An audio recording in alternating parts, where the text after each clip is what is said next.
Here we go. It has been so long since I've played this.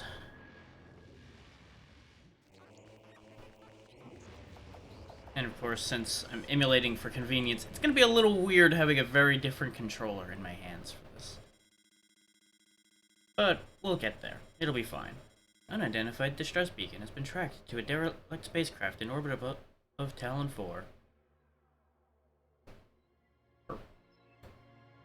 Ah.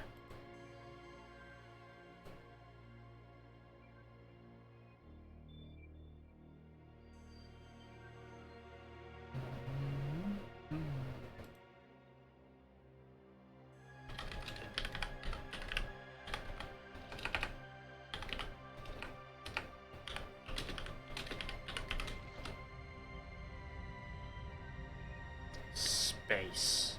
There's a lot of shit floating around in it. We just happen to be going to this pile of junk floating out here.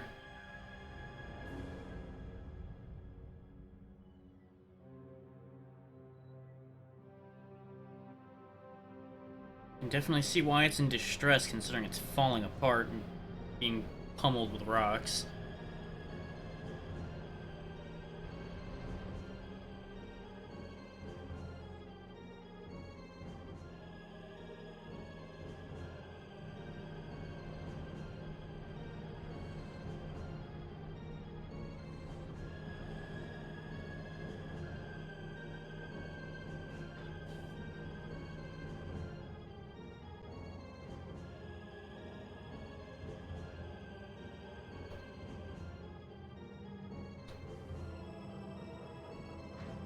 Cause you know, gotta make an entrance. Can't just jump over here.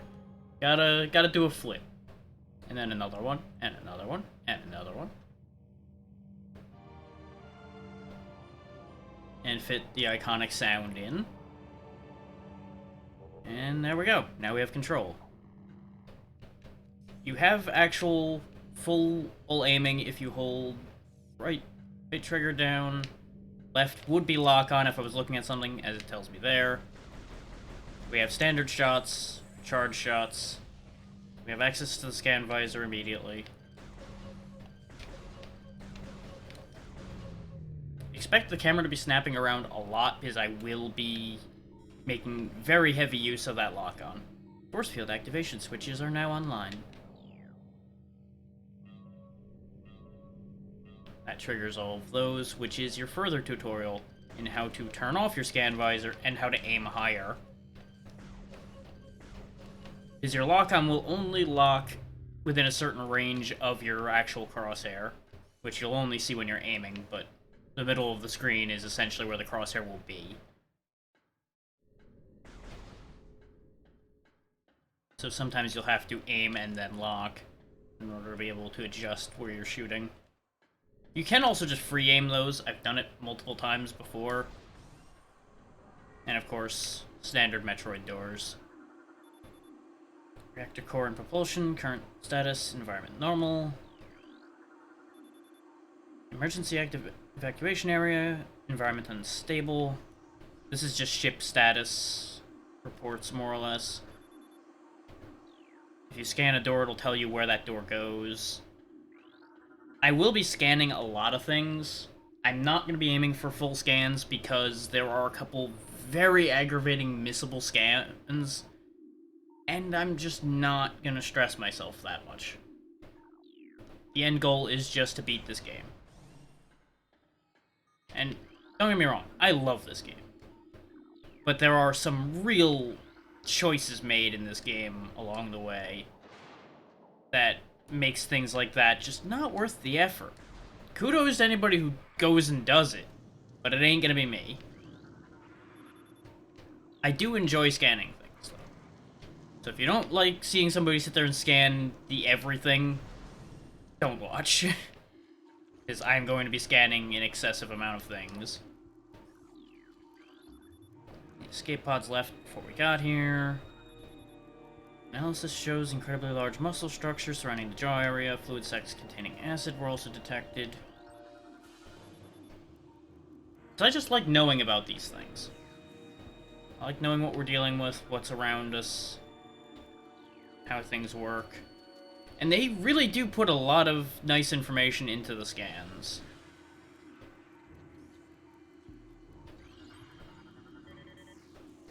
I believe these parasites are actually one of the missable scans as well.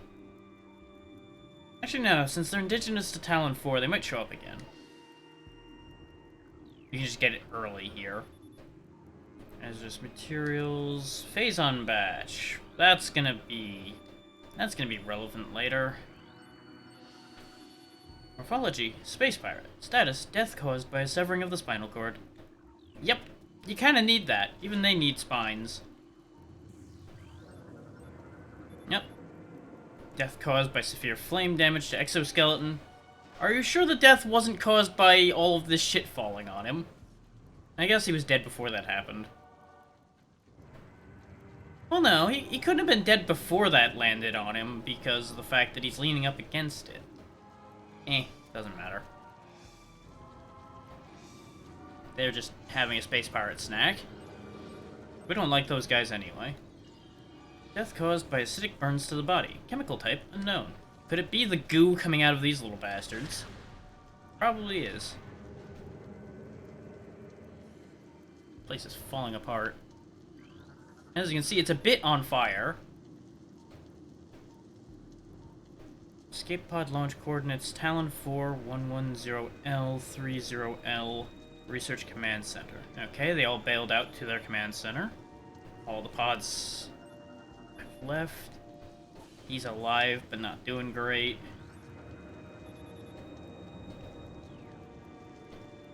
Poop shoot for the babies. You're gonna... Yeah, you're gonna try to start shit. Okay, perish. Probably gonna mercy kill him anyway. But, you know. Umbilical Hall.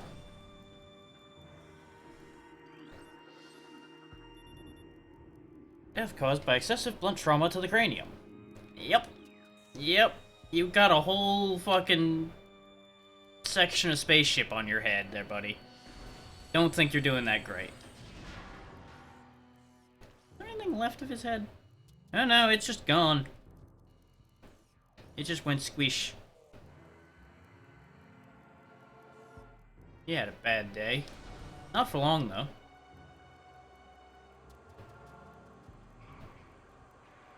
They go scampering off down the hole to indicate to you that that hole exists.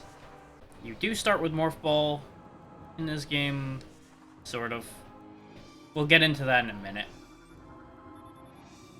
Frigate exterior hull, stable and fully functional. Talon 4, ground 0 area secure. Cradle radiation readings normal.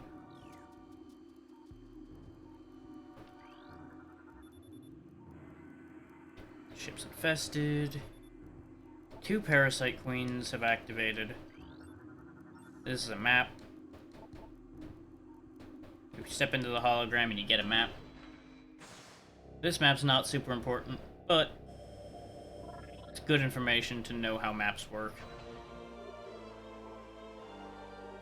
And for completion, you do want to get this map. I am, again, not that worried about it, but it's good to know. And I do appreciate just the amount of control you have on this map. You can tilt it as much as you want, you can zoom it in, zoom it out, move it around. This is a good map most of the time. There's going to be a couple issues we're going to have with the map as we go forward, and I'll get into them when we get into them.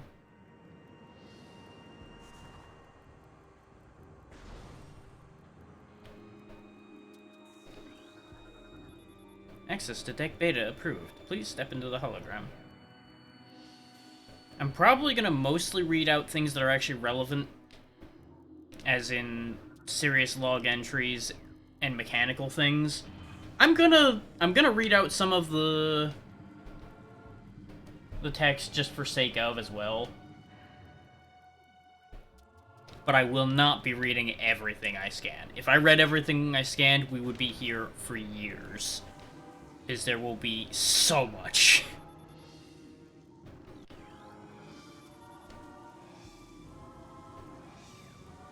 basically Don't step into the electricity.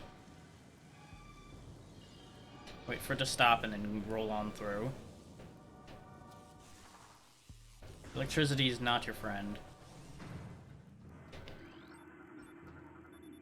Morphology unknown. Low life signs detected. This creature appears to be in a state of stasis as hibernation. This is one of those parasite queens, most likely. It's just taking a cold nap. Yeah, look at you! You're up and around on your feet. Good for you. Severe internal damage detected. Not so good for you. Here, let me just sort that out for you. There you go. Meanwhile, you're not doing as well. Both of this creature's legs are broken. Well, just put you down too. There you go. Rejection of Phazon compound detected. That will also be important later. Transference of Phazon batch 0081.D complete. That's not great. Rejection of Phazon. Get used to the mention of Phazon. Parasitic egg. Tough exoskeleton. Okay. Eggs are hard to break. Fluid sacs in the mouth enlarge after mutation. This allows for increased corrosion. It's rigid. It's really hard to hurt. Combat mutation applications are complete. Primary legs of this creature possess galvanized tips, allowing it to penetrate any known alloy. Great for climbing and killing, probably.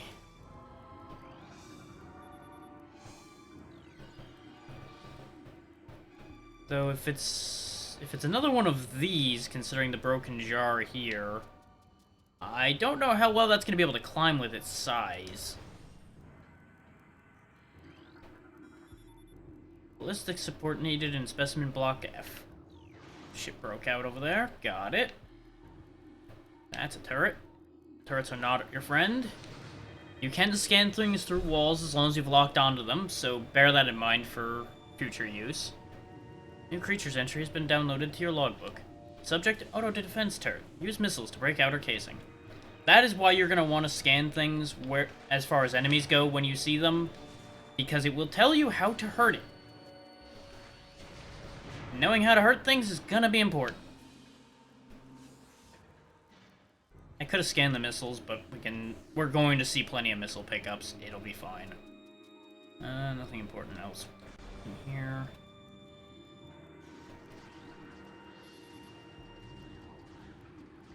Mutations. It's holding up fine. Space pirate encrypted data decoded. Log 099923. Zebes has fallen. All ground personnel are presumed dead, either killed by the hunter clad in metal or in the subsequent destruction of the underground facilities. Our research frigates Orpheon, Syracuse, and Paragon were in orbit at 0 hour and managed to retreat. Frigate Orpheon is now docked at Vortex Outpost. Orpheon's cargo appears to have a 100% survival rate. Metroids are healthy, but on restricted feeding schedules due to uncertain supply status. We are ready to begin in research on the Metroids and other promising life forms. Security status remains at cold blue, no signs of pursuit from the hunter. That is outlining the events of Super Metroid. We kinda broke everything. And they thought we were gonna chase them down, but we didn't know where the hell they went. And now this distress signal has kind of put us back on track for that. Those who have played other Metroid games will recognize some of these silhouettes. Some of them are new. Like this guy here, you'd be quite familiar with, both from Fusion and Super. I don't think there's another obvious silhouette in this batch in here. No, not so much. And if you're wondering why I'm flicking through those so fast, I do read very quickly. Which is why I usually read things out loud for you guys, so I can slow myself down so you guys get a chance to actually read it.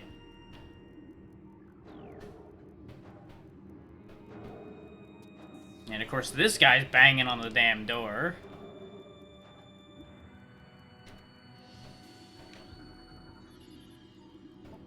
Which I don't think we can actually do anything with that. I've never tried, though.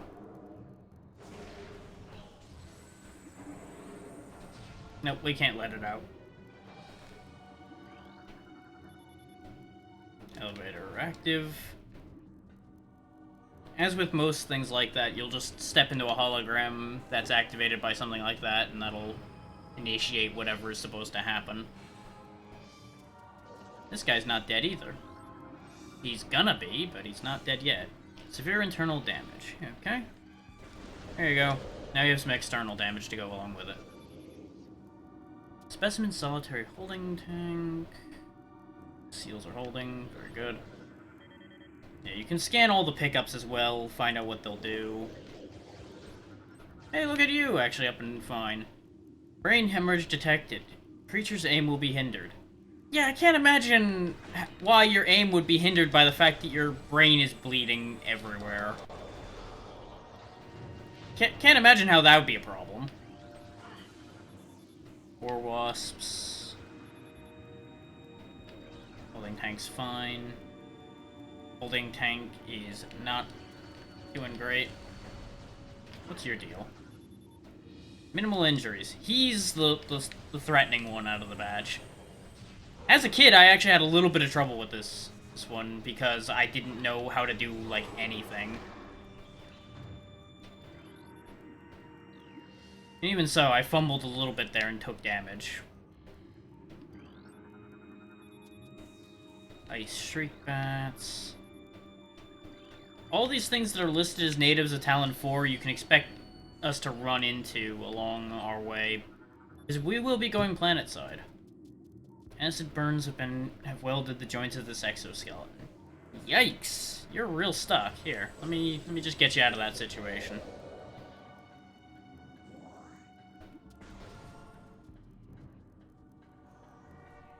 You know, stupid thing. I never noticed when you're locked on that there's actually a meter that shows how much you've charged. Charge the charge beam. I never noticed that till today. I'll demonstrate that on the next thing we can actually lock on to shoot at.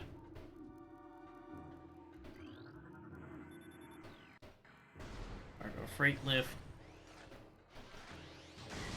Notice the meter on the left side there? When you fully charge, it fills. Also, thing the game didn't tell you, charge beam can break the turrets too. For those who somehow run out of missiles at awkward times. Access detect gamma approved. This guy's dead. I do appreciate that they show different images that actually indicate what's going on with your scan target. Like, this guy's internal organs are kind of fucked. Specifically, his guts are chopped to bits. He's not having a good day. And just like the rest of these guys. It's really unfortunate for them. But they're space pirates, so fuck them. Space pirates are a bunch of bastards.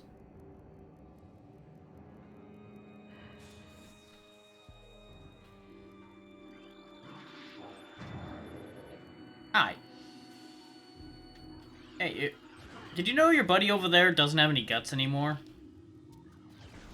You're not at all distracted by that, huh? Yeah, that's fair. I keep hitting the wrong button. When I go to fire a missile, expect me to turn it into Morph Ball a lot, because I'm gonna keep getting those two buttons crossed. I did that even on the original controller for this. Because they're right next to each other.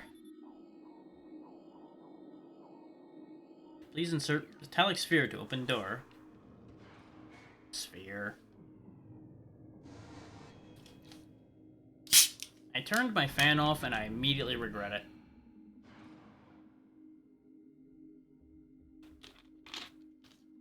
And I do mean immediately. Oh, there goes my controller.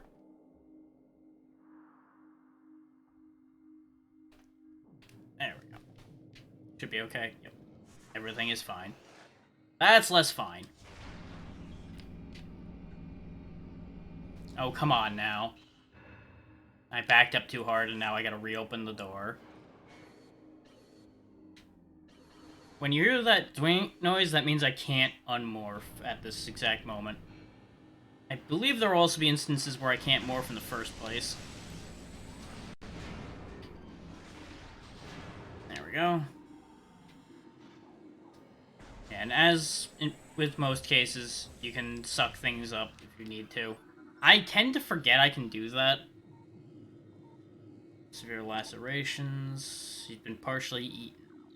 Yeah, there's a lot of parasites running around, so these guys have probably been a great food source for them. I'm not sure where they pulled the information as far as him struggling through the door from. Especially since he's the furthest one into the room. Death caused by cranial trauma. Please insert metallic sphere. Save station. Acidic burns to the face. These guys are really just all having a terrible day.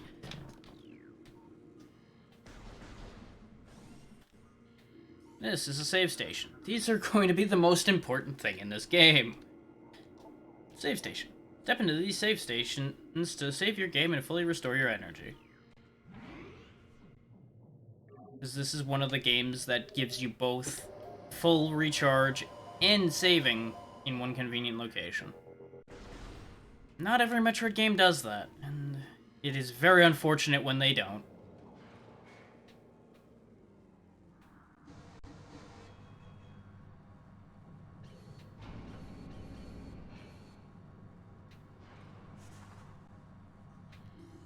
Want more dead people. Well, space pirates. Pirates are people too, it's fine. Analysis detects large amount of blood missing from the carcasses. Yeah, they've probably been drank. That's probably how that worked. Oh, they're still warm. Yeah, he's probably been here longest. He's donezo. Now this, coming up here, is one of those missable scans I was talking about.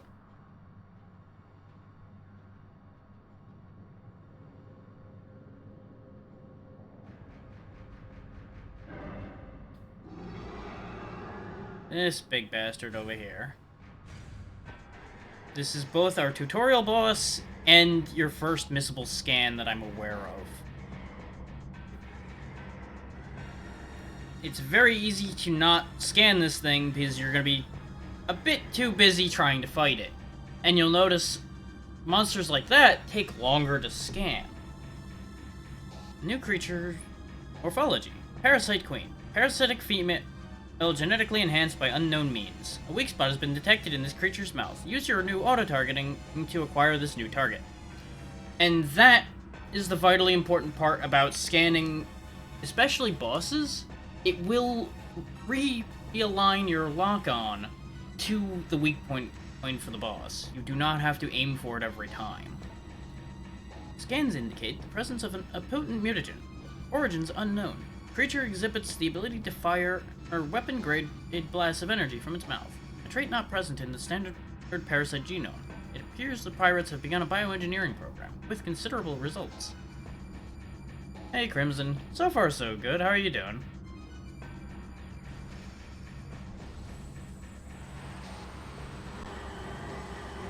Yeah, we can't shoot through that shield, but it can shoot out at us through the shield.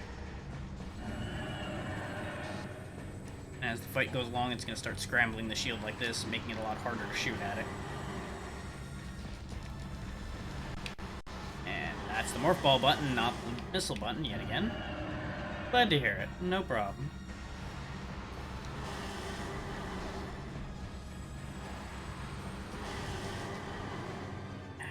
Quit scrambling your shields.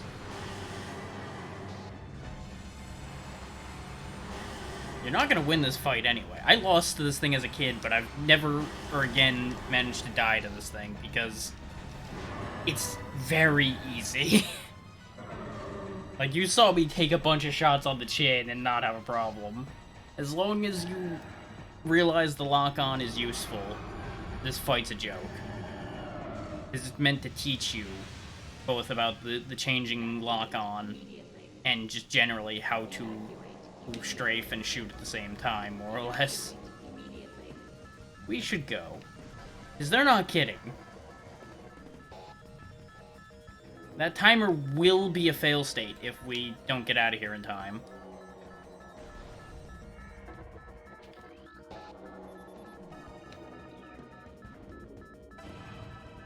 That said, I do seem to recall that this timer is quite generous. So I will still be scanning a lot of stuff along the way. Especially things like that, because it disables the perimeter defenses. Oh hey, the other Parasite Queen got out, and is blowing things up. And it killed itself doing so. We want to go this way. Through the conveniently exploded hole. Nope, never mind, we don't want to go through the conveniently exploded hole. Am I really gonna get lost? No. I'm not that foolish today. Just kind of. You generally want to charge shot these guys, but you can also just rapid fire through them, and they're not too big an issue. Missiles, generally your better choice. Things conveniently exploding next to them, though, even better. As should not be a surprise to anyone. Not the energy. Scan the things that are trying to goo my face. I think, yeah, these are just the regular parasites, so it doesn't matter. We already scanned those when we saw the first one. You also don't even need to deal with these because they barely do any damage, if they even do any at all. But they will definitely upset you the first time you see them, because you are not sure what to do with that, and there's just so many.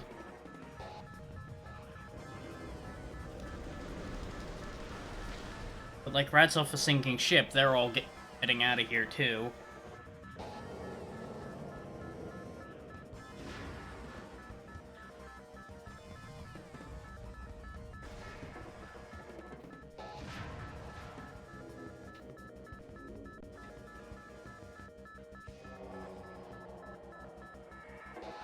So Crimson, since you're here, do you have any experience with this series at all?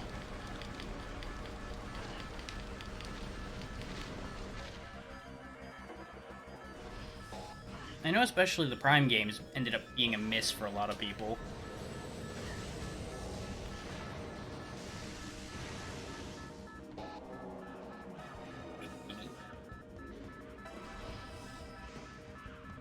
Let me in.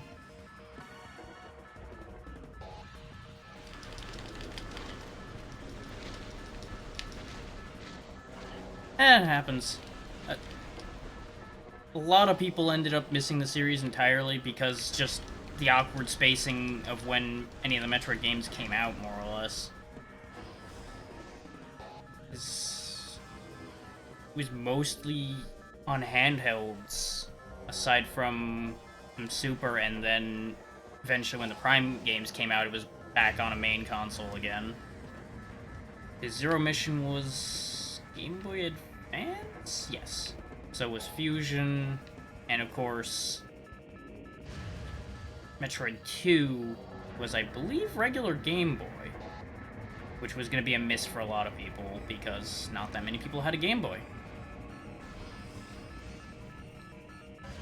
This was actually the first one I played, because I never had the Super Nintendo one. That makes a lot of sense. If you don't have it, you don't have it. You don't know what's there unless you are told about it or see it. There's Ridley. He's gonna break shit and be a pain in my ass.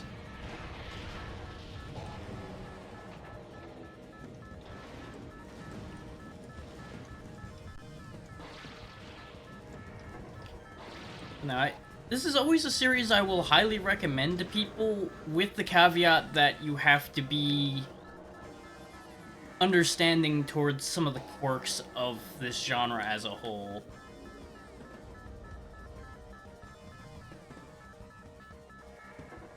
Okay. So you'll definitely recognize some of the other stuff I end up doing along the way a lot better then.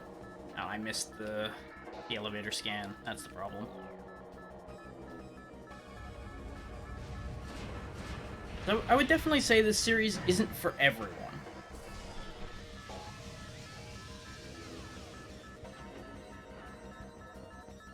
Especially the Prime games, considering they are more problematic, for lack of a nicer way of putting it, due to the fact that they're three-dimensional, and they expect a lot of three-dimensional platforming, which is not everybody's cup of tea. And I could fully understand that. I was fortunate enough to have a lot of consoles growing up, but the other side of that coin was we didn't have that many games for each of the consoles. And we had a lot of weird stuff.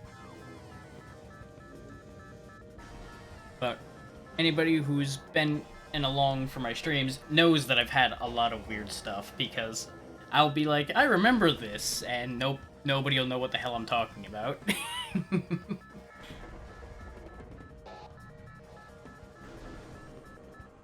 This is probably the most well-known game I've streamed. If not the most, definitely up there.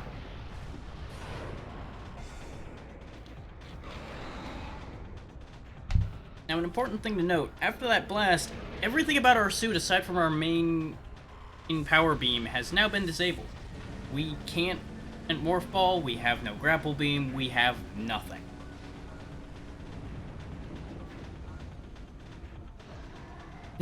That's a very fair set to choose from there, yeah. I would always recommend trying any game at least once, because you never know what you're gonna enjoy. Like, I'm one of those people that's open to try just about anything.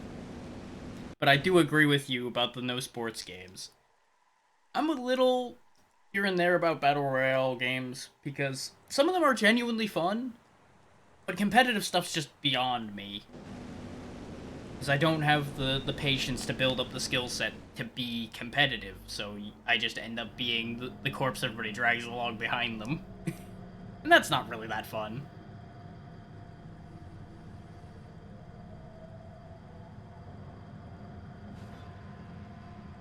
Yeah.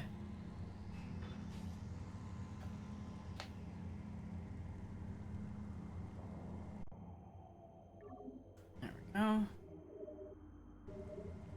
Now, an important thing, our gunship here also serves as a save point. We can save and heal here at any time we need to.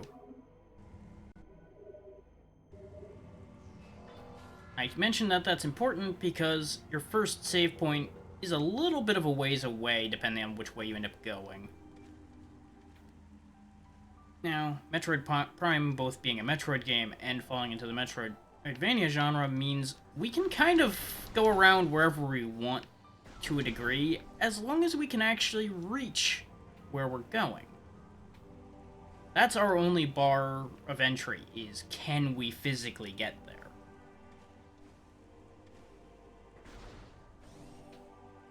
And that's what I honestly love the most about this genre, is the fact that you're not forced onto a path.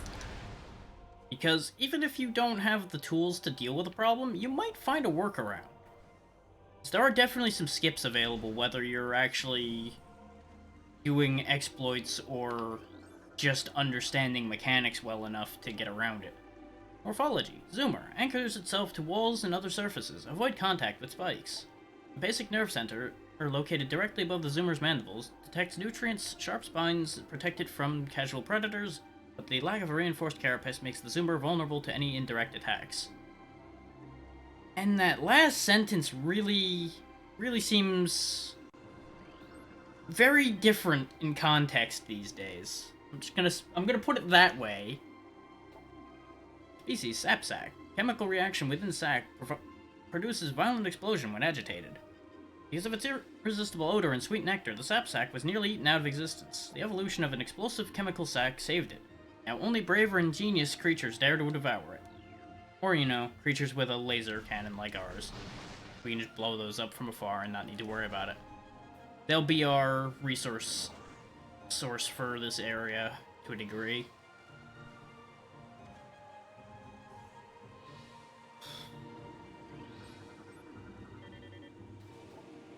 Gemur.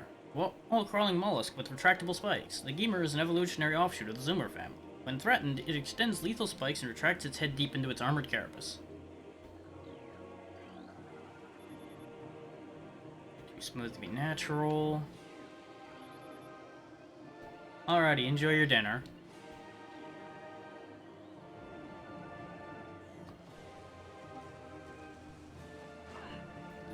Ack, my feet. Ooh, ow, my feet.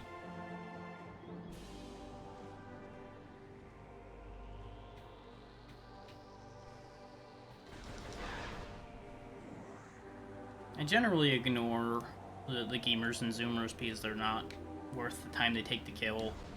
Not that they even take that long. I don't want to deal with that room if I don't have to.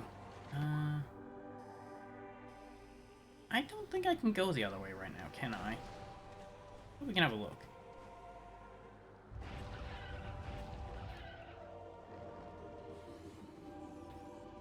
Blasted the other one without thinking about it, but I should scan it.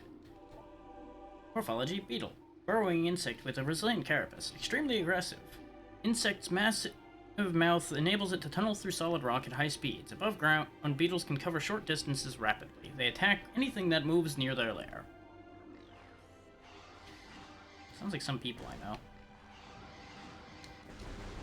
Keep forgetting that exactly as I said, we don't have our charge beam anymore. Literally the only thing we got to keep is the scan module.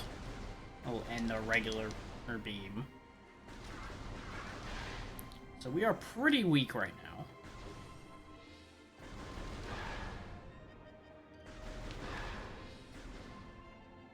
Also lost our shoulder pads, but that's not as big an issue. Chozo Ruins West. Yeah, I should probably go here first. Because the other path doesn't really go that far, that I remember.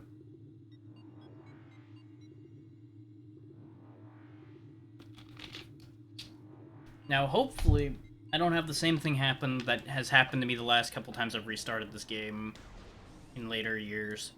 And that is that I somehow get slightly lost in this part and make an idiot of myself.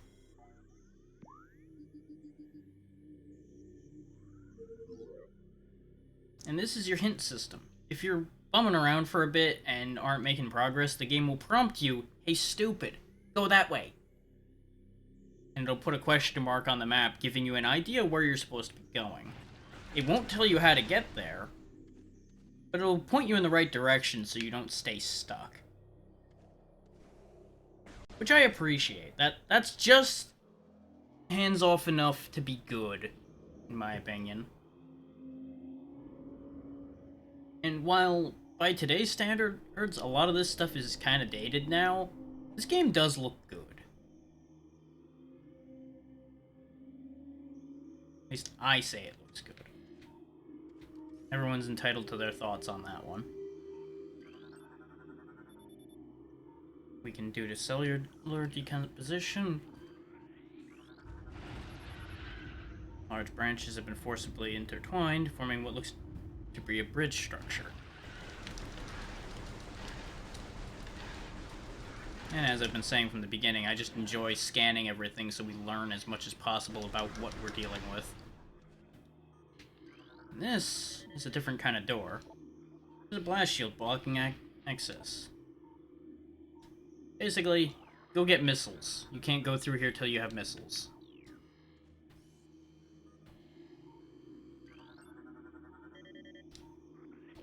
War Wasp Hive. Primary War Wasp dwelling. Only vulnerable to heavy weaponry. War Wasps build their homes over existing crevices using whatever materials are close at hand. They carry building fragments back to the construction site with their forelegs and glue them into place with adhesives secreted from their abdomens. There's just so much world building in every single one of these little scans that are all over the place. We're not getting that anytime quick without shenanigans. But that would be a missile extension. I'll just be upfront with what that is since we can blatantly see it. That up there is an energy tank. That would be an extra 99 health for us. Except, you know, it's up there. We're down here. There's a little bit of a problem with that.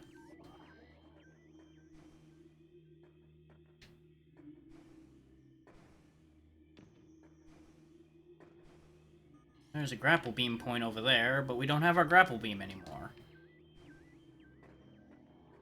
Because our life is sad.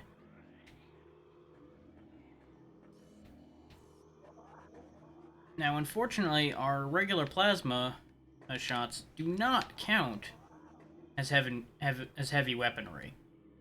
Now, I seem to believe that I seem to recall that there's actually a trick you can do here to get to that energy tank early. Like, you can, like, somehow lodge yourself on something up here and then get across. But I'm not gonna waste everybody's time fiddling with that, because I'm pretty sure that's either incredibly particular or my memory's playing tricks on me. Because that may be something I tried for a long time, and now my memory's convincing me that I succeeded eventually.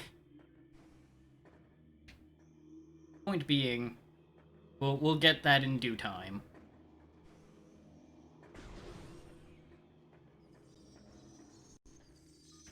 Now, these things, unlike the parasites, are actually dangerous. As if you just step through them. Scarab, exploding parasites that can embed their bodies in solid rock. Scarabs think nothing of sacrificing themselves for the safety of their swarm. When a hostile lifeform is sighted, they block its progress by embedding themselves in floors and walls. Embedded scarabs violently self-destruct when threatened. Or, you know, get blasted. These horrible little bastards need to go. Now, you'll notice there's that familiar "you can't do that" sound. That's because we don't have the morph ball anymore. We can't actually go any further this way. Because Samus doesn't understand the concept of ducking. Also, the suit's probably a little too stiff for ducking like that, even though we've seen her take a knee just fine. But, you know, video games. There's another missile expansion over there. They tease you with a lot of goodies in plain sight at the beginning of this game, and it's honestly kind of upsetting. So I remember spending a lot of time when I was younger trying desperately to get at any of them, thinking I could shenanigan my way to something.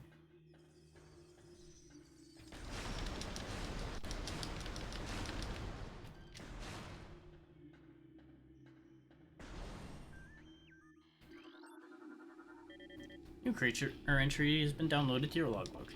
Morphology Ion. Mobile organisms entirely composed of ocular tissue, capable of launching sustained energy beams when active. The Ion is sensitive to light and will close shut if a bright flash ignites nearby. Which is funny, considering you'd think that the laser emitting from its own eye would be a very bright thing for it to be dealing with at all times. So you'd think they'd be pretty well adjusted to bright lights. But what do I know?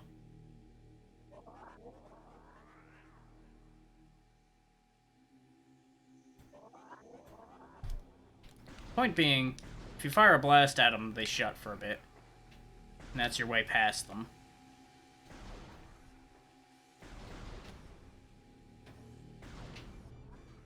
There we go. Now we're getting a little more into the ruins proper. Oh yeah, it will sometimes prompt you when a save station's nearby as well. It doesn't always catch these that I remember, but it's very good that it kind of keeps you on track with that. Because otherwise you'll bumble off in the wrong direction and not find the save stations and die a miserable death. A new Chozo lore entry has been downloaded to your logbook. Chozo script translated. We Chozo are departing now. After so many years in peaceful seclusion here on Talon 4, when we came, this place was a refuge for our spirits, a civilization built from native materials, bereft of the trappings of our technology. We were linked to the land here, kindred to the plants and animals, far away from the machines we had become so dependent on. And so we leave it now, pristine, a testament to the mortal forms we no longer need. We have drawn the veils of time and space aside, and are withdrawing beyond the illusion. But we will never forget this, the most sacred of our homes, and will remain ever watchful. So that's kind of a hint toward what happened to the Chozo, the creators of the suit Samus wears, among many other things.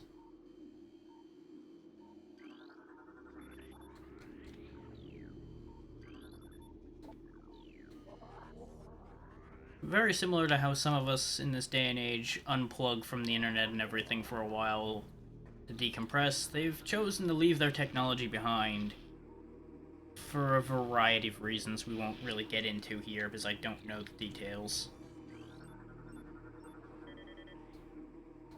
Morphology: Warwasp. Airborne insect equipped with a venomous stinger capable of shearing steel. The Warwasp rarely strays far from its hive, unless it's pursuing an immediate threat. It attacks with no regard for its own survival, dive bombing its enemy with stinger extended. Fast-working toxins from the stinger can incapacitate most small organisms. Fun fact, we are not that big, so it works pretty well on us too. So just dispose of those rapidly when you see them. They're thankfully easily dispatched with just plain in shots. We do want to hit up that save point before we go too far, though.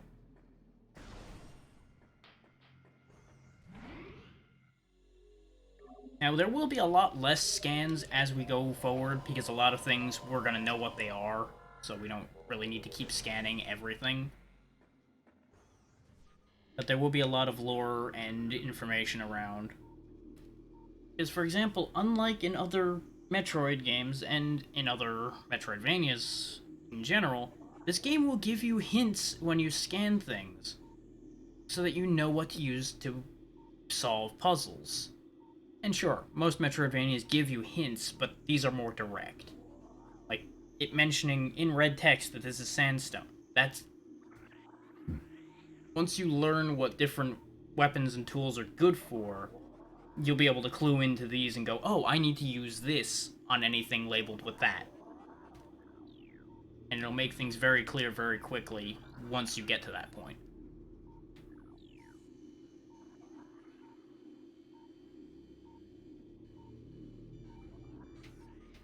For an idiot kid like I was, it was a very useful system. These are just parasites. Yeah, it's just scarabs. The only translatable symbol detected on this sculpture is the word Chozo. There's a sculpture crafted in honor of Talon's star. This petrified organic matter looks like a rock carved in the shape of an eye. Chozo again. Star.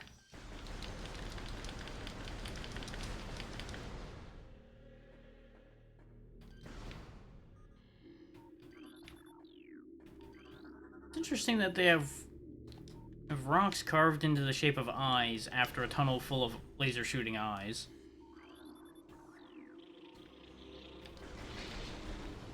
I expect to notice a lot more detail this time than I did when I was playing this before as well. Mostly because I'm actually paying attention this time. As a kid, I scanned a lot of stuff, but I didn't really put two and two together about a lot of things. I wasn't really reading it, I was scanning it just to have it scanned.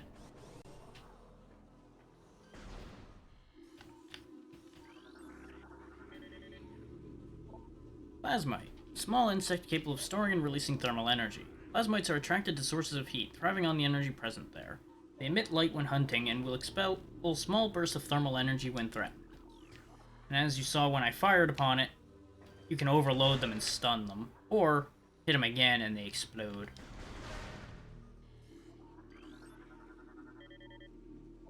These things suck. Species: Tangleweed. Plant life with basic sentience retracts into the ground when threatened. Tangleweeds are only dangerous to small organisms. They are covered in tiny barbs designed to trap small meals.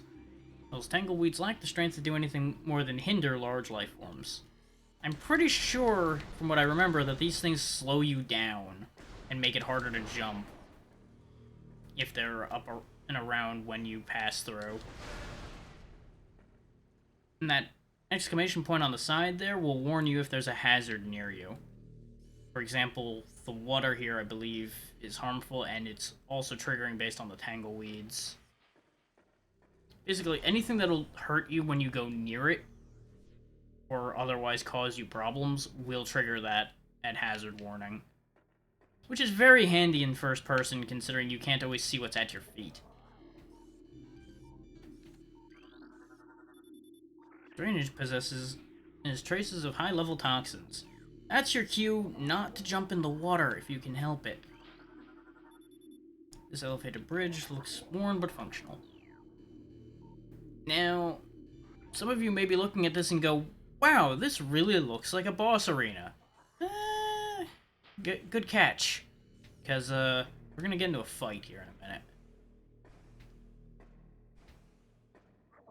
Because that will reactivate our missile launcher. Right there. But we gotta use the bridge to get there. And there's your warning about what's about to happen here. Mechanical device appears to be inactive. Life forms detected within hollows of the machine.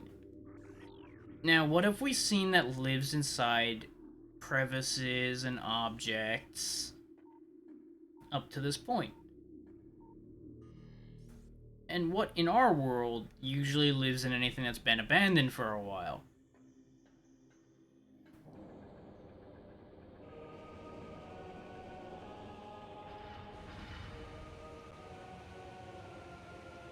Security system activates because it's still functional, locking us off from our missile holes. And here come war wasps. Bigger, nastier war wasps, I would like to point out. Morphology: a ram war wasp, airborne predator, circles its prey and then strikes. The war wasps are the only species on Talon 4 to evolve a true hive mind. Nesting in damp, dark places, ram war wasps emerge in small groups when threatened and circle their enemy at high speeds. It's disorienting it. Striking from all sides as a single intelligence, they can fell huge organisms. Kinda like how you can set off a ground hornet wasp in the real world. These things get real pissed off when you're on their territory. And they will try to fuck you up. Each time you get rid of a set of war wasps, you'll want to shoot at the main hive, essentially. Even when its weak point is exposed. Just keep repeating that until this fight's over, more or less. These war wasps are another missable scan, because I believe you only encounter this situation once throughout the whole game. And honestly, I am thankful for that, because this is kind of annoying. This device is emitting a high-frequency signal. This may be the cause of the war wasp swarms. Yeah, basically the alarm going off on it is agitating the war wasps further, is my interpretation of this situation. So if we disable the machine, it'll make the war wasps calm the fuck down. At least somewhat, by comparison. Because you'll notice they're coming from everywhere, more or less. They're coming from the machine itself and from these side paths. Because they've got a big nest in there somewhere. Now, what I don't know for sure is whether these inhabited here after the Chozo abandoned this place, or if they were put in as a natural security measure. Because considering they're working with this world in terms of designing everything they made here, they easily could have actually bred those wasps and put them in here themselves. Missile launcher. And since our suit is Chozo technology, that's why we're actually able to get our equipment back here. Because there's just that technology stored here. Because it's their stuff to begin with. Now we have our missiles back.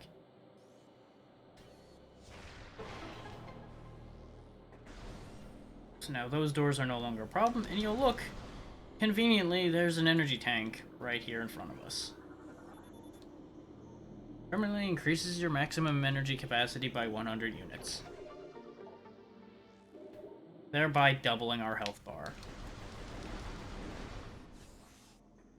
Now, as a kid, I can't tell you how many times I died to that fight, which may sound really stupid, but it's the simple fact of, as a kid, I didn't use the lock-on nearly as much or as well as I should have.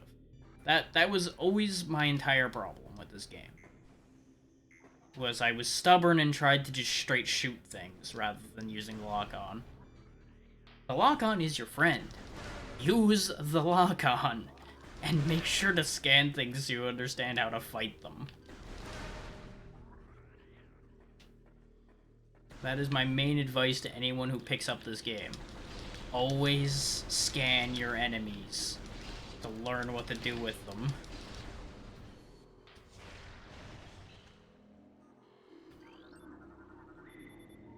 Structure. Ruined Warwasp Hive. Warwasps are resourceful insects. The destruction of a hive will not deter the survivors from rebuilding a new home. Surviving Warwasps will defend new sites with their lives until the hive is complete. And that is your cue that no matter how many times you destroy a Warwasp hive, they'll come back. Those will be rebuilt every time you leave and come back. It's basically an in-world explanation for why they respawn. Which I appreciate. I always like it when they actually give a valid reason for why things keep coming back no matter how many times you get rid of them. It helps keep you in-world a bit better.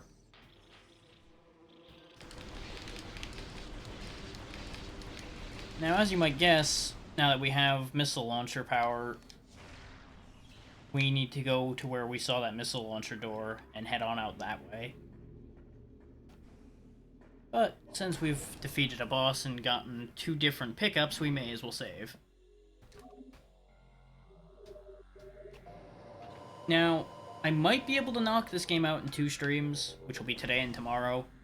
If I cannot, I will finish it up next Monday. Because Friday, I'll probably be off doing something else. Saturday will be a different type of game. I haven't decided what I'm doing that day yet. And then, of course, Sunday will be something a little more relaxing, as per my new schedule. Which, anyone who has not seen the schedule, it should be down below the stream in the schedule section. And of course, if you are on Twitter and follow me, you will see that schedule already anyway.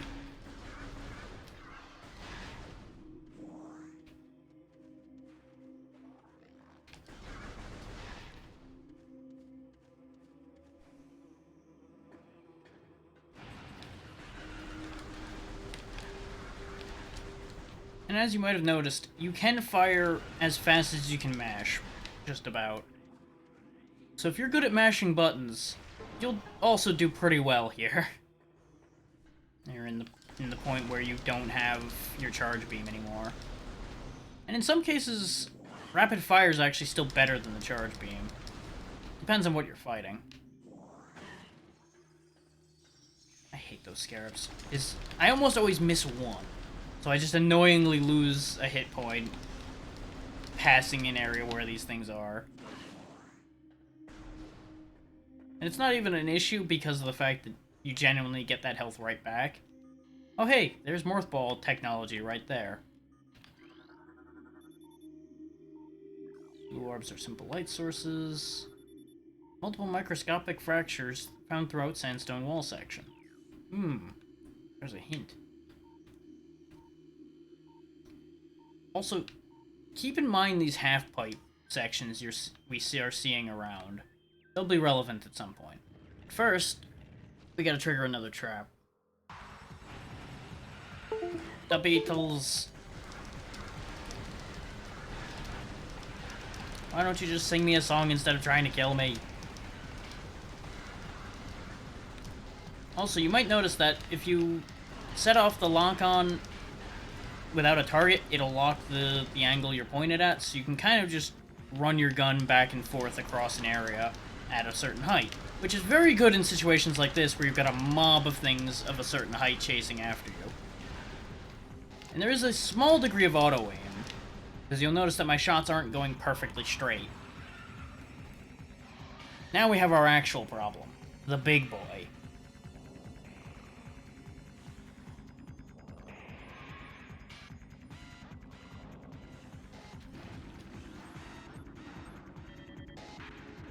Morphology. Plated beetle. Well-armored burrowing insect. Vulnerable only in the rear abdomen. Creature's thick cranial plating can repel frontal attacks. This gives it an advantage in combat, allowing it to make ramming attacks. Only surfacing when it detects vibrations above, it then maneuvers itself so as to always face its rival, keeping its exposed abdomen protected. This is where the dodge mechanic comes in handy. Because if you, as the game tells you there, if you tap your jump button while locked onto an enemy, in pressing a direction, you'll do a sidestep. A very important mechanic to keep in mind for the future.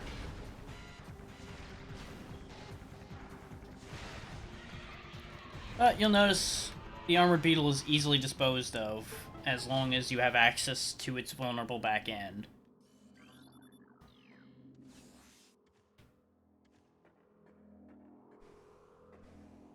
And there we go. Morph ball acquired.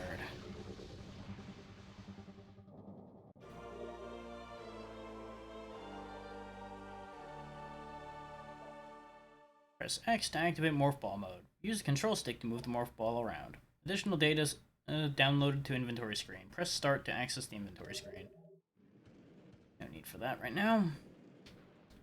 Now, the unfortunate thing is we do not have morph ball bombs. So situations like this, we'll still need to whip around and fire missiles, realizing that missiles are not the answer to sandstone walls. Why is this getting all funky again?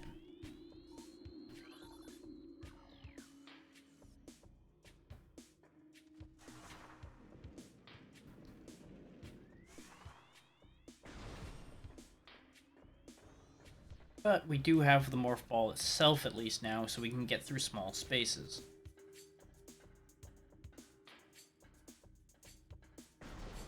It's also actually very handy for dodging attacks of certain types, which will come up later. And you'll notice the heat lines coming off our gun once we fire enough, which is a nice touch.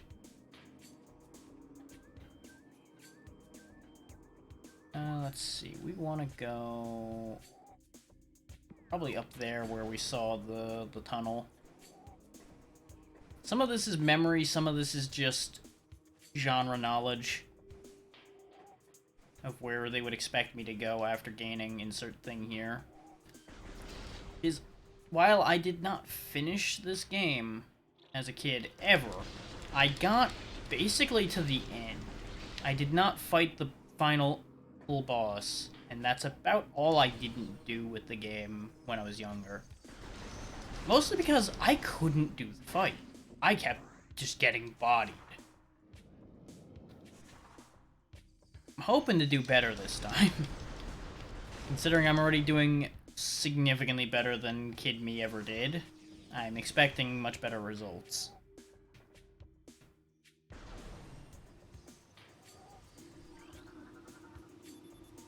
Out and choked by overgrowth. Toxin levels are high.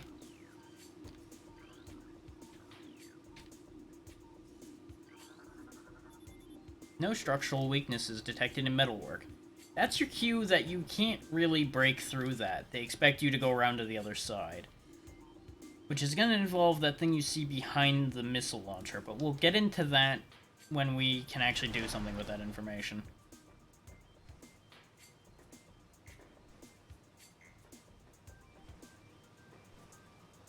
I fully expect to go through this game pretty rapidly until certain points. Both being points where I forget things, and parts where it's genuinely gonna be really rough. I was too fast on the trigger there. I wanted to scan the last Shriek Bat before he died.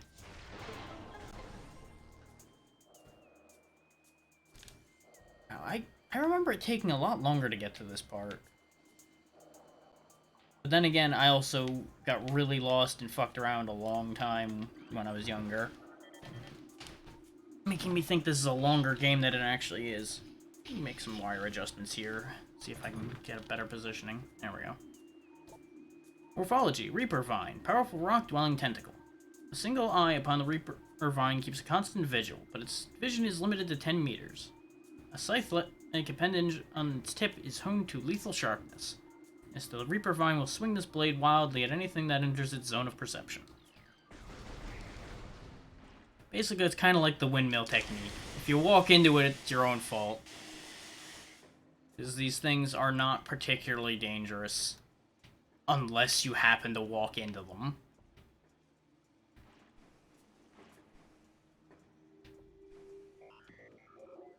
Save station detected.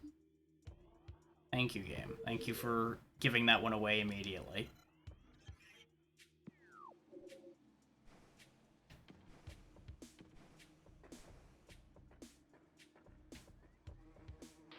Oh, and if you're wildly off base, the game will take you up to this world map, go, hey, stupid, and scroll over to whatever area the thing you're looking for is actually in, and give you the information, and as normal. It does not actually call you stupid, but in all practical purposes it does. Because it takes its sweet time getting there.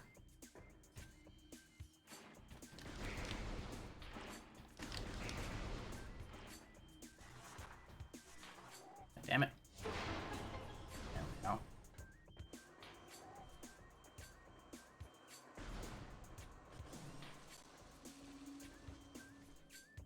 Okay, we've looped around a bit. No, we haven't looped. It just happened. It sometimes messes with my head when it reveals a big room, because it feels like it reveals it earlier than you would expect, so you end up thinking you've been there already. Or at least that happens to me.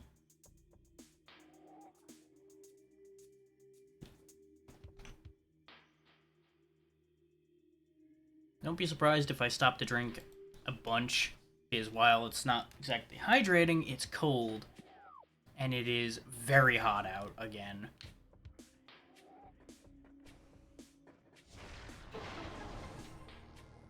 And there's the save station the game indicated to us. Just conveniently behind a blast door. Yes, computer, I know things are happening on YouTube. You don't need to ping me about that. Still need to turn those notifications off. God damn it. That's the problem with trying to scan shriek bats, is they explode when they hit walls. Species, blast cap. Volatile chemicals within this weed's toxic fungal cap may explode when agitated. The poisonous flesh of the blast cap helps keep it from being eaten. It also detonates its fungal cap when it senses even slight contact. And it's not kidding about that. If we walk close to them, you'll notice they start shaking. If you touch them, they go pop. If you shoot them, they'll also go pop.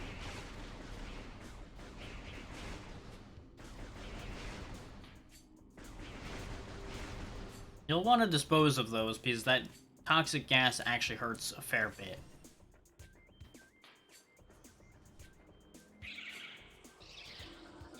Not the wall hanging. God damn it. It'll scan based on what's ever closest to the center of your targeter. So sometimes you'll end up scanning something across the room instead of what you're aiming at.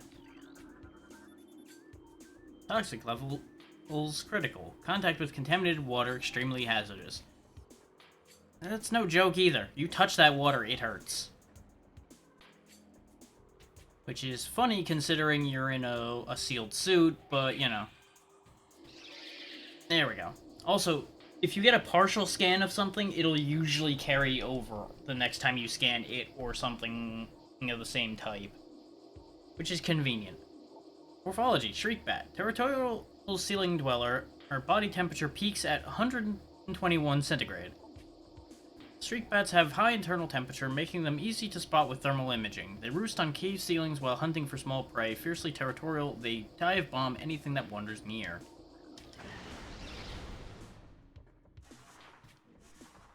Yes, game, I know it can't be opened with that weapon. I hit it trying to get the bats.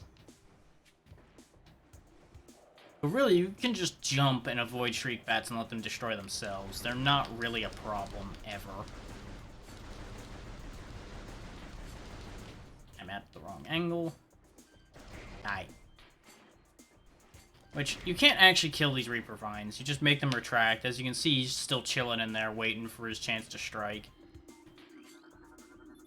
This large metal gate blocks the entrance to the area beyond. 4 runic symbols adorn its surface. Matching symbols within this room must also be scanned to gain access here.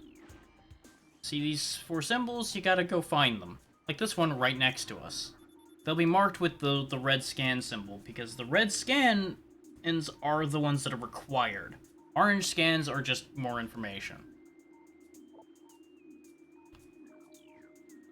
And as you can see, that one lit up to show that we found that and we're done with that one. These are all thankfully contained in this room. It took me a while when I was younger to get through this room. In part because of situations exactly like this, where you get knocked into the water. And you just generally have a miserable experience down there. Because we have no means of traversing water particularly well.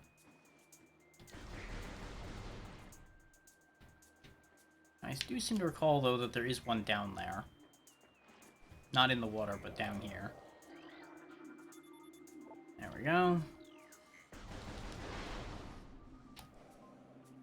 Without the charge beam, we of course can't set off those crates particularly quickly. What's this? Trace sediments indicate water once flowed here. So that used to be a fountain, as did that. Very good. Now, I seem to recall that one of the symbols is annoyingly hidden. Like, not super well to be so complicated as to be unfindable, but just awkwardly hidden enough that you'll feel real stupid when you don't see it.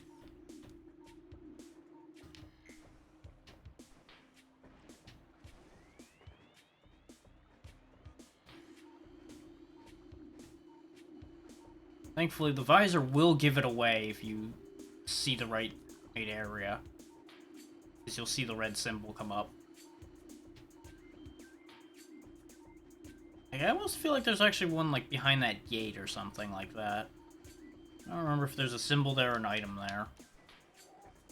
We'll look at that in a minute.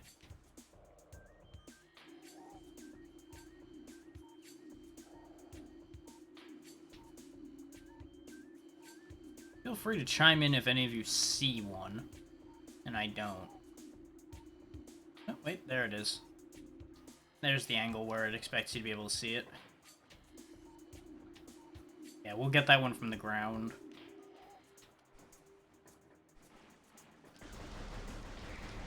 So I think the other one is, like, around here, I seem to recall. Yeah, there it is. That's the cheeky one. The one on the floor. Because the other 3 make you think, oh, they're all going to be on the wall. No, there's one on the floor. They're sneaky bastards. God damn it, back in the water we went. Ick. Ack. Sad.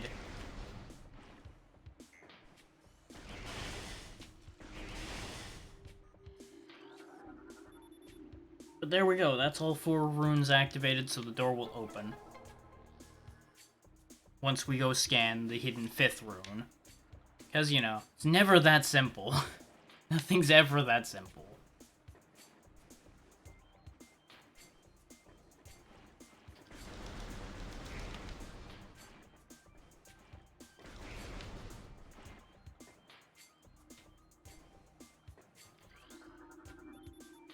There we go, the gate has been unlocked.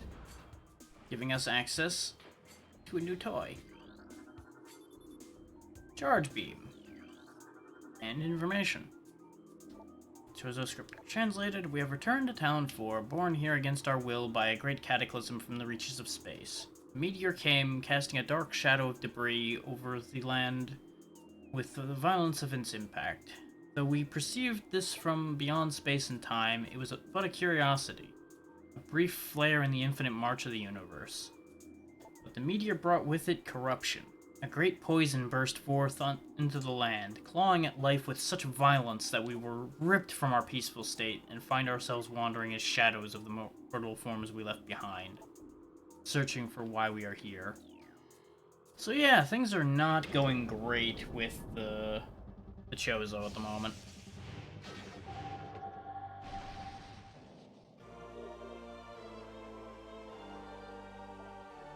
And there we go, we have our charge shot back. But of course, security systems. Now, the difference between our regular shots and the charge shots is rather than stunning the lasers, we can destroy them.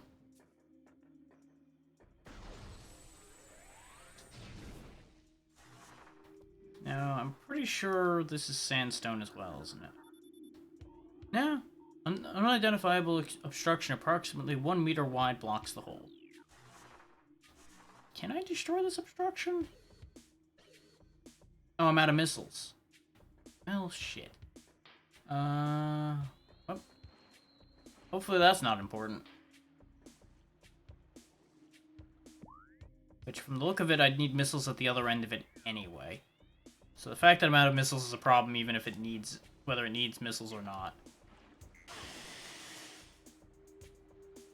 We can see about getting some more missiles. Because of note, save stations do not restore your missiles. They only restore your health. Which may sound like a small distinction, but it's actually going to be very important very frequently. Because I'm going to very frequently forget to dig through boxes or kill extra things in order to restore my missiles. So there's going to be a lot of points where we're like, oh hey, we can open this with a missile. Click, click. Ow. No more missile.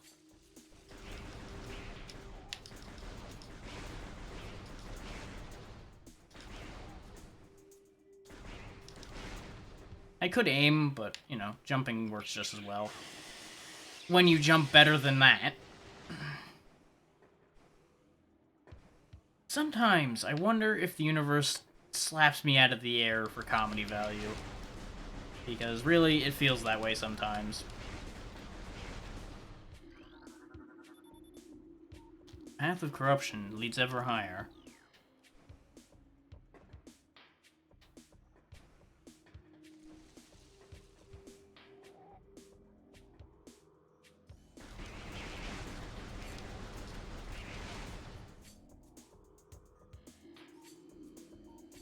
Now, something I've never really been sure about entirely is whether what the Chozo are talking about with them having been ripped from their space beyond space and time, whether that's literal or metaphysical. Because if they were just, like, in deep meditation and shit exploded, that would get their attention.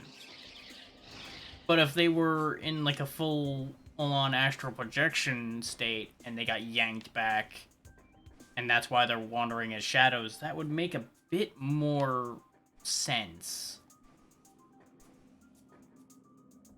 Because why would they be so shattered if they were just in a meditative state? I mean, I guess it could come as such a shock that everything's weird for them, but I don't know.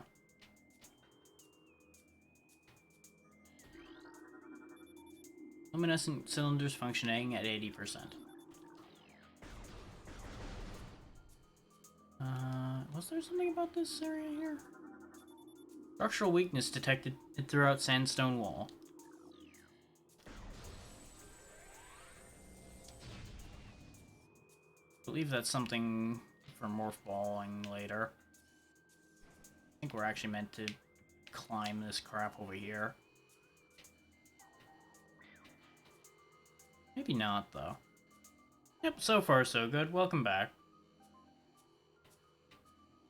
I think I literally do just jump across this, and I just fucked up the jump the first time. Because 3D platforming can be a thing. Yep, there we go. Yay for depth perception. Yeah, there we go. Finally get some missiles. Long after I would have turned around. Oh well. We can go back for that later, because it's probably something important.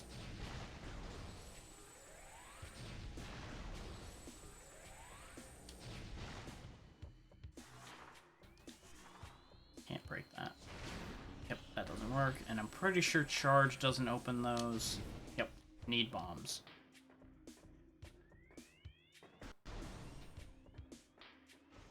Another room full of poison. And bats. Always bats.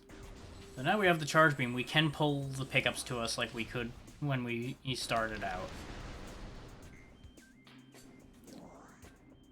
Which I think the fact that you lose it for a bit is what makes me forget that I can do that. Now that's full of bad water, so that's not great. Pretty sure the other side's just as bad off. No? Okay, there is a path here.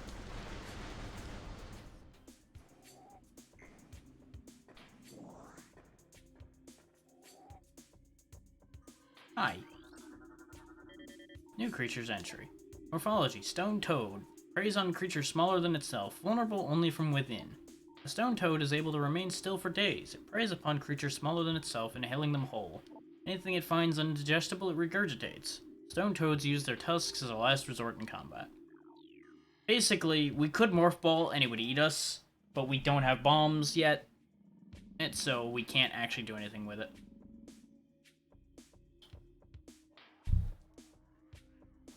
All that'll happen is, as demonstrated here, it'll suck us up, go, this doesn't taste good, spit us out, and we take damage. Not really particularly useful.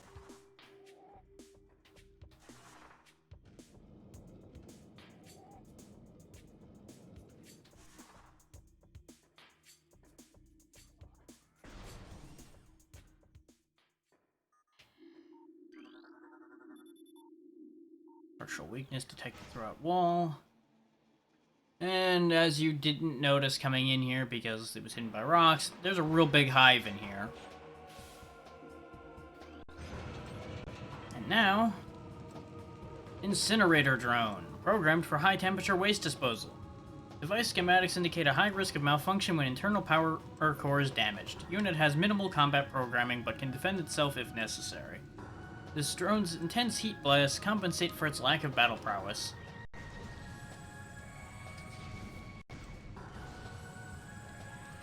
I think I need to hit it with missiles. No? Am I just not... Oh, right, I have to wait for that to open before I can hurt it. And then it'll kind of go a little crazy, burning the hive above it. And then you'll notice a wasp comes out. Barbed War Wasp, airborne insect with the ability to launch its stinger at prey. A highly aggressive member of the War Wasp family, this insect can propel the tip of its stinger up to 20 meters. The stinger tips regrow seconds after launch and contain an acidic compound designed to pre-digest prey. You'll want to dispose of those quickly, because the fire does not wait for you. It will just go right back to burning.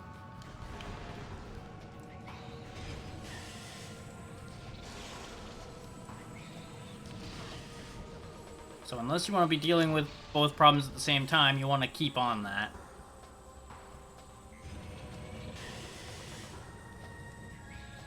Now this fight I don't remember having too much of a problem with when I was younger.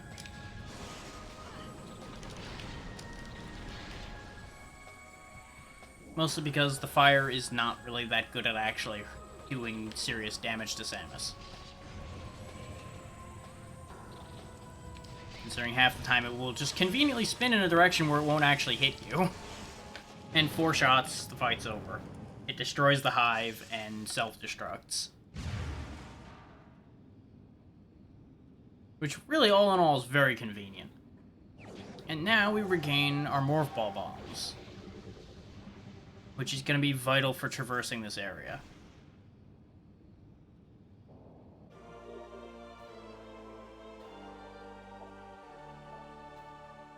And unlike missiles, bombs are infinite. You can only have 3 active at a time, But you can have as many as you could ever desire on the whole. That's our first missile expansion. We can now carry 10 instead of 5. Which, as you might guess, gonna make a massive difference in our lives going forward.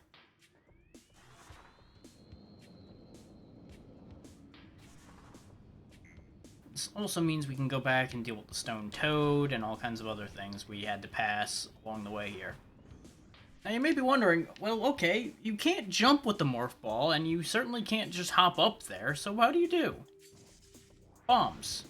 You can bounce yourself off the ground using your bombs. You would think that would hurt or be a problem or something along those lines, but nah.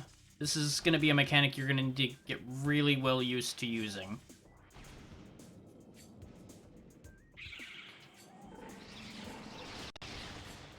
And Toad go boom.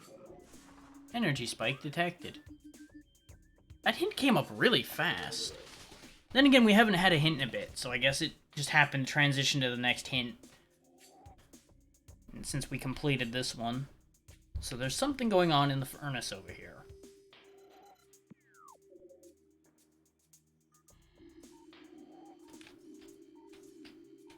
Damn it. I think I'm not lined up right. Yeah, there we go. Basic systems appear to be operational. Device should operate once power has been restored. I wonder where power is restored from. Could it be where these cables are going? Nah, that makes no sense at all. Give it a quick jump start with our bomb. And that'll get all the nasty water pumped out of here. But you'll notice the sound in the background. That's because this is on a timer.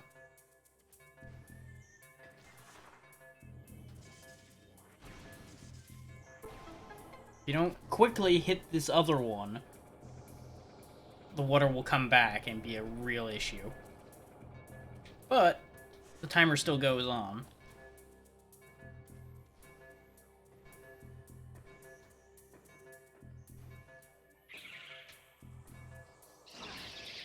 And, of course, the bats have mucked up everything. You do have a decent amount of time for this, but I'm pretty sure I am going to run out of time if I ain't careful. This way? Yeah. I hit the 50-50 correctly. I think it's only 3 of these. I hope it's only 3 of these. Yeah, that leads over to the door, and now the door lock is gone. Now you'll notice the timer noise is gone. The timer is only for completing the puzzle. It thankfully does not keep that going the whole time. You don't have to do that every time you come through here. Which you will come back through here a couple times, I think. Especially if you backtrack to collect things.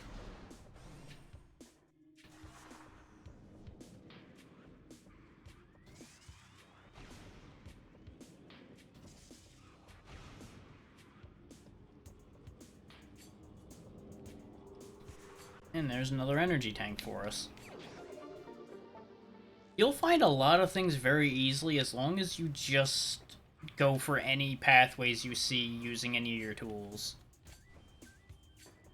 If you just dead straight forward after every hint the game gives you, you're gonna miss a lot.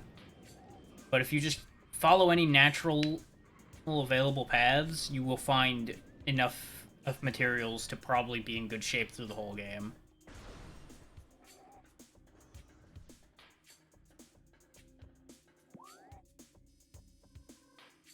And you will have noticed that there was a white door over there.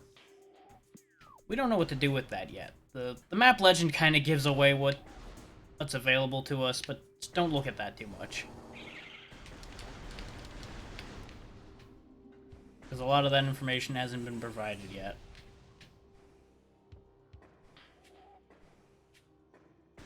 And of course, I know what we're going to be able to get, because I've played this game before. But that doesn't mean you guys all know.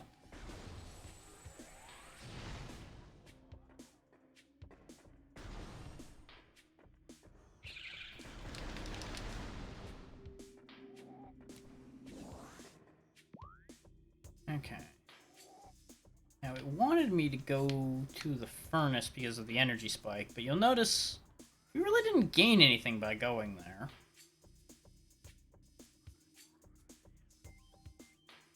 We solved the problem, but nothing really came of that. And I think that means I missed something, actually. So I probably should turn around.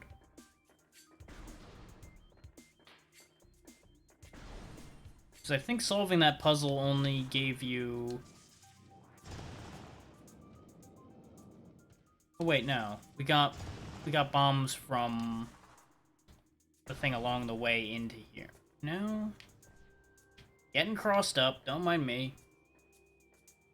Right, we didn't follow up on the area we drained over here. That's the thing I forgot.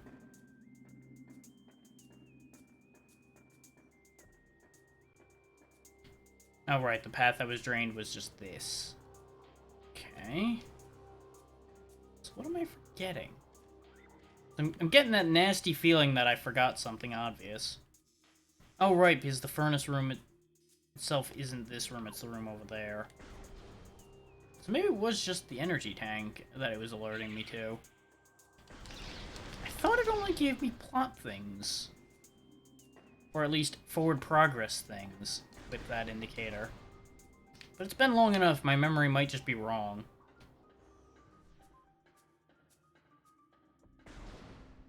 So, it being an energy spike would make sense for it being an energy tank. Or did we just not actually get into the main furnace and that's the problem?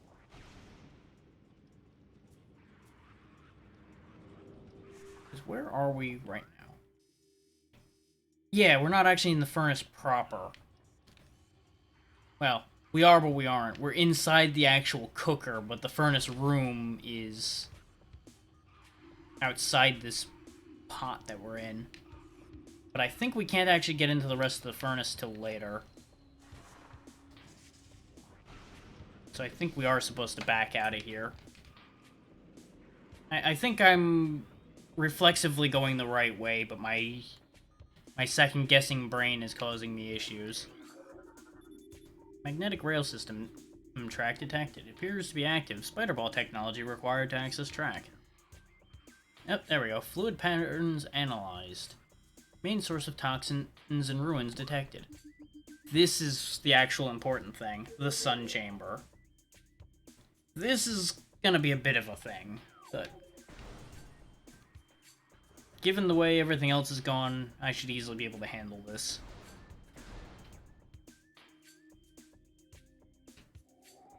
This is an issue with this game, is that the doors sometimes just don't open, and I think it's a loading issue, but I'm not sure. It seems to always happen more frequently when I'm really close to a door when I shoot it. And to the best of my knowledge, that's not a me issue, that's a actual across the board issue.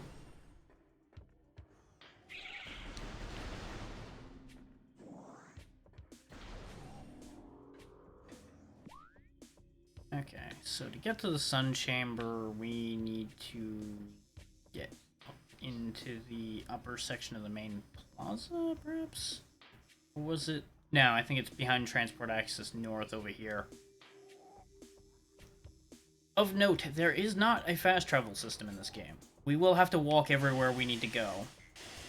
So, if I go way off track to go get something, expect it to take a bit for us to get back and on track and do what we need to do.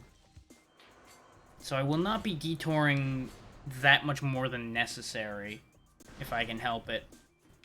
You know, aside from times where I forget something, and we end up going off on a stupid tangent because I forgot. Now these are more the issue when I was talking about the vines. Notice that they're red. These are a nastier kind. They actually hurt. But they're also guarding a symbol. Just as with that other room, there's 4 symbols in this room, locking something higher up. Now, I don't think we are required to do this section right now. But while I'm here and thinking about it, I may as well. So I think now that we have Morph Ball Bombs, it's possible.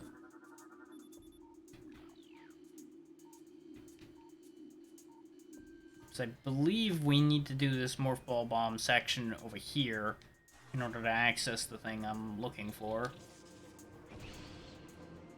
Or at the very least, to access the results of it.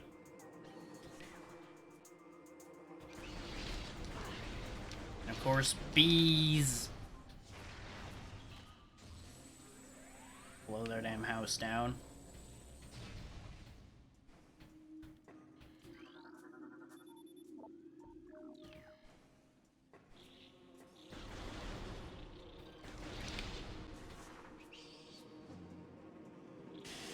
Ow.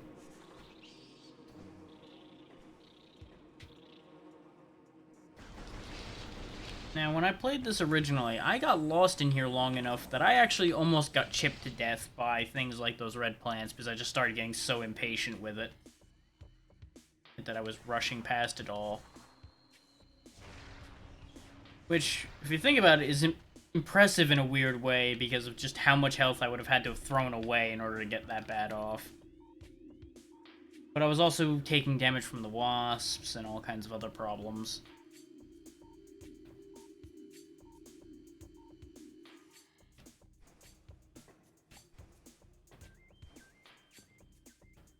Now you'll notice we've got 2 out of 4 symbols. It's just like the last one, there's 4 runes that required. I seem to recall one of them is actually up here somewhere. There's one of the ones we got already.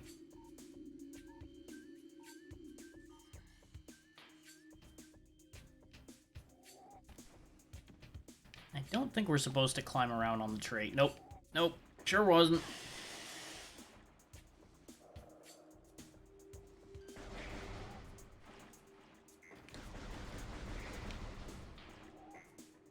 Basically, we just need to be a little bit more vigilant as we're going up here again. And we should find them.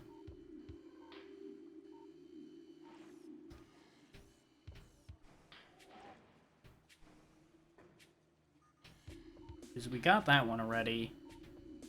Yeah, it was underneath the reeds. There wasn't another one under reeds, was there? No. We were just looping around the tree. I don't think there's one under the water, because I don't recall them doing that. I do believe that it's going to be behind something again. I just don't know where. We're missing 2.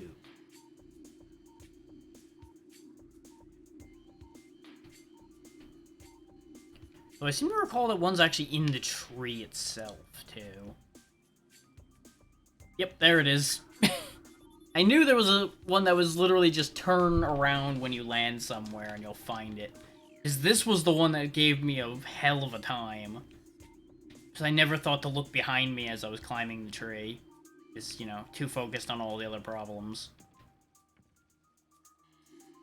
Given that this ledge exists, I feel like there's probably something I'm supposed to see. Except for the fact that it leads down to that door. So that's probably what this is for, not a hint.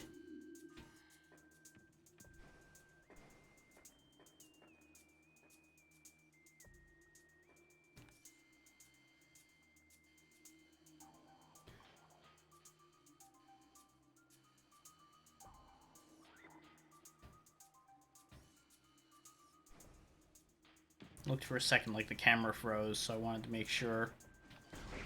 It's not down by the door, is it? It's not like above the door or something stupid? No. Can I see it from the door? No, because I can see the one that is guarded by the little reed eat bastards.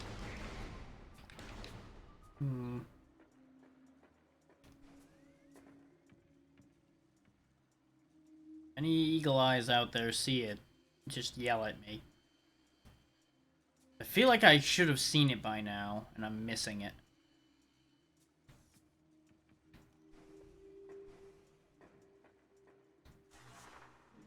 So I have to assume it's past this point. So that's where that one was, so maybe not.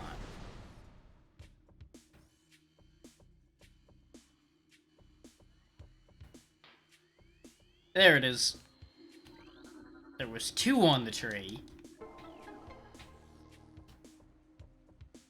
It's amazing how some things will stick. Because mind you, I last did this section... I probably played this game back in like 2010, maybe at latest 2012. So this would have been like 10 years ago.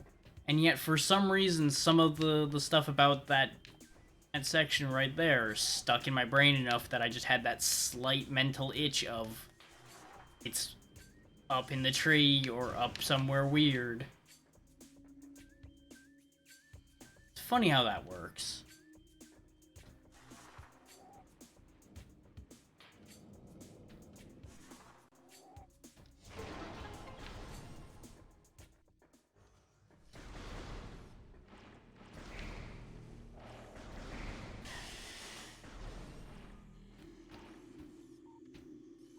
Just where that sign was readable. Apparently not. Might be that some of them are readable and some of them aren't.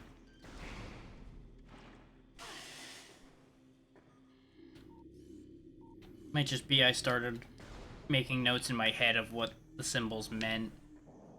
But it's time for our first real boss fight.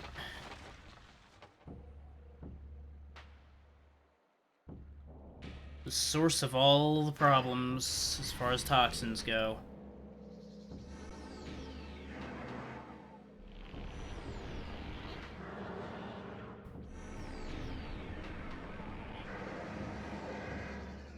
Flagra. Ow. New creatures entry has been downloaded to your log. Morphology. Flagra. This mutant plant is the source of toxic water in the ruins. Flagra's growth cycle has been radically accelerated. As a result, it requires near constant exposure to solar energy to remain active. This exposure has made Flagra's outer shell thick and durable. Its lower root system is unprotected and vulnerable, however. Exploit this flaw when possible. Concentrated weapon fire can daze it for short periods. And that should indicate to you exactly what the mechanic for this is. You basically hit it so that it gets stunned enough that you can attack it properly. In this case, properly being by first knocking the lights off of it so it gets tired. So these roots retract, and then we hit it with morph ball bombs. As the fight goes on, this is gonna have to be done very fast. But to the best of my knowledge, this is the only means of actually damaging Flagra.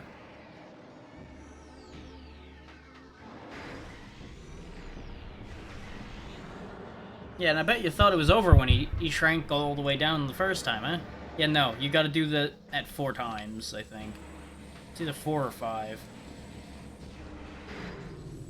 Now, you don't have to stun him in order to deal with the lights, but as you see there, whenever he's not stunned, he's gonna knock the lights back onto himself.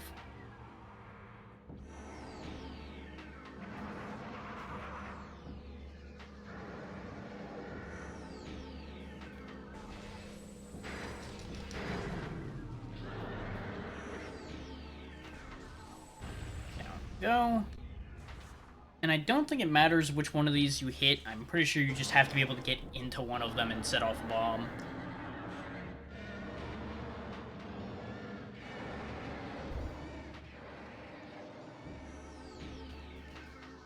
Now, I had no end of problems with this fight at the last couple cycles here. Because he starts getting really mean toward the end. Specifically because of that. The same thing they showed at the beginning of the fight with that cutscene. The fact that they will deploy vines that will block off a section and make you have to go around.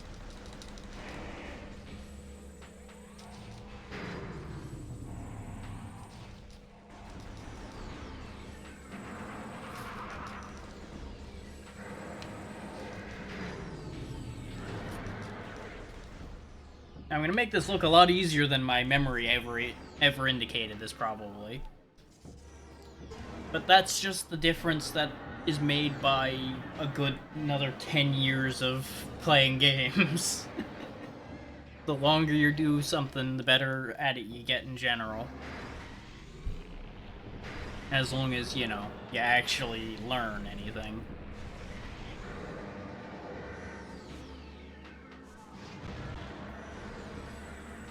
I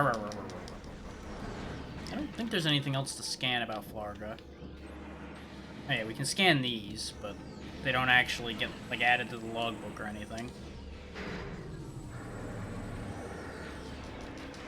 No, you ain't putting that back. Bad plan. Bad. You're bad and you should feel bad. Now, the trick you can do is just dash around on him constantly. Well, we have a raid. You're just in time for me to be killing a plant. Hey, Xeno, thank you for the raid.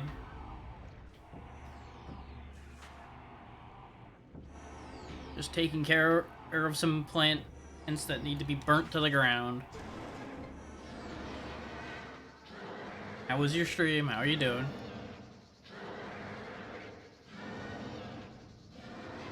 Ten people's quite a raid.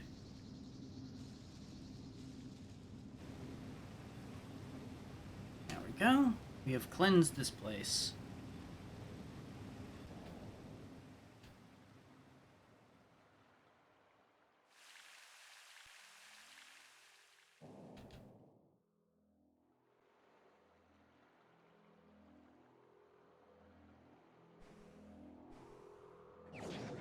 And that should be our suit upgrade.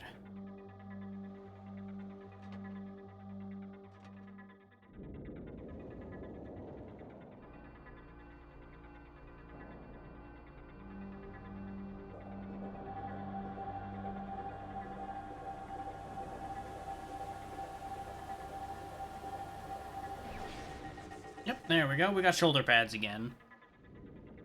And a little bit more armor plating.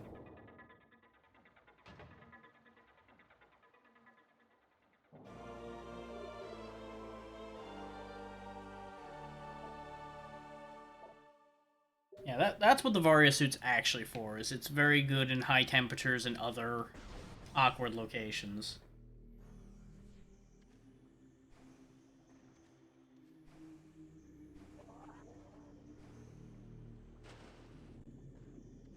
Not so good at water, though.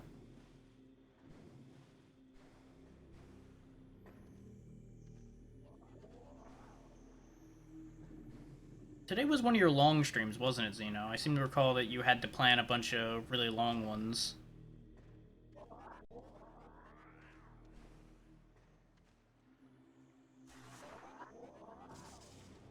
Nice.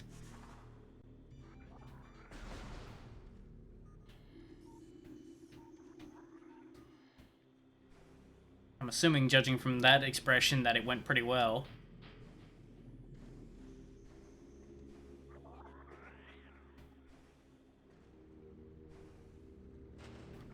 I'm doing this wrong, aren't I? There's probably a much smarter way I could be going about this. Not that that should be a surprise to anybody.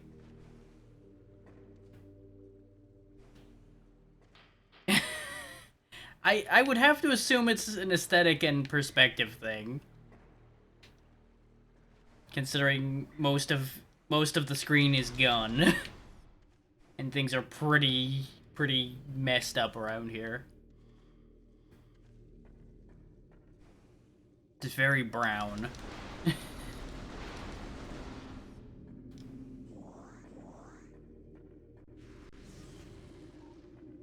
Ew. New creature entry downloaded to your logbook. Morphology. Pulse Bamu. A life form of raw energy. Periodically releases explosive segments from its body.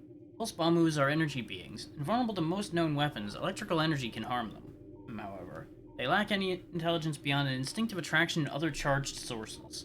Pulse Bamus produce energy constantly. All excess energy is shed regardless of who or what may be nearby. So yeah, don't charge your beam around these things or they will be drawn to you, as demonstrated here. So yeah, don't do that. They really like that. But they don't exactly have regard for anyone or anything else's safety, so you don't want them as friends. Well,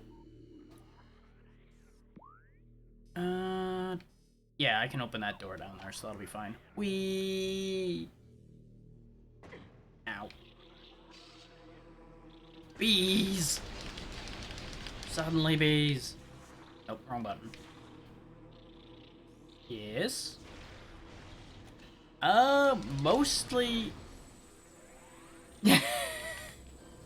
I mean... They're very energetic, and energetic friends are very helpful. The short version is... we're pursuing some space pirates who ended up here after we found one of their ships stranded out with a distress beacon up. And of course, we've been fighting the space pirates throughout the whole Metroid series, so there's just a whole long history there I'm not gonna get too deep into at the moment.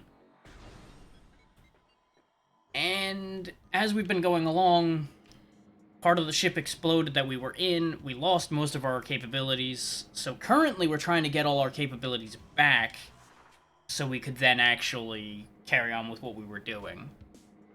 We have most of our stuff back now. We are, I think, of what was actually available in the beginning, I think we're only missing the grapple beam, which we're not going to be seeing for a while. Meanwhile, this planet, Tallon 4, is really in bad shape. A meteor hit it, which caused issues for the existing indigenous race. The space pirates are doing all kinds of wild research here that we're going to get into later.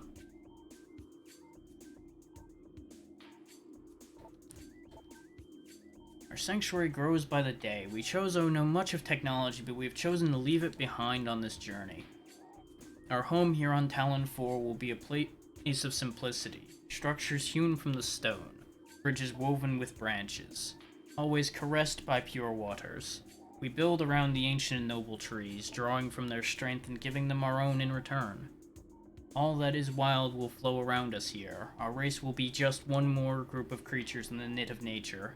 It will be our hope that such a state will bring with it great wisdom, a greater understanding of the nature of the universe. Once our city here is complete, we will peer inward and discover the truth. That got interrupted by the meteor hitting that was discussed in an earlier log.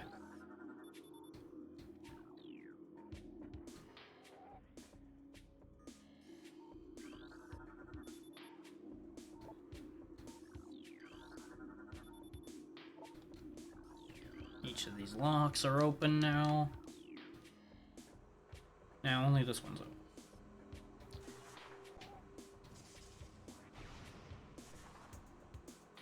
But for anyone familiar with the Metroid series, this is just a three-dimensional version of that same formula, more or less. It was quite the departure at the time, though people have since gotten used to that idea. But for those unfamiliar with the series, it's predominantly based around exploring in whatever area the game places you in, finding upgrades to gain access to new areas, and then just trying your best to make it to the end alive. That's the very short version of how this kind of game mechanically works. This game in particular gives you hints periodically, like this right here, mentioning increased pirate activity in Magmoor Caves, trying to indicate to you you should be finding your way to Magmoor. Especially now that we have resistance to heat. We can actually go in there. But you generally can go wherever the hell you want as long as you can physically get in there.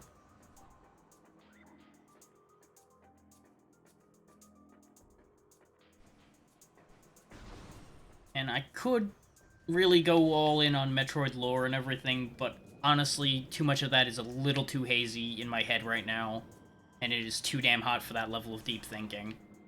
So, I'll get into that probably next session if I actually remember to do the research.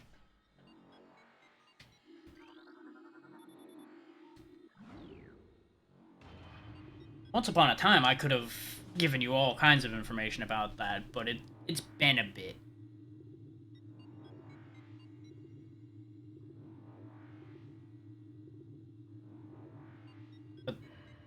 But the short version to bring you up to relevant speed is we are currently Samus, a bounty hunter who works for the Federation generally, though can take contracts basically anywhere.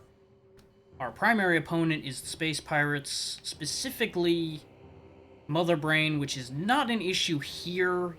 That was destroyed on the planet Zibus back in Super Metroid, which ties into what's happening here because the pirates that ran from that planet are generally the source of our issues here.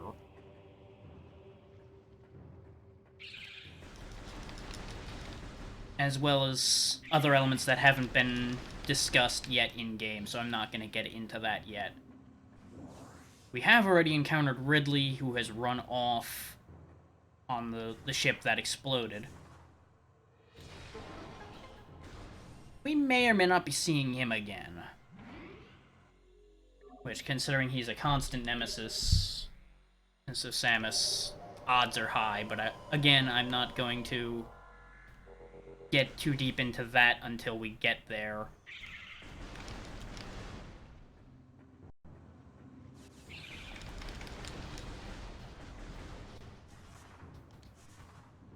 And specifically, the Chozo race are the ones who created Samus's suit in the first place, as far as anything is indicated.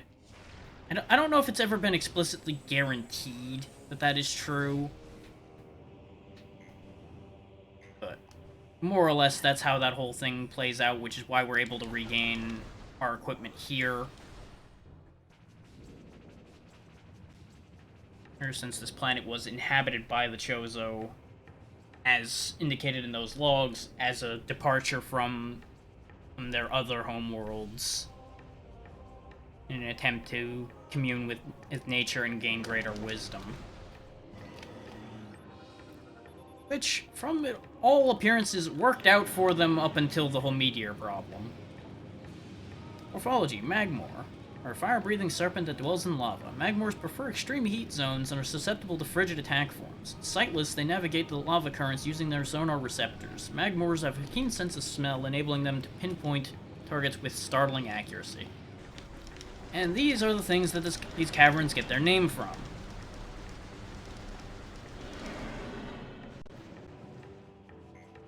Or vice versa. Not really sure which way around that goes. Could be either. But since we don't have the grapple beam yet, we can't interact with that. As you might expect, lava hurts. We're going to be landing in that a lot, because my jumping is not the best. Because in the three-dimensional perspective, it's a little tricky to tell where your feet are landing. Morphology, Puffer. Or unstable gas-filled organism will rupture on contact. Puffers fill their bodies with lethal metavaporium gas and float about in search of food. If ruptured, the gas within the puffer is violently released. Despite their fragile bodies, puffers are aggressive hunters.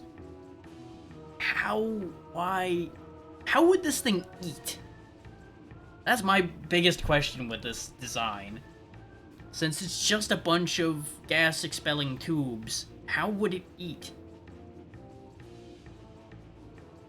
The gas cloud they release upon death is often fatal to the creature that brings them down as well. Mutually assured destruction. Fair enough. Oh, the lava. Oh, the poison. Ow, the everything.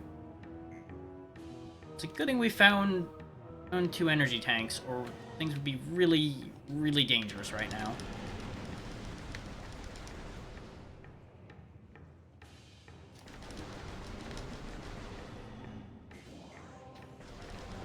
Now, currently at our disposal, we have our regular shots, charge beam, and missiles, aside from the bombs that were demonstrated earlier.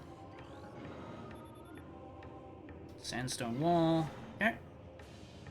So we bomb it.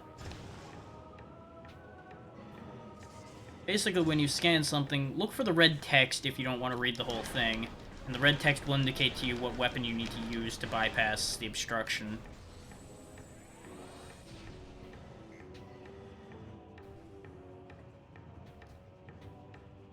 But I think that more or less catches everyone up on what's relevant right now. I thought that was a platform.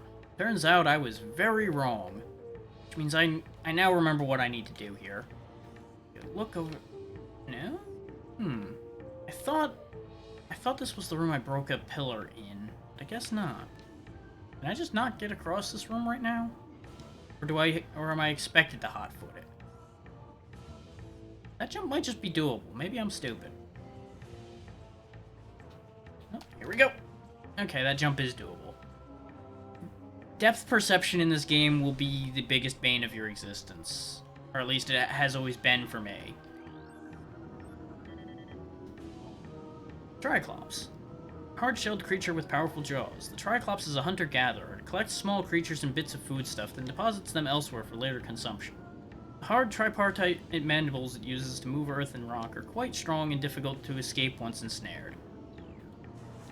And, as you might imagine, in Morph Ball form, we are definitely going to be counted as a small organism relative to these things. So we don't want to get caught by them. If you do, drop a bomb and they'll be very unhappy with that and they'll let go of you. I don't remember if they actually die from that or not. Might take a hit or two to get rid of them. But point being, you don't need to deal with them at all, so don't. And as I mentioned at the beginning, I'm not intending on getting 100% scans because there's a very real chance I'm going to miss a scan or two that are permanently missable, and I don't want to stress over that. So the current main intent is just to finish the game.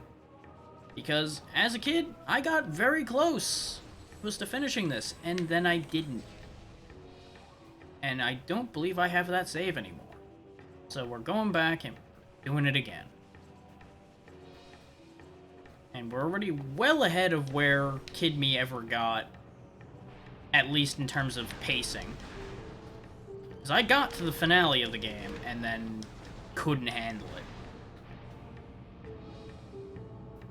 And back all those 10 or so years ago. And those who were here for the randomized run I did of it, you'll remember I got stuck in that elevator loop and said to hell with it.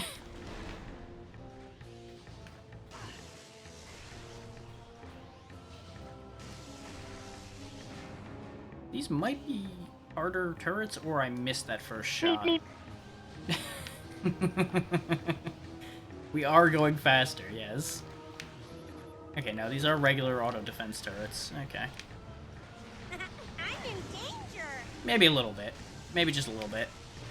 Things are getting a little more dangerous, as you can see by the fact that I'm down to my last health bar.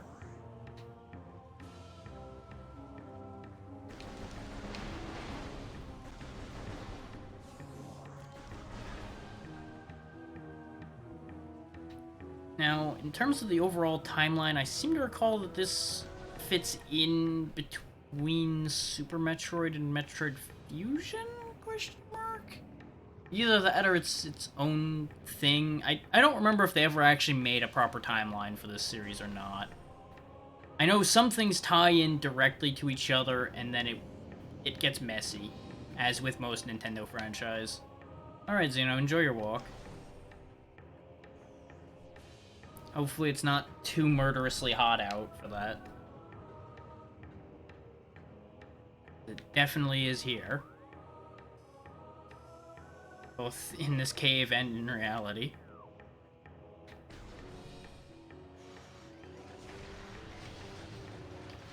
And as you can see, things respawn when you leave the room. Oh, good. Oh, that's less good. That's less good. We haven't hit a save point recently, I don't think.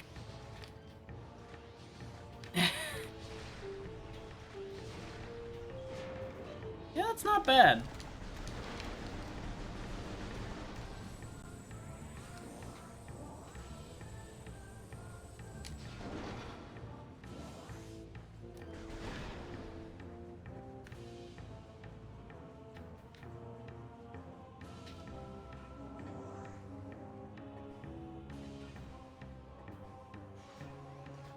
Uh-oh. I hear it. I don't know where it is. Probably on the building. I'm just gonna keep going. There's no. Wrong button. When threatened, I retract into my shell. Send help.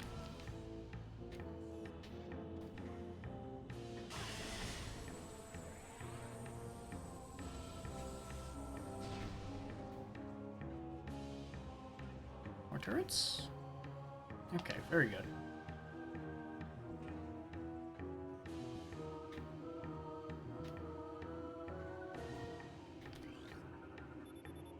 Local crystal formations possess low phazon residue. They don't have high value to the monks of Grondheim. Oh, they do have high value to the monks of Grondheim, however. Recommend processing of crystal for that market once phazon operations cease. Immersion pistons are leaching power from the magma pools as planned. Geothermal power source is promising. Recommend end energy command and deactivate central dynamo and switch to geothermal power at once. I'll give the space pirates one thing. They hook into any kind of way they can get power from a planet pretty damn quick and pretty efficiently. They run a really good operation. Report any signs of magma predator activity to Security Central at once.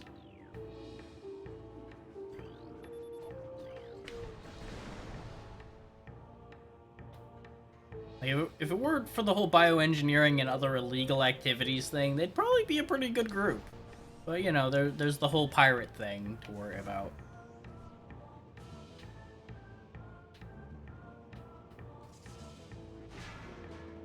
Oh yeah, be careful with things like that. If you have to make that jump too many times, that block will be destroyed by your bombs. And you will enjoy a very brief lava bath. It will be brief because you will not survive. Access to Fenendra drifts north granted. Now, I believe we're meant to leave now and go to Fenendra to get something to then deal with this place. Because our only other option would be to go up higher into the monitor station or across Fiery Shores. I don't think there's necessarily a required order to that. I think you can do either one within reason. I don't remember the issue with Fiery Shores. I just remember going up here pretty much immediately.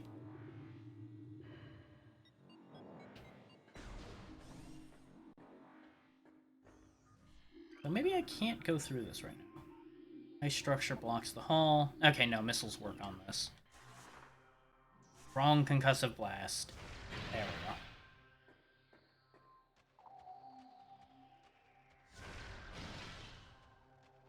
I think I second-guessed myself for a moment there, because when we were doing the randomizer, I came here, and I don't think we had missiles. Because random elevators caused things to happen.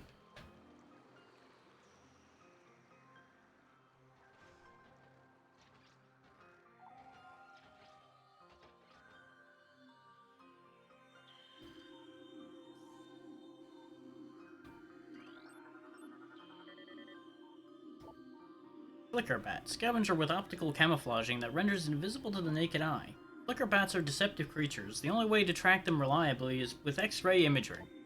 They fly ceaselessly, hunting insects and other small prey that float on the air currents. Flicker bats tend to fly in cyclical hunting patterns, using primitive sonar to navigate. They're not really our problem either, they're just kinda here. There we go, a save station detected.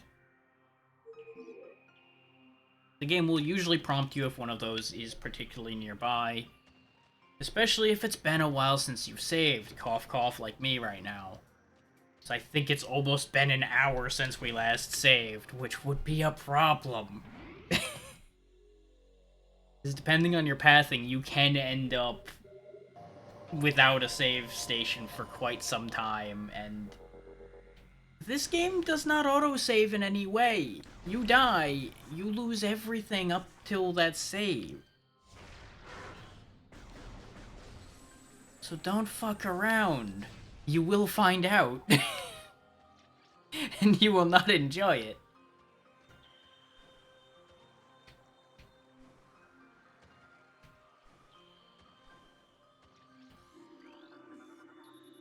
platform is kept aloft by a gas-based propulsion system attached to its underside. Makes you wonder how it hasn't run out of fuel. Crystallite, territorial cold weather scavenger. The shell of a crystallite reflects beam weapons and can only be cracked by a concussive blast. They hang upside down in an ice cave during their larval stage. Moisture runs off its body and forms the ice-hard shell, which the crystallite retains for the rest of its life. Until someone runs up and just blows it to hell for no real reason. Because honestly, we have no reason to kill those things. Not really. Blast shield over door is secure. Shield controls are elsewhere in the Phenendra Shorelines area. Phenendra Shorelines being the map we're in. Just in case anybody had a question about that.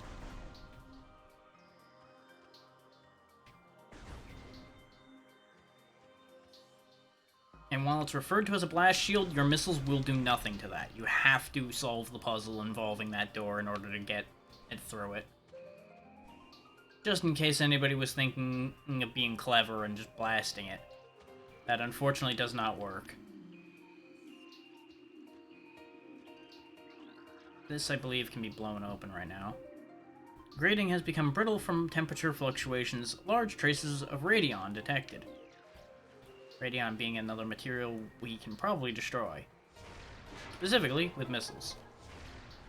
This area is going to be kind of missile heavy, from what I remember.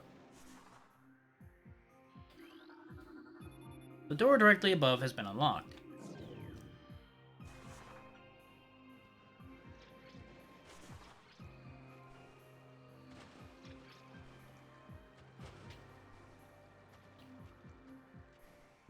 So anybody out there have much history with this? I know I've been back and forth into this game a lot over my life. This is only, like, the second serious attempt I've made at beating the game, though. I typically dip in, somehow get confused in the first area, and then drop it again, because I never was that focused on it at the time. Hence my comment about having made massive strides compared to usual. Because we're actually out of the ruins.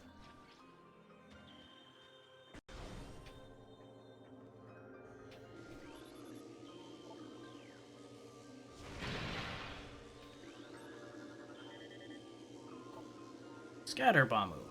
Pulsing tendrils of energy extend from the creature's body. Like all Bamu, this creature can only be harmed by electrical energy. Proximity to these life forms may result in electrical visor interference. It is possible to avoid engaging Scatter Bamus by rolling into the morph ball and slipping between the rotating energy streams. As usual, the scan visor gives you exactly what you need to know for dealing with a problem. And as you can see there, that's the visor interference that we're talking about. It gets really goddamn hard to see. I believe there is a certain visor that kind of bypasses that problem. And to spoil the surprise, morphology. Baby Sheegoth.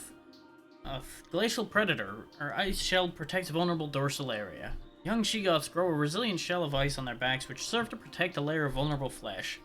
With this being their only weak point, baby Sheegoths will turn quickly in order to not allow predators the opportunity to strike at their backs. Powerful hunters, they fire bursts of ultra-cold gas at potential prey. They then feast on their frozen victim. So yeah, these are going to pop out the moment we walk towards them. As demonstrated there. Mostly just use vertical jumps or side dashes to get around to their back. Hit the shell once with a charge beam to break it. Hit him again to kill. I think it's one more to kill. Yeah. Just watch out for the blast they do when they die, because I believe that will still do damage. Damage. That made perfect sense, right? Everybody understood that? Nothing wrong there?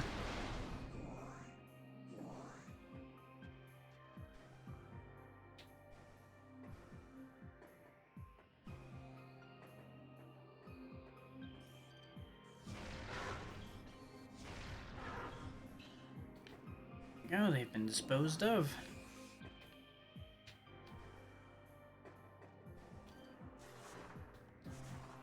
And get used to me hitting the wrong button a lot. Is I'm going to keep getting the X and Y reversed.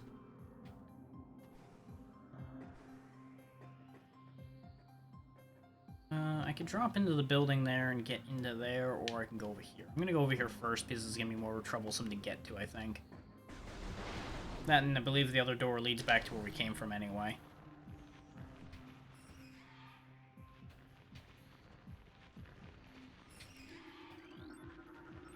Meanwhile, new creatures. Ice Burrower. Burrower adapts to sub-freezing temperature. A hardy life form, the Ice Burrower has adapted to the frigid climb of Phenendra. Now, it spends most of its time tunneling through the frozen soil, but it will occasionally surface to attack passers-by.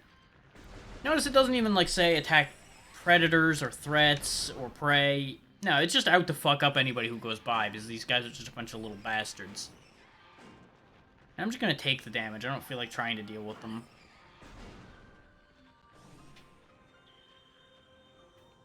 Grumpy little bastards who just want to fuck up anybody who passes them.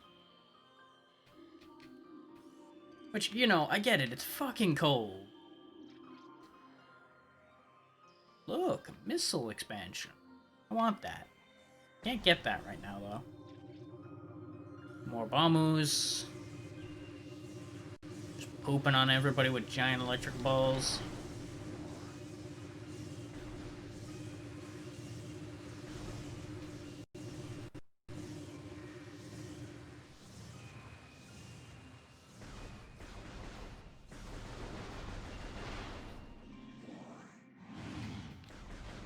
Oi. Knock it off.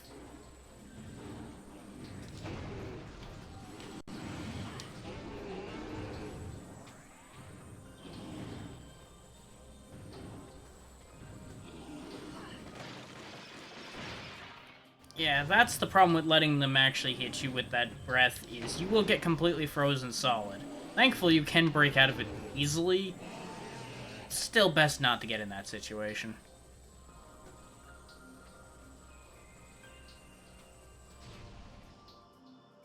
Now, of note, like most things, those Sheegoths will respawn, I believe. That up. Chozo lore, Chozo script translated. None know if our temple, the Cradle, will prove powerful enough to contain this evil forever. How can we, Chozo, hope for it to remain intact when that which it guards rises in the darkness, growing always stronger? The fate of this world rests with the gathering of artifacts we call the Cipher. But even it is not all-powerful. It is strong, yes, an enchanted whole made of 12 links. Still, it is finite in its reach, and we who guard it are slowly succumbing. When our vigilance crumbles away into madness, the Cipher will be exposed, and the fate of Talon 4 will be beyond our influence. The Great Poison, of course, coming from the meteor that crashed to this world, as mentioned in an earlier log. The thing is, we don't know the timeline of what happened yet. We don't know how long the meteor's been here, or relative to this log, in relation to the other one, or any of that, because they didn't record dates. Because, you know, they probably had bigger problems to worry about at that point. But that also means we don't know how long it's been since the problem started.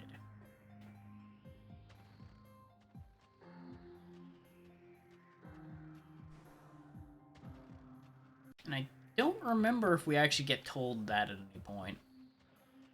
I feel like that's one of those, they didn't find it relevant, so they didn't actually provide that. But it would be nice to know the actual full timetable of that situation and all that. Wrong button. As much as my normal reflex is to fire a missile at things, that really isn't the right answer here.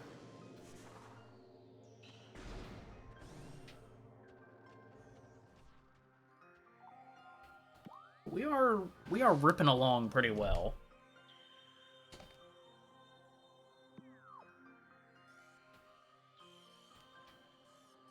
How long to beat has this game at about a 10-hour game as long as you're not aiming to get everything? And I'd say that's probably not too far off. I think it will take me slightly longer. But that's going to be a bit variable. Primarily because I have foreknowledge, but I'm also forgetful. So, if I forget something vitally important and get stuck for a while, it's going to put us behind. If I remember something important at the right timing, it'll put us ahead. So it's gonna be a bit of back and forth, I think. I'm not sure we can do this right now, but I may as well try it. I think we can reach that one from down here.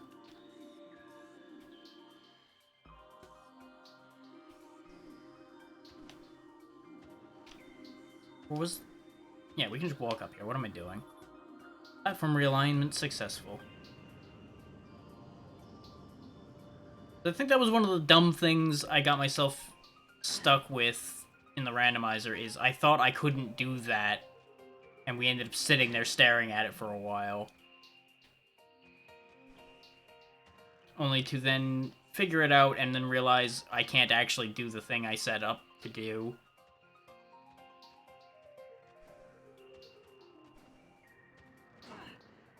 You little fucker. Die. Okay, there's a platform at the bottom there. Off we go.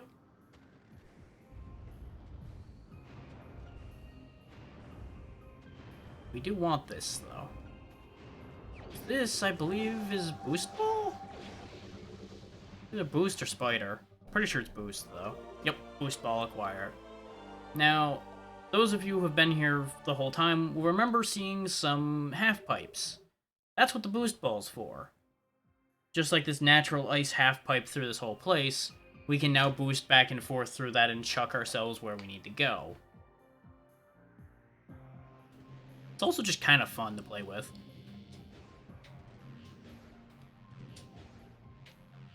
As long as you boost with decent timing, you can reach some really great heights.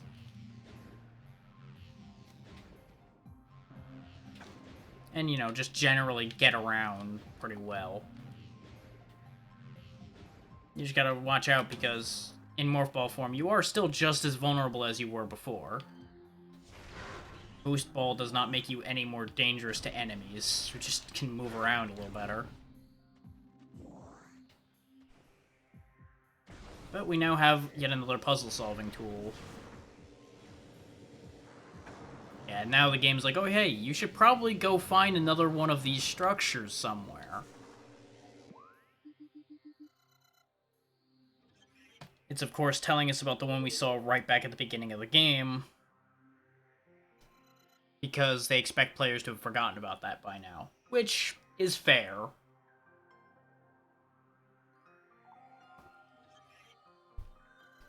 Because if I didn't know to look for that, you may overlook those half pipes entirely because they just look like level design. They don't look that out of place. But as soon as you receive the boost ball, it may click and just go, oh, we need that for these. And then you may steadily start to remember where all those were.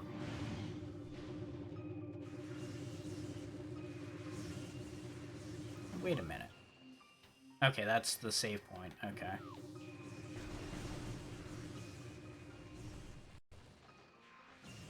Now, there are flags that trigger various things to happen. Like here, we're about to see a familiar shape fly overhead. Ridley's here. But we saw him run off down towards Talon 4, so that's not really a surprise that he's hanging around.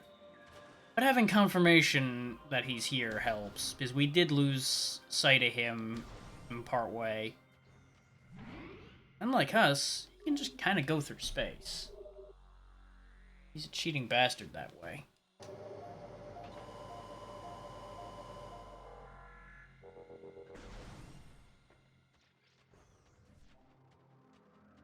He's also got a remarkable knack for surviving shit.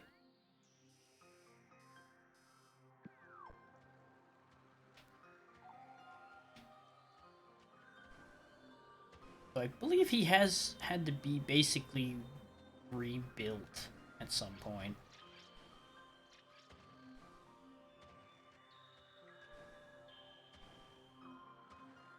For those who were here at the beginning, you may have noticed that he looked a bit mechanical. And I don't know if that was a design choice they made when they were making his model in this game, or if there's actually a thing behind that. But I like to think that the last time he got blown to hell, they had to kind of robot him up a bit to bring him back. The hell hit me that hard?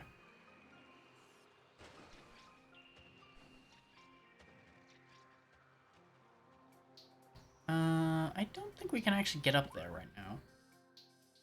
I think we need to... Yeah, no, we need to be able to realign these platforms properly first, and we can't do that right now. Is there a shorter way back to where we need to be, or... I mean, there's a morph ball tunnel up there, but I don't think we can do anything with that yet either. So I think it's back through Magmoor to get back to the overworld.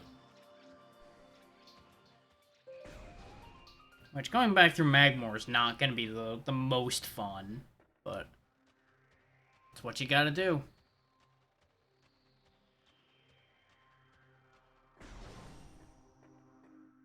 And there's going to be a few parts where we're going to be doing some fairly hefty backtracking. Even if I don't go back to get items, there's going to be times where, like right now, where the game expects us to cross over a large portion of pre-traveled territory in order to achieve our goals. But there will be a few things for us to pick up along the way. So it's going to be more than worthwhile to us to do this.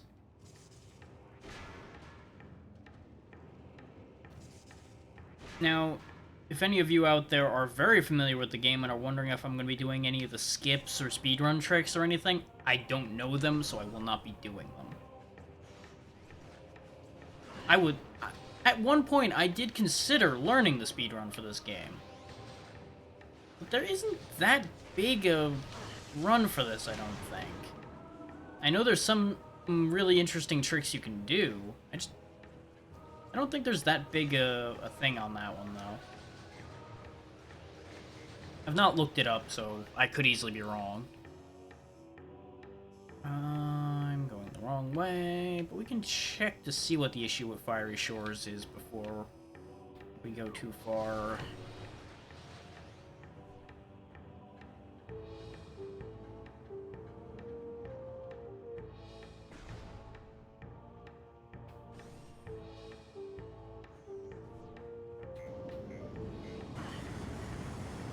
That pushes you down into the lava, so if you're not careful, you go burn.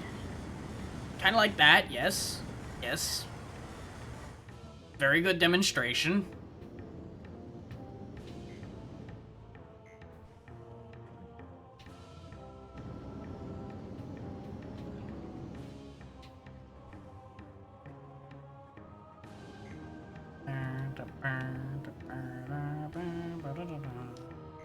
Oh yeah, I think we need Grapple Beam to get across, and that's gonna be the problem.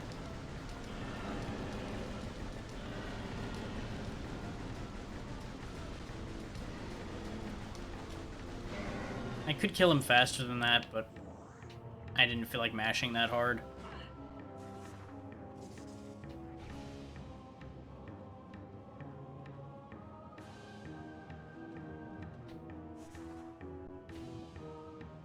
Yeah, I think we can access this door. This might actually be the save door, actually, now that I think about it. I just didn't recall that there is a save door on the other side of a really awful place. And this would qualify. Yeah, actually, this I think was where one of the elevators was that we ended up hitting in the randomizer.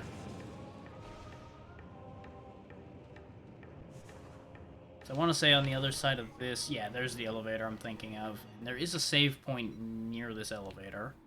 In fact, I think it's right here. but we definitely cannot access that. So I might be talking out of my ass. It may just be on the other side of this elevator, or at least the other side of the elevator in that reality. But this will be a shortcut back to the Talon Overworld, which will save us a bunch of backtracking.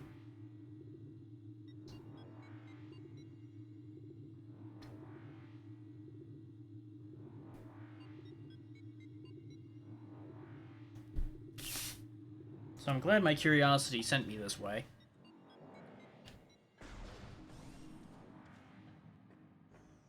I'm pretty sure we can get back out of this room.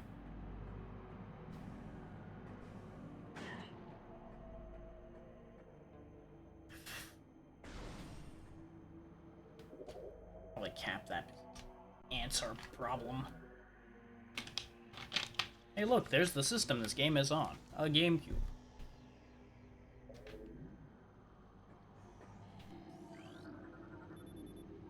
Analysis indicates incubating life forms below the surface. Ta-da! Beetles!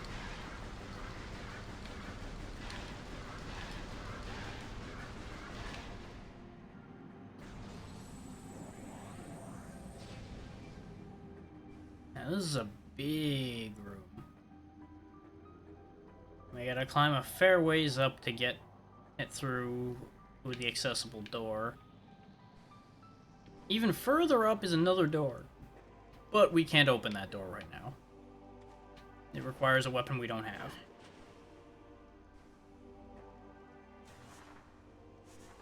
Even this one could be a problem if we didn't have any missiles left.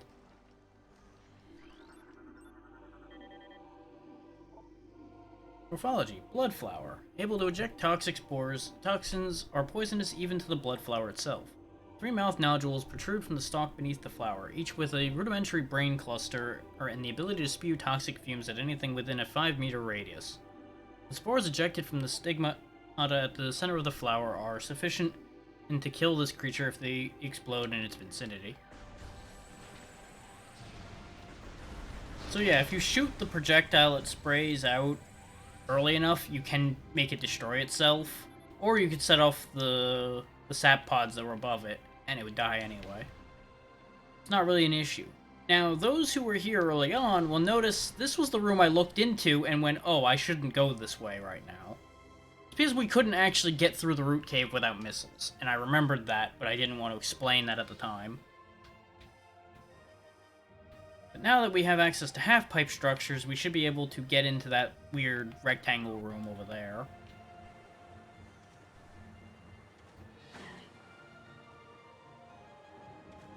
I just enjoy the music in this game. It's very varied.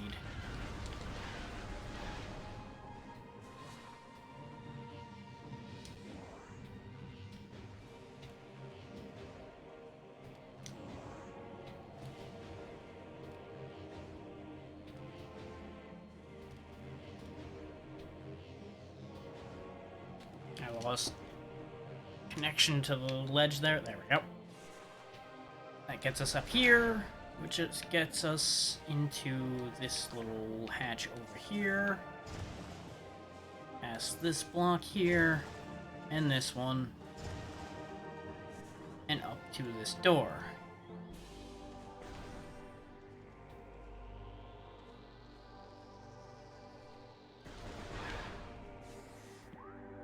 Which reconnects us to the landing site.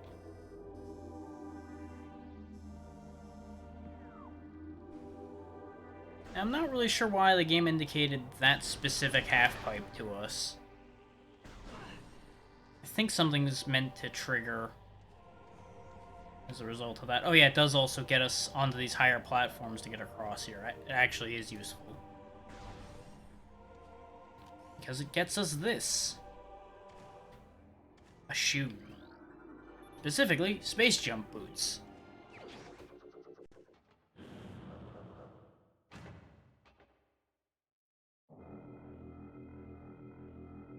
And unfortunately, we do not actually gain the ability to jump as high as Samus just did there. Nor as well. But we do get a double jump.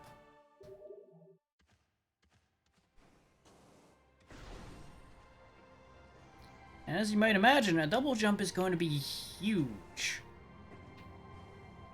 So we're going to go ahead and immediately save the fact that we have that.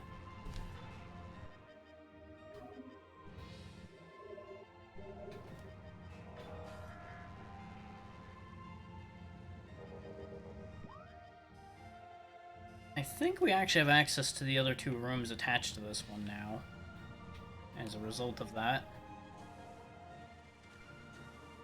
Because we have Morph Ball, which allows us to get the thing that's hidden underneath the floor over on the one side in here. And with Space Jump, we can get up here to open this door.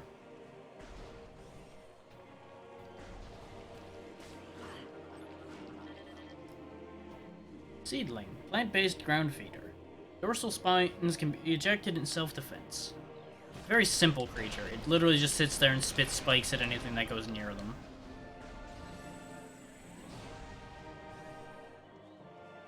Now you'll notice this is a departure from what we've normally seen around here. Impact crater. It's a structure suspended over where the meteorite landed originally. This place is important. New pirate data entry has been downloaded to your logbook. Space pirate encrypted data decoded. Log 10308.0. Field team reports are in on a aged structure of alien design built on the surface of Talon 4. Studies have shown this structure projects a containment field. This field bars access to a prime source of energy within a deep crater. Our science team believes the field is powered by a number of strange Chozo artifacts. We have found some of these relics and studies on them have begun. As this field could hinder further energy production operations on Talon 4, we must dismantle it as soon as possible. If this means the destruction of the Chozo artifacts, it will be done. So you might get an idea of where things started to go a bit wrong around here. Predator activity analyzed. Predator increase in Fenendra region. We were just there! Why are you sending me back? Chapel of the Elders. Rising predator activity. I forgot that this game does that a bit, is it sends you to one end of the world and it goes, oh right, you should be over here actually. Yeah, a couple times, which I'm betting if you know it's gonna happen, if you have the tools at your disposal to deal with it, you can deal with it ahead of time. Also, you might notice a similarity between the window here, our visor, and the window of our ship. You'll note that they're all the same shape. Funny how that works.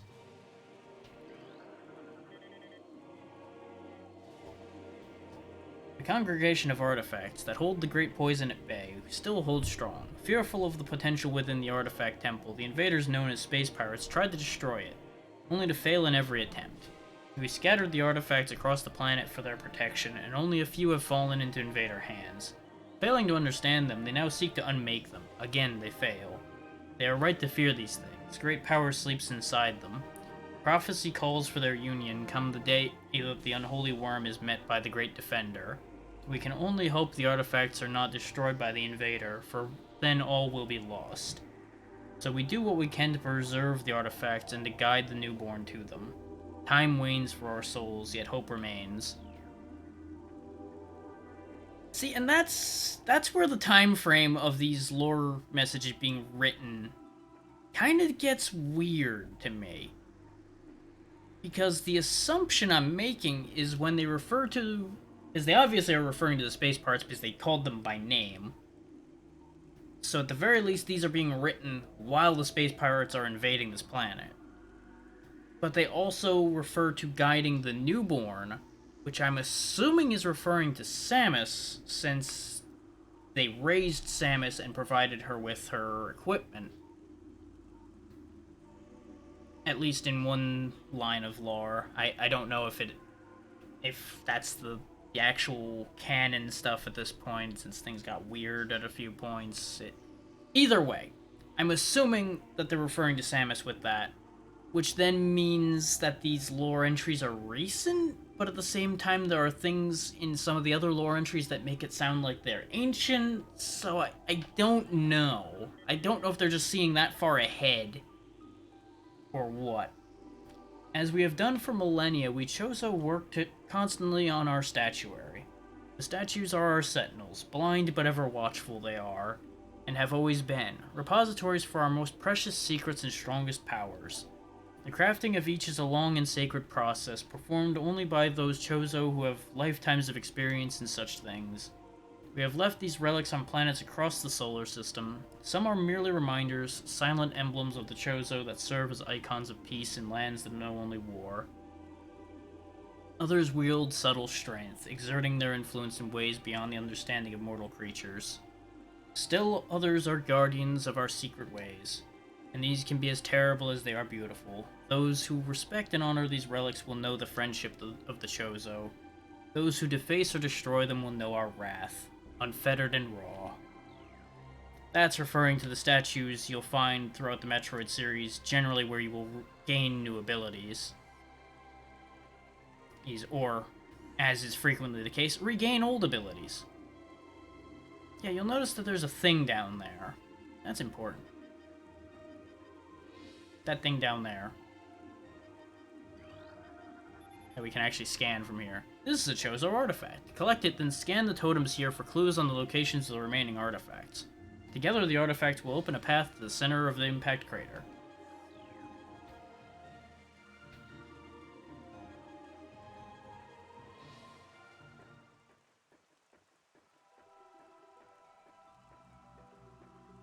So yeah. We're already at the point where we can grab our first artifact.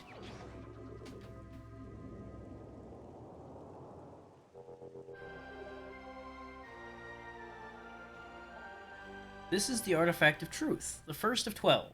Collect it, then scan the totems here for clues on the locations of the remaining artifacts. Together, the artifact will open a path.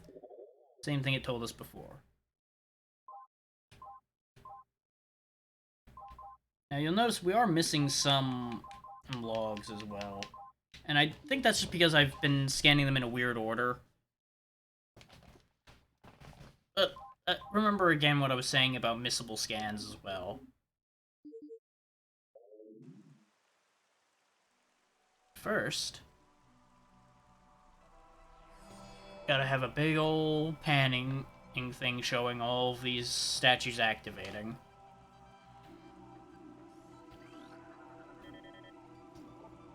Translating Chozo runes on Totem's surface. The Heat of Magbor was a test for many warriors. A shrine in their honor holds the Artifact of Strength. You have restored power to that totem because that's the one that belongs to the Artifact of Truth. In one of town's far corners, a grove of life lies. Reveal the pillar beneath the waves to find the Artifact of Chozo. Not active. The sun chamber high atop our ruined home became the nest of a great beast, and a source of corruption. Many Chozo spirits have been drawn to this tainted place, release their bond unto the world to claim the Artifact of Wild. That's where we already were, where we fought Fenendra. Yeah, whatever. Wrong name, don't remember its name already. Flarga, that was it. Within the ruins of our home, we honor our fallen elders in the Great Hall. A chamber beneath the statue holds the Artifact of World.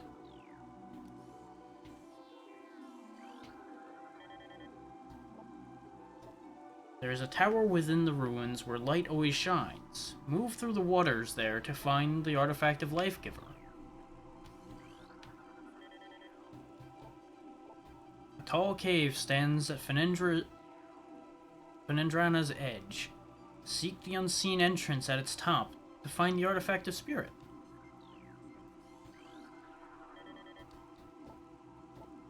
Invaders have claimed Fenendrana as their own. A tower sits atop their fortress. Collapse it to reveal the chamber where the Artifact of Elder is held.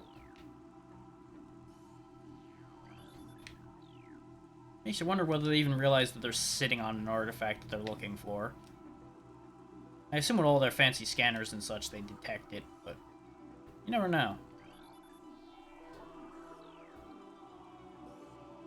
Now, I'm making sure I get all of these. I don't want to have to come back for them. Because they are all conveniently stored in here. So if when we're looking for these, we will be able to find all the information we need as to where they are in here. Now you notice I'm missing 3.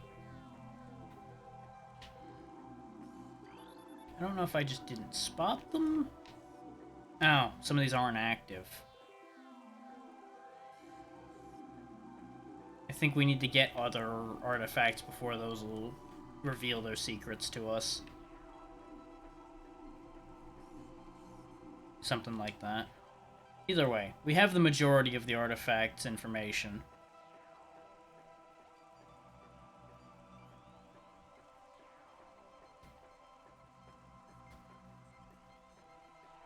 So we will soon be able to start digging those out.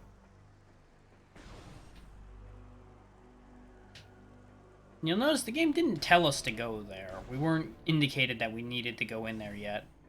I'm pretty sure I'm actually a little ahead of myself as far as that goes. But that's fine.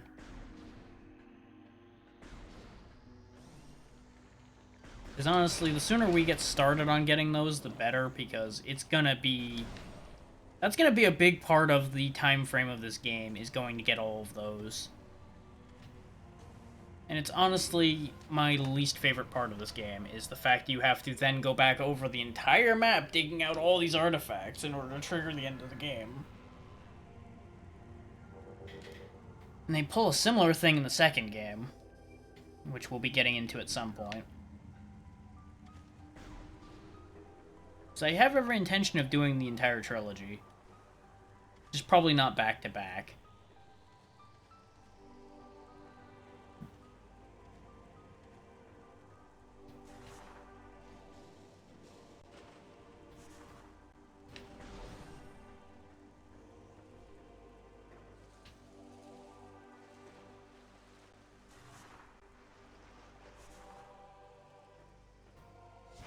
Also because, even though I really love this series,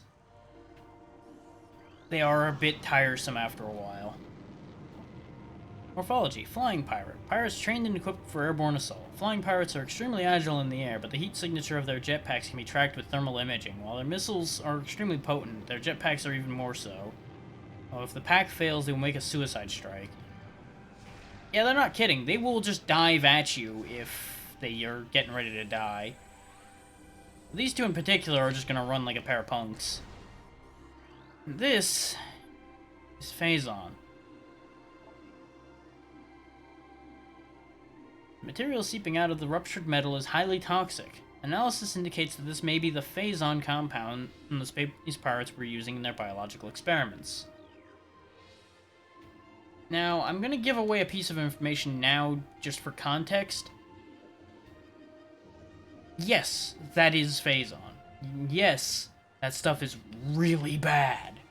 Like, on a scale of 1 to 10 of how bad it is 11. It is the worst thing here. And we'll get into why Phazon is so bad as we go. Just understand that it is really bad stuff.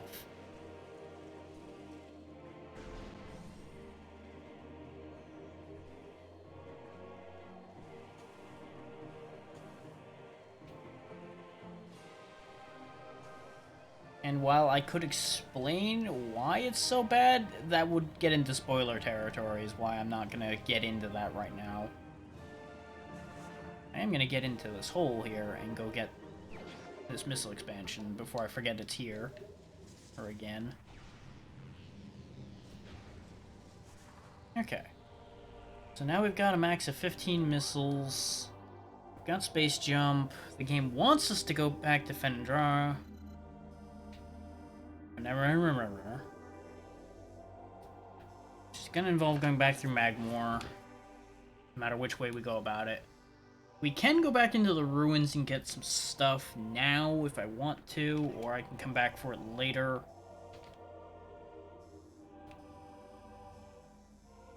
In terms of pure forward progress, I should probably go hit the Shrine of Elder first. What we're gonna get from doing that is probably gonna help us get more stuff in the ruins anyway.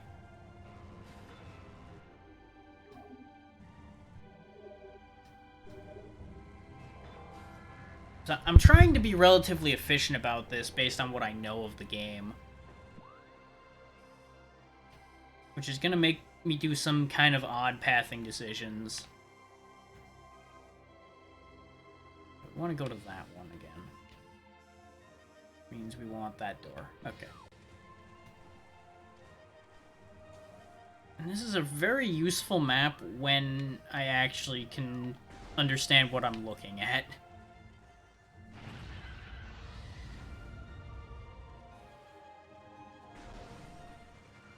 So there's... Oh no. It's just doing that thing again where height of room shows it a little weird.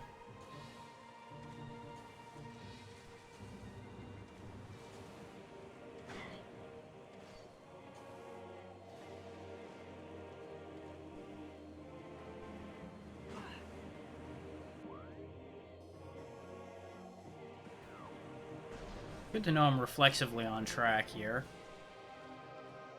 Ick. Just not dealing with the plant this time. It's not worth it to me. We ground. We different ground.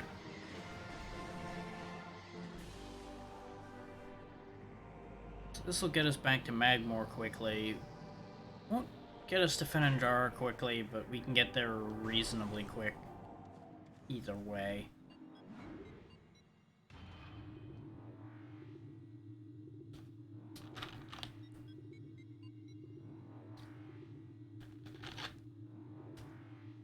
I'm thinking a 4-hour session will be a good start for this, so we'll probably go for like another hour. Unless I really, really feel like I can fly forward fast at that point, in which case I might go longer than that. I just don't want to overdo it.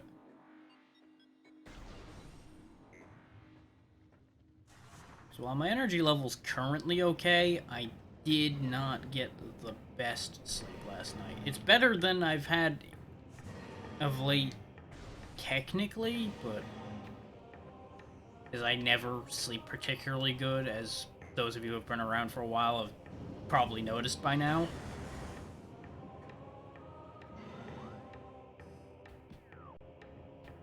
But the important point being, not in top form today.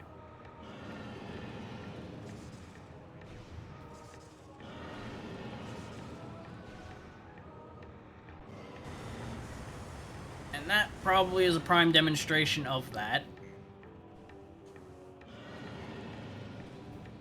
Thankfully, we don't actually need to go that path entirely. Which I believe that path actually might have led to a reward, though. I don't remember if that was the path that would lead back to the tube over there, or if that was actually an item path. We'll be back here enough that I'm not really that fussed about it, and I also don't know why I'm wasting my time shooting him so much. Considering I'm not hitting half of that.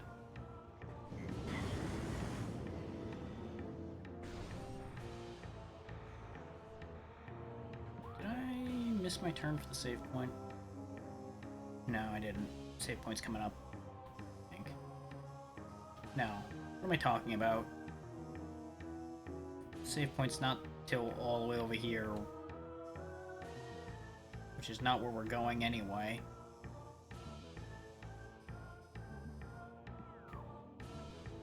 And that's a prime example of what I mean.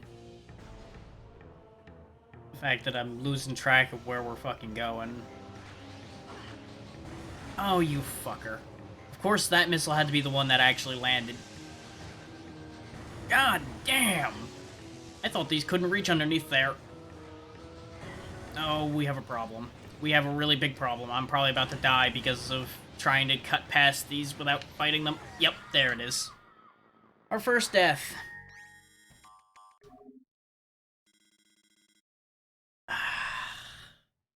It's always backtracking that gets me killed because I try to rush through because I don't feel like redoing all of the fighting we did to get there in the first place. Ugh. 1 second. I want to check something.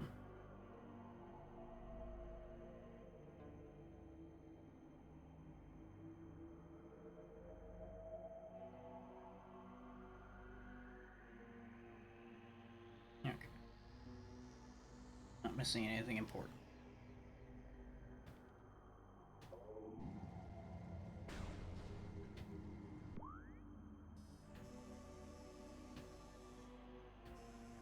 It might be easier just to go through the ruins again. Just so I don't have to deal with the missile launchers.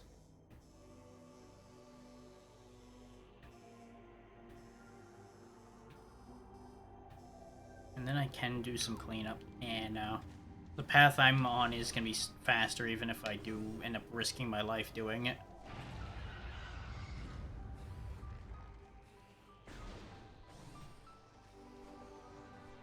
Just means I actually have to fucking shoot the turrets like a smart person instead of ignoring them. Because I think I can sneak under them. Because while I did remember that they can rotate 360 degrees, I thought for some reason they were mounted in such a way that they couldn't shoot underneath there. Turns out they can shoot everywhere. So that went really poorly. And by that point, my reaction was thrown off enough that there was not much fixing that situation.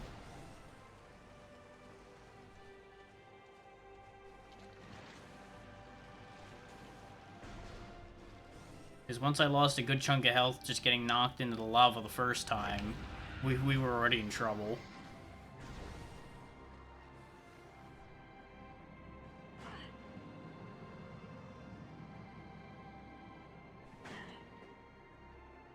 And of course now I've lost half a health bar just getting there this time. Because things are going great.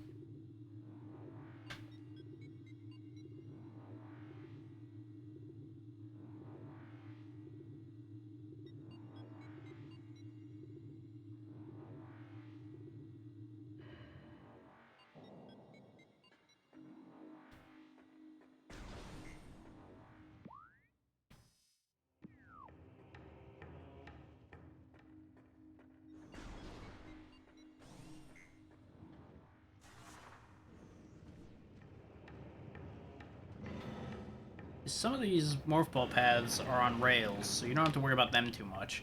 You know, aside from getting set on fire and nearly dying just trying to transition across. Oh god, are we really gonna get screwed that badly this time? Jesus Christ, game.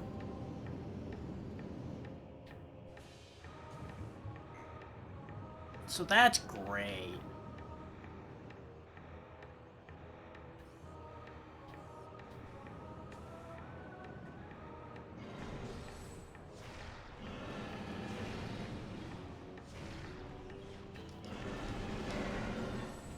I need to kill them this time, otherwise I'm gonna be screwed.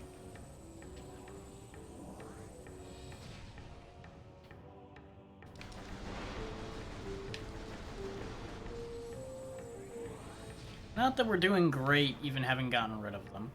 But now we can do the platform a lot more carefully. Now that this is easy anyway, because this one doesn't have railings. And the camera angle is, not the best. Okay, yeah, this was for an item. Which, you know, more missiles is good.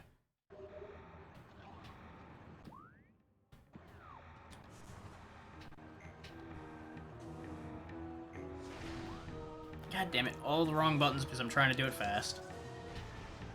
Oh, come the fuck on, game. Me in. This is going the wrong way, isn't it? Yep, sure is. No, no, no, no, no, no, no, no, no, no, no, no, no. You son of a bitch!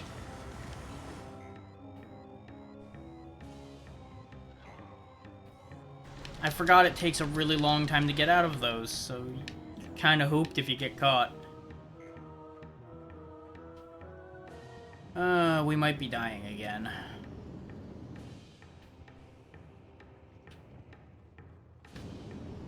I have to be real careful considering we've got like one missile hit of health.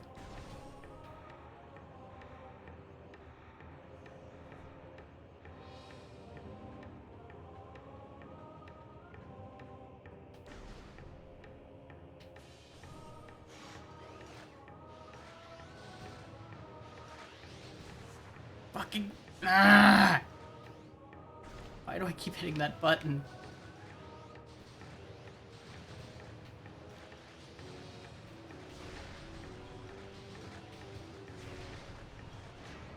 Okay, that's one. We can pop the other one from here. Save ourselves some time. The thing is, they're gonna shoot through the doorway. Whether we're there or not. There we go. That's not all of them, I don't think. But it's enough that we can get into the room alive.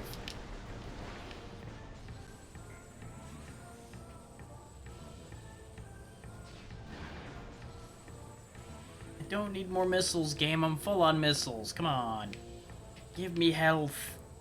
I need health. I wish to live. I could have swore this was designed so that you didn't get things you were already full on, but apparently that's a lie.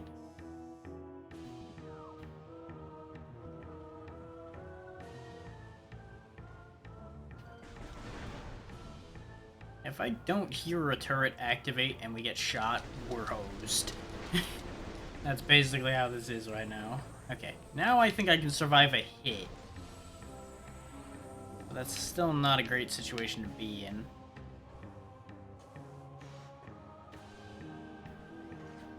I hear one.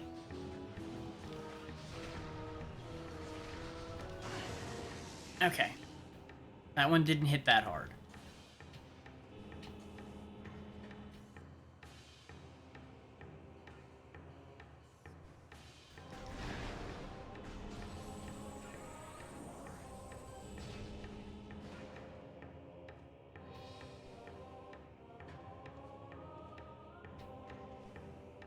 Trying to keep our path clear as best I can.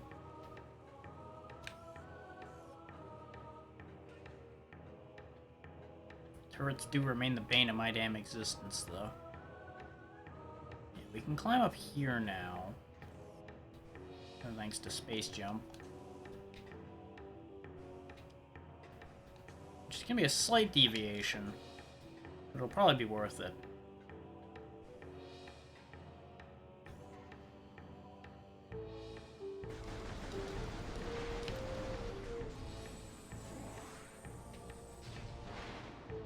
I'm actually not sure we can do this right now, now that I think about it. Because we can morph ball bomb this open, but I'm not sure what else it'll do. Or is this... Was this a boost ball thing? Yeah, you boost ball to extend the bridge. Okay, so we can do this. Just don't remember why.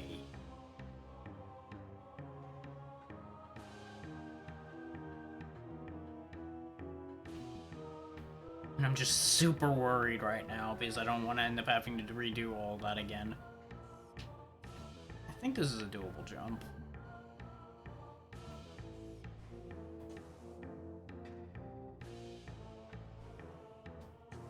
Yep. Okay. I think this is for the artifact, though. I don't think we need to be doing this right now. But we may as well do it while we're here. No, there's a door. Yep, it is for the artifact. Okay, I remembered correctly. May as well get a free artifact, because this is probably one of the easiest ones to get. Chozo artifact. Da-da-da-da. Artifact acquired. The Artifact of Strength, the second of 12.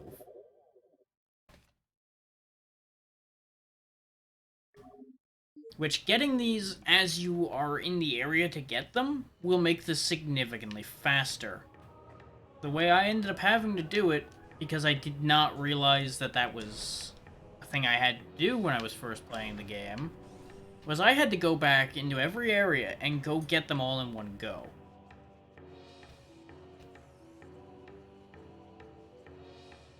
Now, the problem is, having gone through that door, we did respawn all the enemies. Which means the turrets are back. Which is gonna be a bit of a problem. Potentially.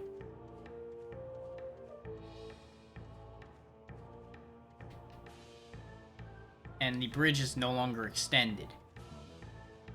So we have to go back the normal way. That is gonna be the problem.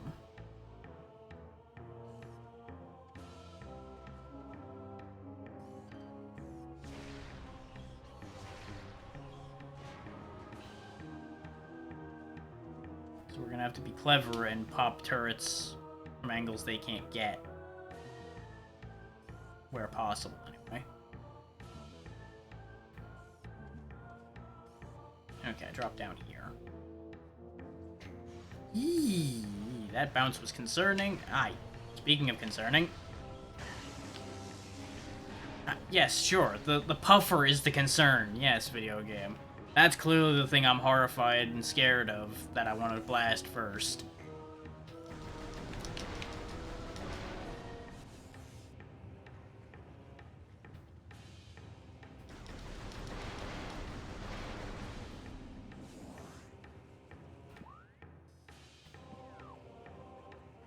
Okay, now we need to go back up the facility.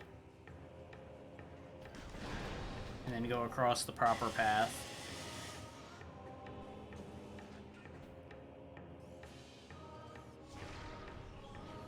Not sure why it didn't fire on me. It just kind of popped out and looked at me. I'm not gonna argue, but I'm a little confused. Thought I was gonna manage to grab that missile on the way by. Turns out, not so much.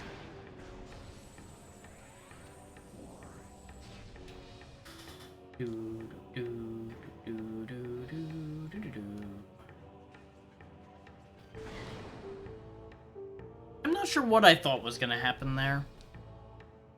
I know what did happen. Nothing good.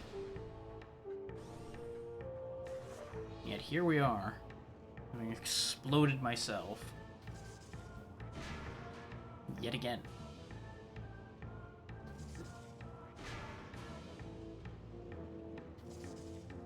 Our first port of call, once we get into the drifts, is gonna be that save point.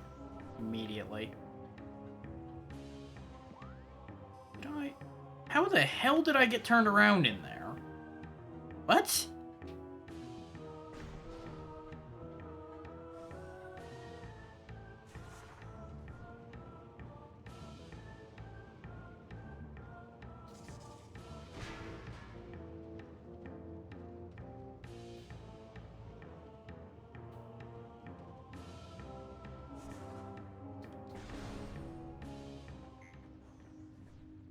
I must be tired.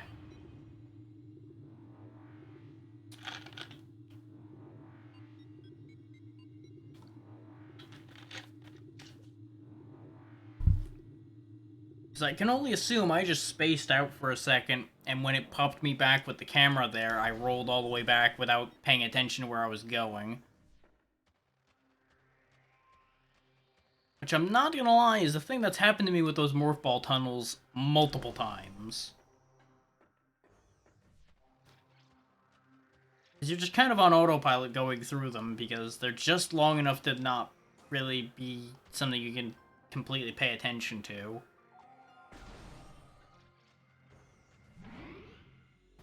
At least I can't pay attention to something that requires zero effort for any real amount of time.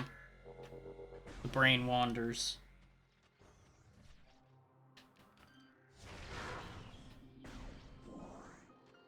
Okay, now that we're out of health danger, now we can figure out where we're going again. We need to eventually get to the Chapel of Elders, which is going to require a different weapon. Which means we need to get a different weapon. Means we need to get up there. Because presumably, that's where the new weapon is.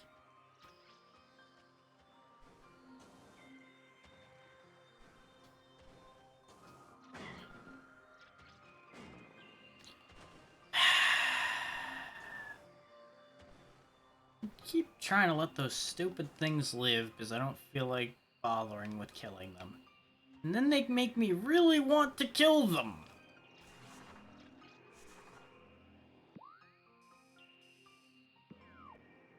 Being little bastards who knock me halfway to the damn next zip code.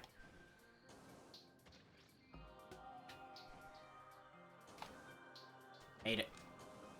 Okay. Cordite. Power conduit behind the statue. We don't need to deal with that right now. Yes, yes, you're a Bamu. I know. You like go boing boom. I can respect that. You are all about the zap zap. Bloody hell, you guys are really excited around here right now. Okay. Progress.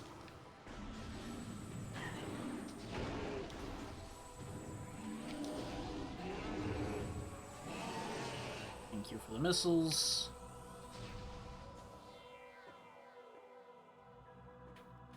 What?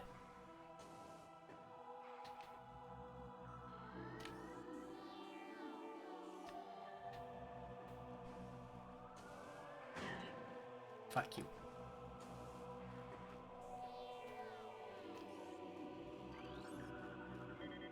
New creature entry. Ice Parasite. Scavenger with a crystalline outer shell. Parasites are hardy creatures, able to adapt to any environment within 3 generations. The Ice Parasite is a prime example. Having adjusted to a frigid climate, this vermin now thrives in it. Omnivorous, as it can exist in areas hostile to most life forms. Oh, for fuck's sake. I didn't feel like pressing the button again because I didn't figure I needed to, and lo and behold, flomp. Right to the fucking snow again.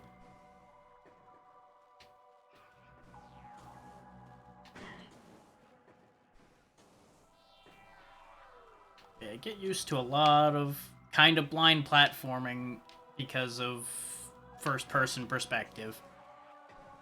You have to kind of just trust your feet land where you want them to be.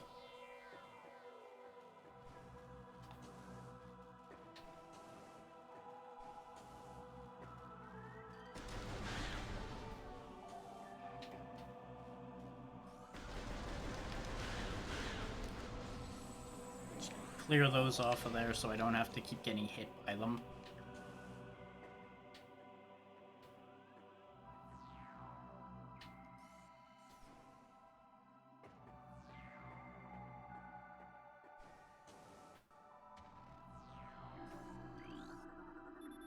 The statue's hands seem to be frozen in place. Well, no shit, Sherlock. But you'll note we can't really do a whole hell of a lot about that. Statue depicting the bust of a Chozo shaman adorns the door. Symbol is carved into his forehead. The translation reads, "It's to pass my gaze, seek my twin within this room."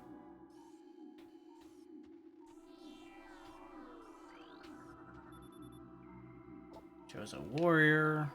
Follow the statue. Chozo shaman. Brimstone. Bang. Brimstone is usually destroyed by missiles. Sandstone is bombs. Cordite we have not seen a means of destroying as of yet, I don't believe. And some things that don't really describe what they're breakable by usually is just you can hit it with whatever and it'll break.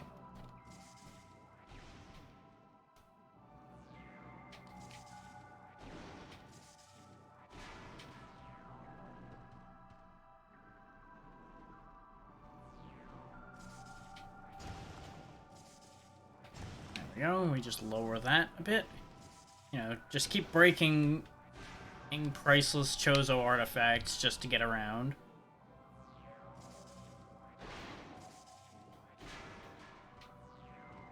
Who knows how long these pillars have stood. And here we are just blowing them up without a second thought. I really need to get new ant traps.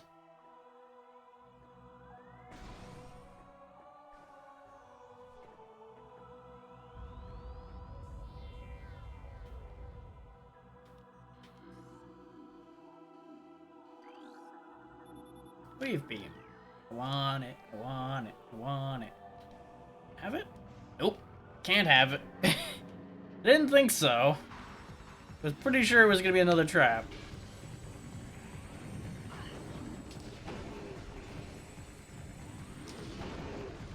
Thankfully, these Sheegoths are a lot easier to deal with now that I have double jumping. Because you can get high enough up to just shoot straight in. That's the end of those guys. But of course, that's never the end of the situation when there's a reward like this at stake.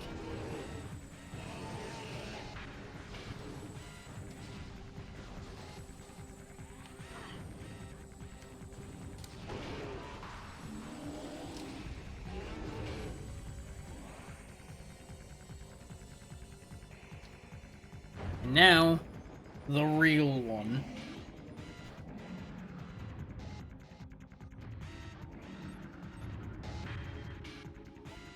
Sheegoth, supreme predator of the Fenindra Drifts. Sheegoths are invulnerable to most beam weapons. The crystals on their back absorb energy, which they can fire at prey. Sheegoths have poor stamina. They hyperventilate after using their breath attack, making their mouth area vulnerable. The soft underbelly of a Sheegoth is susceptible to concussive blasts. In battle, they expel blasts of frigid gas to ensnare their targets. They are also fond of ramming and trampling their hapless prey. Oh, it did not like that.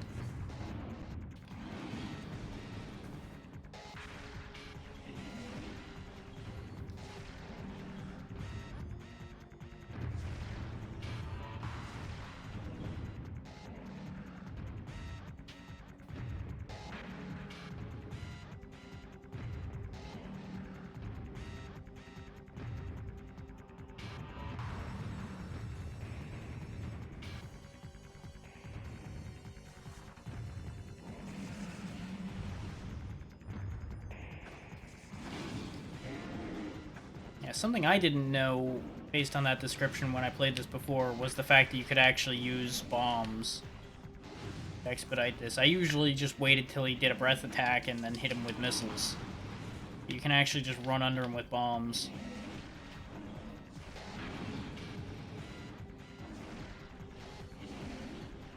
As you saw here today, sometimes his pattern just doesn't play along with him actually doing his breath attack much at all. And there he goes. Nearly destroyed myself doing that, but, you know, we got the job done. That's what matters. He'll also drop a good amount of health, so it doesn't matter.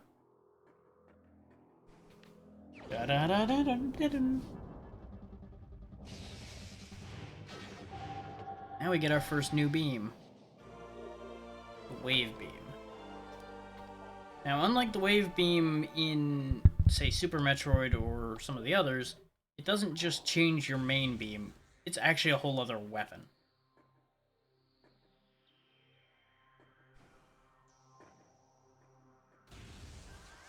It's got its own charge, its own regular shot, everything. And I don't believe ammo is a thing in this one. The second game, I remember ammo being a problem all the time. I don't think you have to worry about beam ammo in this game. So you can just kind of use whichever one pleases you at the time.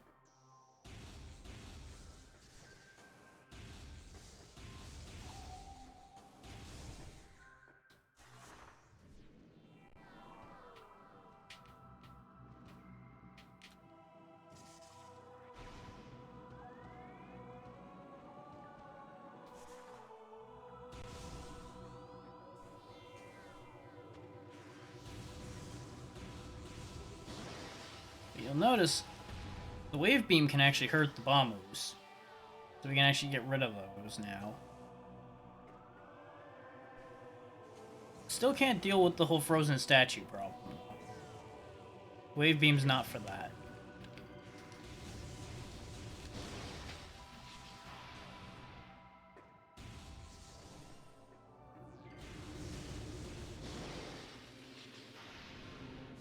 I'm honestly just happy enough to have a new beam to use. That can actually solve a couple problems.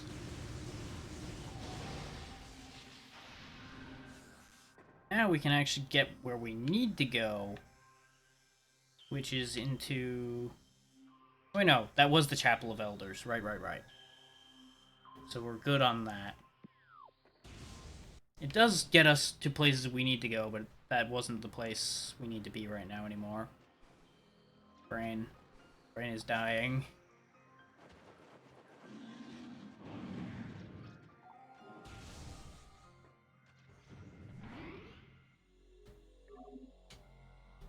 Tomorrow will probably be a longer session than today is ending up being. As long as I don't have an awful night tonight.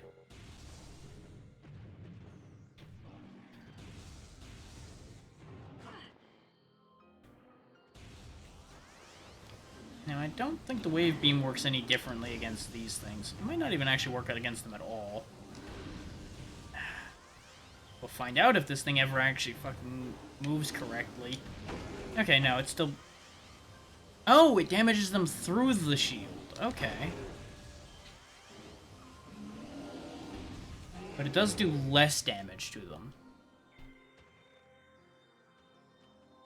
So probably better to just use the regular charge beam on them.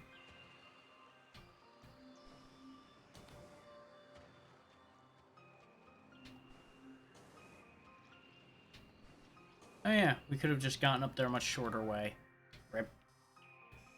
Well, we've got a room over here in the Ice Ruins West we can get into now. So, we may as well.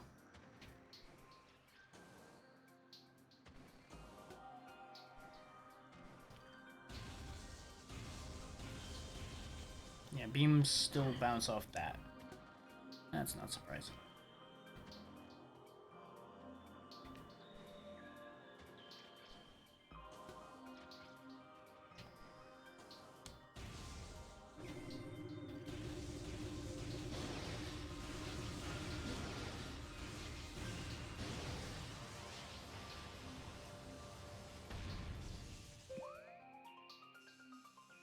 I did go the right way. Okay.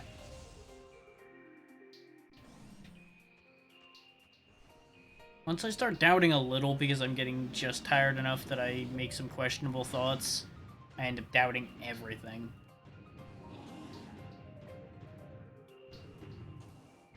But, you know, better to doubt and prove it right or wrong than to blindly assume I'm correct and end up making an ass of myself. Considering I can make an ass of myself just fine anyway.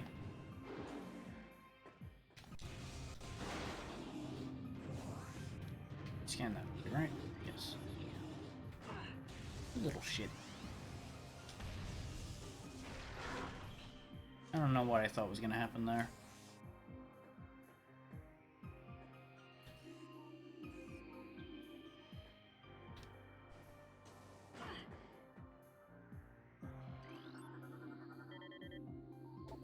This hanging rock structure appears to have a weak spot near its base. Some stalactites can be dislodged from ceilings, allowing them to be used as platforms to cross otherwise unreachable areas. Funk. We easily could have done this before Actually, no, we needed space jump to get up here, so we couldn't have done this earlier to get that platform in place ahead of time. But that allows us to get places. Like falling off of it and making an idiot of yourself again.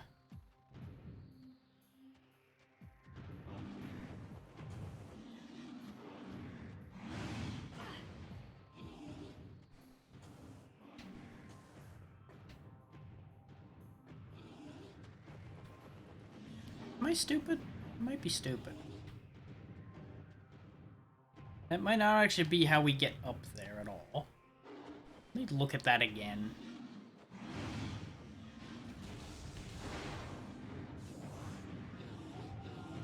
Now, the big weakness of the wave beam is you can't spam it as hard as you do the regular shots of the charge beam.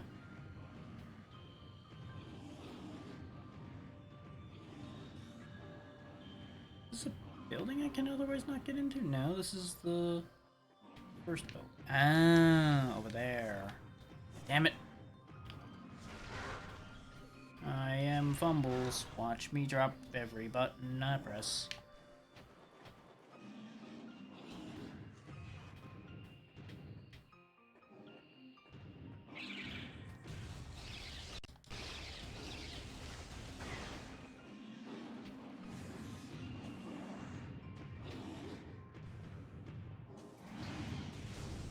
There we go.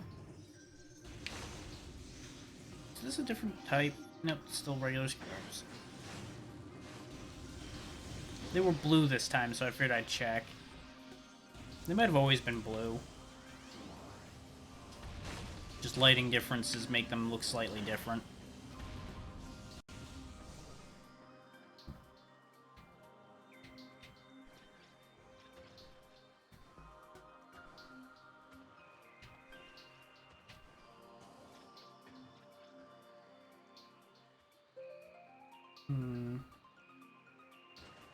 Probably should do this first.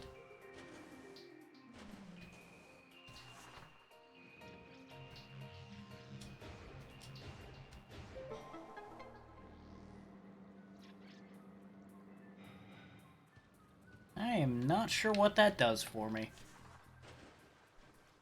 Aside from I probably can jump on those now? That's a little weird though. But it'll be fine. That's not active yet. And that's way too far. Oh. I am blind. Watch me not see anything. Yeah, that was clearly the move I needed to make, yes. Okay, we've opened all of those. Which activates the one I just bombed in before. Which I'm pretty sure opens this, now that I'm remembering.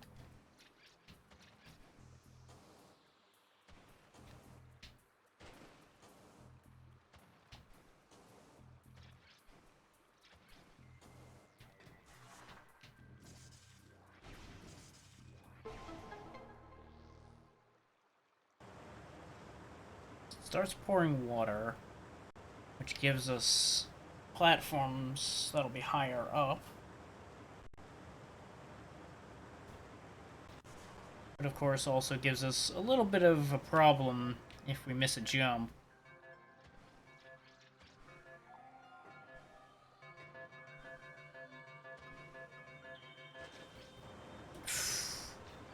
That was almost a tragedy.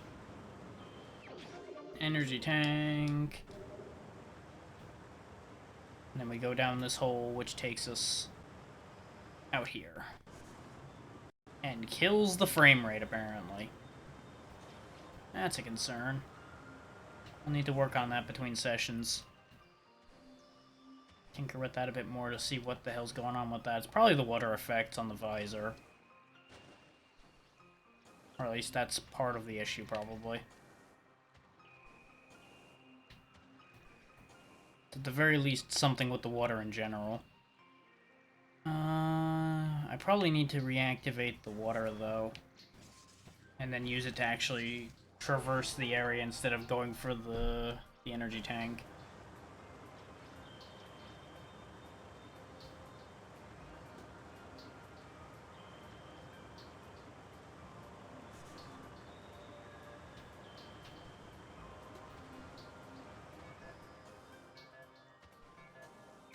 So use it to get here, which gets me here, which gets me up here. Yeah. And ta-da! Purple door.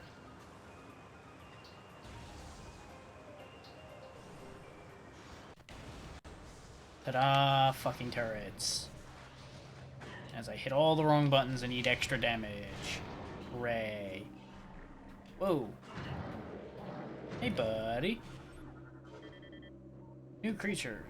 Shadow Pirate. Pirate forces trained and equipped for stealth operations. A select group of space pirates have access to sophisticated cloaking technology. This gear drains high levels of power, however, forcing them to rely solely on melee weapons in battle.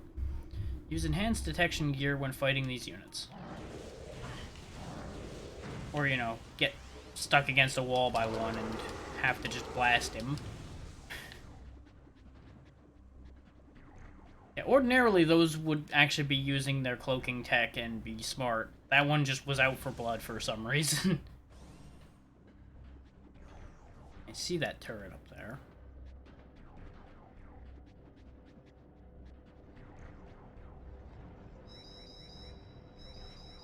Alarm, alarm, alarm.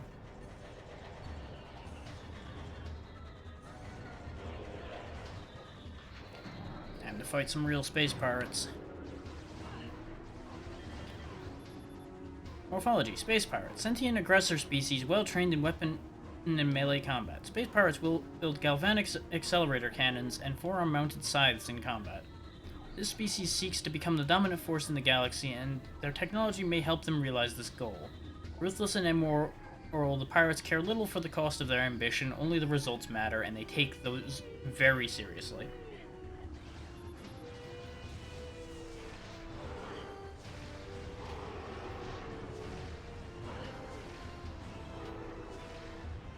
You gotta respect just how motivated they are.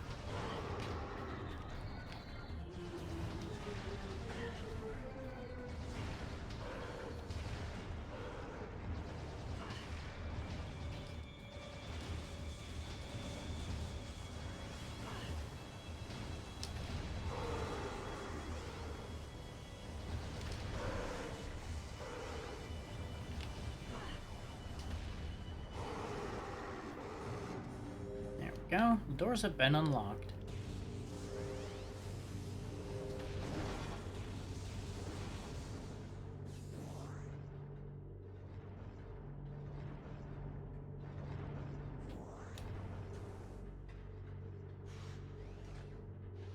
Now the turret comes into play.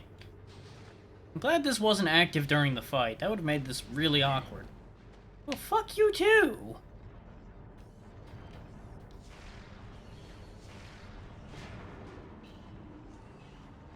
Actually being fucking accurate for a change. Bastard.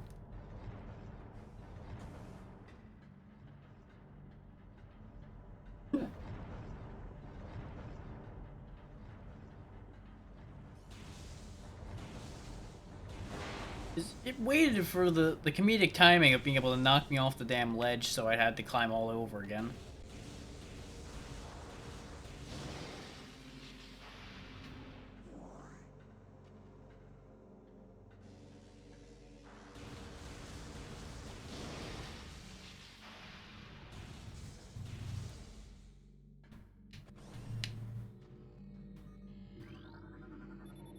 Access to Research Lab Hydra granted. More spice pirates. This is when the game starts getting a little dangerous, because these guys can output a lot of damage really fast, and they're kind of hard to dodge, especially when there's a lot of them. They fire pretty fast, and you know, they kind of fire a lot. Stasis tank. My sign's normal.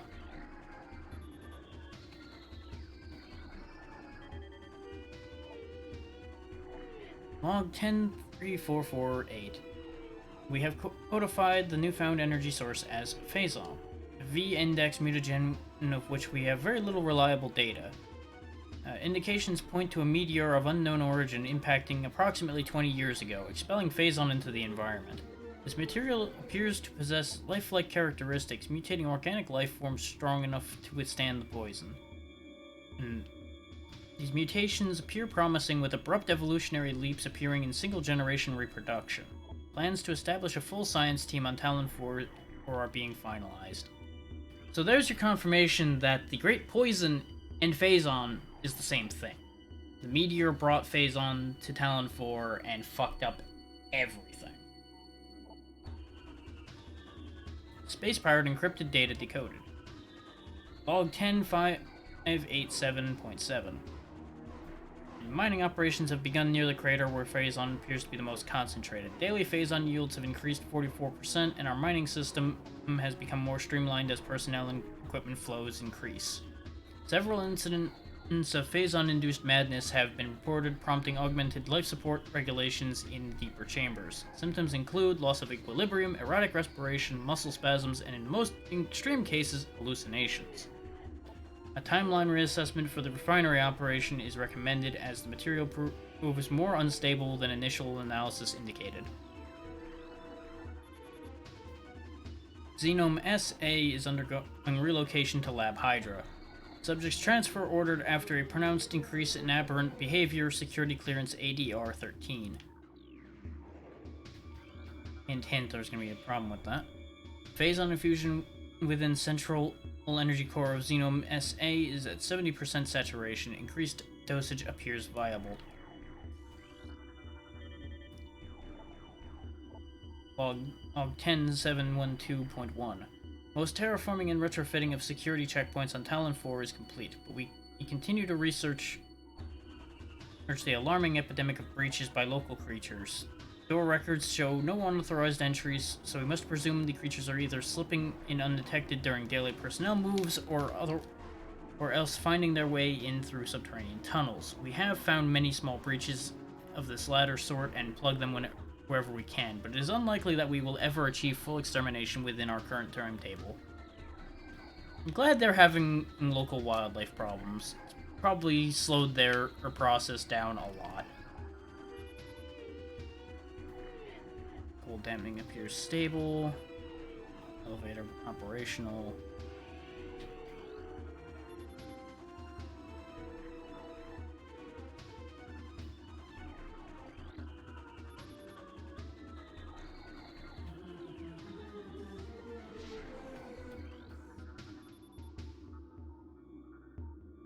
Access to Research Lab Aether limited to Team Slera only.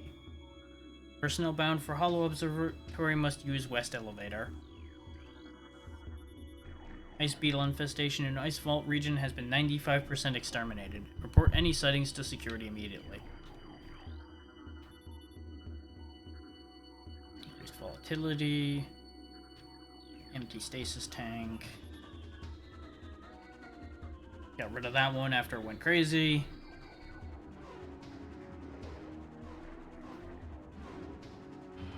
And there's gonna be more pirates up here, which is why the music didn't stop.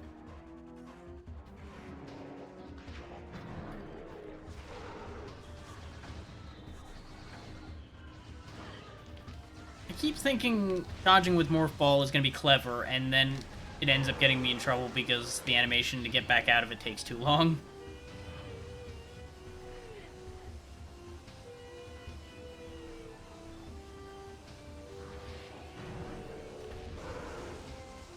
Note the radar on the screen and you'll realize we have a few problems left kicking around.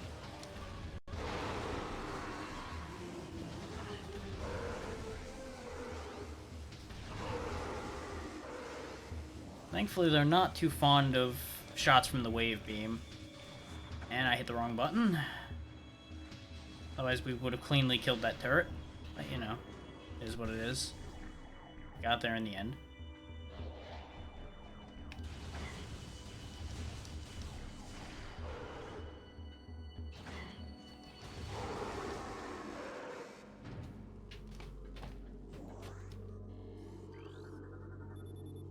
Do not handle sedated xenomes without proper ice containment equipment.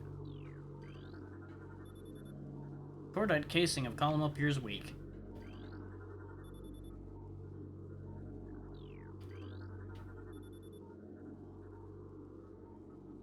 Mandible mutations.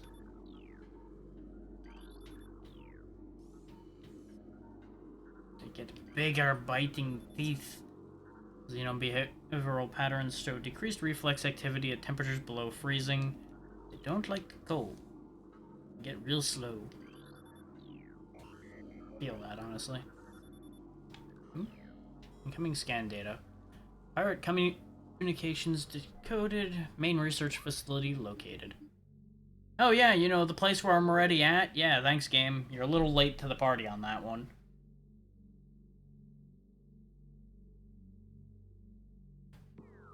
You know, as if they couldn't have told me that sooner. Space pirate encrypted data decoded.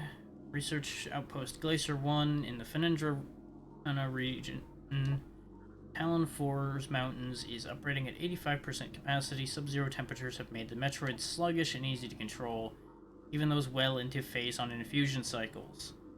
Cold containment stasis tanks are sufficient for the juveniles, but some of the larger Metroids have been moved to quarantined caves for safety purposes. Security doors remain an issue, as malfunctions due to the ice occur every day. Large predators in the waste are also a concern, as they continue to kill personnel and breach secure areas. Unfortunately, it has become clear that our containment teams cannot neutralize all of them without a vast increase in munitions and soldiers. Now we know why there's so many of them here. Tissue samples from stasis tanks must be hand-carried to Lab Hydra for analysis. Notify security of all material moves. Daily decontamination is now required of all personnel working in Lab Ether.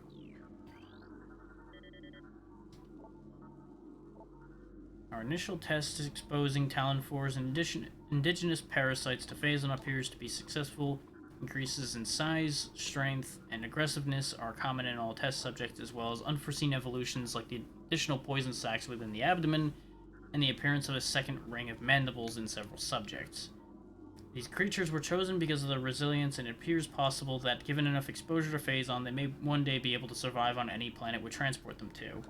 Our methods will have to be refined. We currently have a 100% extinction rate after the 4th infusion period, and most survivors of the 3rd infusion are so violent and uncontrollable that they have to be euthanized.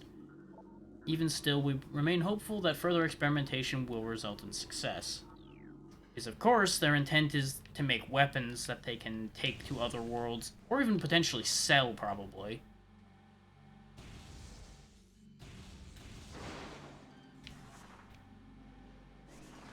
So, having things work in as many environments as possible would probably be exactly what they want.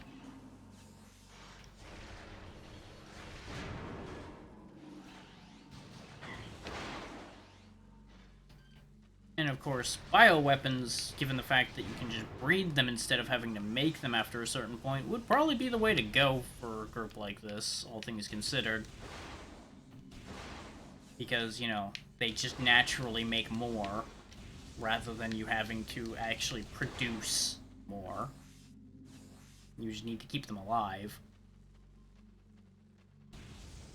From a purely practical aspect. Considering this group is amoral and all of that, they wouldn't really care about the whole conditions that they're in and all that aspect of things.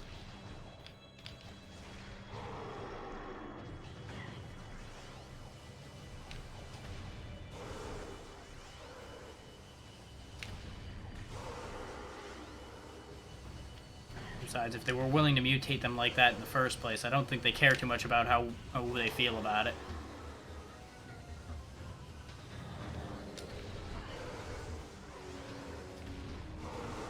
We are getting into a bit of a dangerous spot here, or health-wise. Hopefully they don't spawn too many pirates here. Looks like we might be good for this room, at least.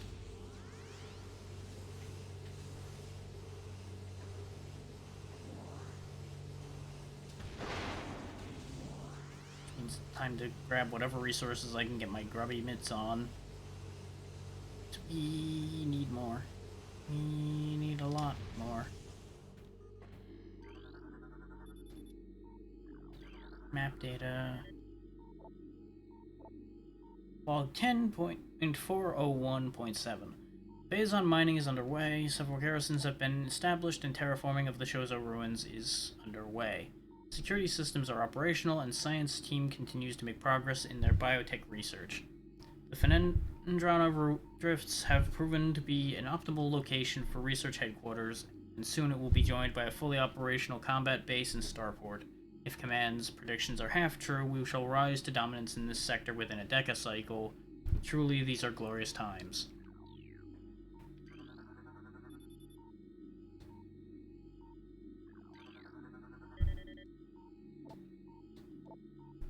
Scans of the spiral sector detected a massive energy spike emanating from a Wanderer-class planet identified as Talon 4.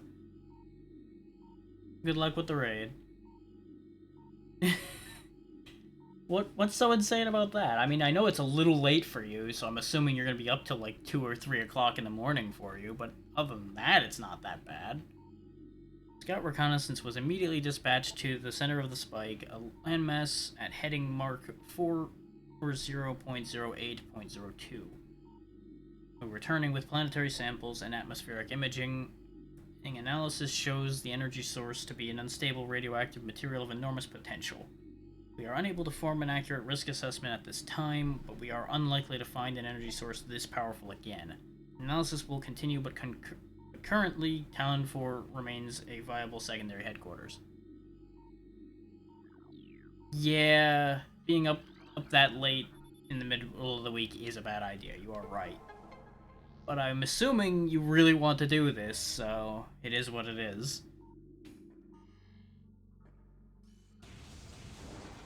Just don't overdo it by too much.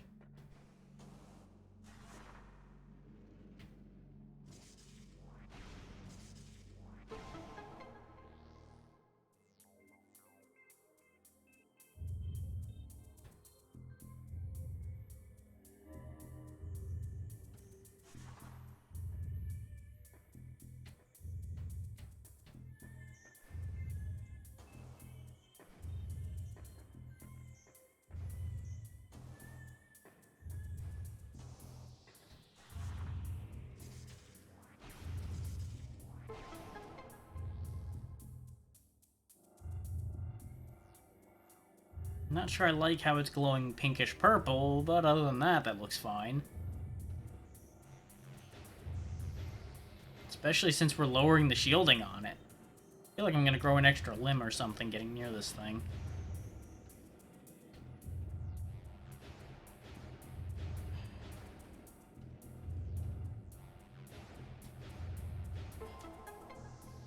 Bum, bum, bum, bum, Neat.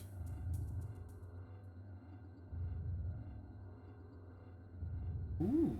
More importantly, it opened up a thing above it. Why that's there, I don't know, but I'm gonna go get it.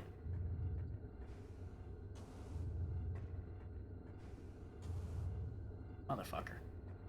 I ended up off track too far. And I know, me off track? Never. I don't miss jumps. Jumps miss me.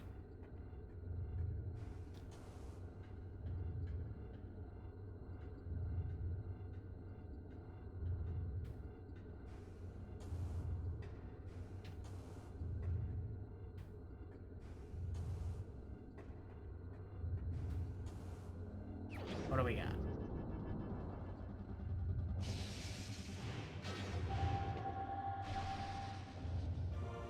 Ah, the super missiles. Uses 5 missiles. You charge a power beam shot and fire the missile, and you'll fire a bigger, better missile.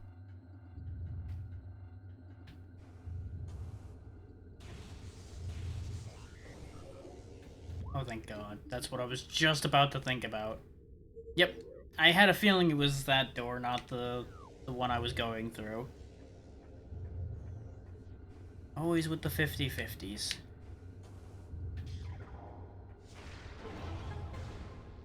Open up. I mean, we're at a save point and we're probably not going to see another one for a bit. I might want to actually wrap up now, even though it's a few minutes before the 4-hour mark. Just so we don't risk getting into an awkward position.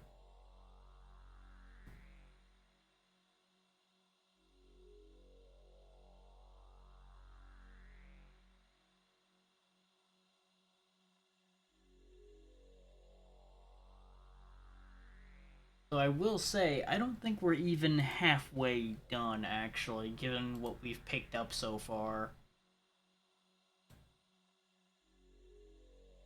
Because I'm pretty sure, since we've only picked up one new beam, we're probably Actually, no, that might be halfway. Now that we have super missiles.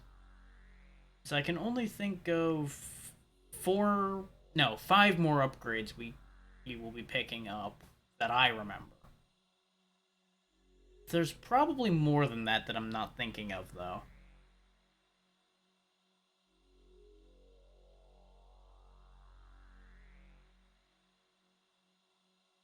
Uh...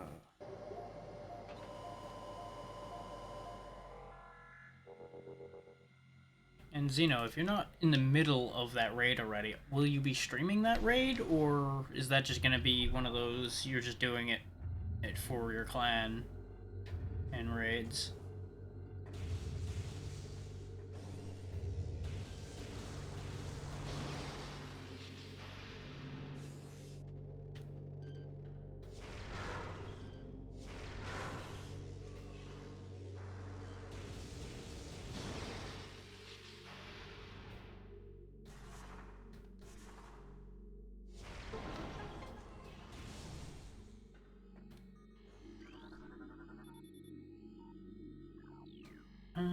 What's up in the control tower? Do I remember?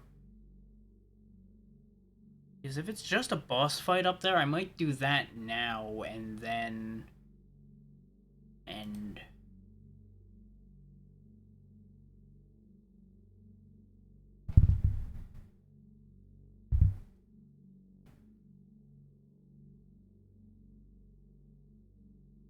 Let's take a look. I'm not that out of it. And I don't have anything pressing immediately.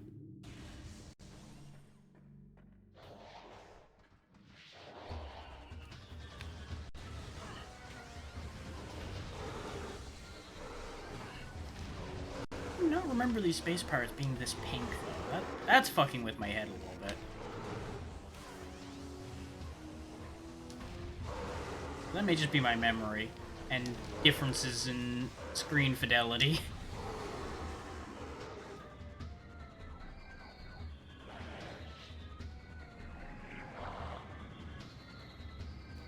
Ah, great. The flying pirates that ran off before are here. And that's the crash dive that they do. I was too close by that point, so I couldn't get away from him.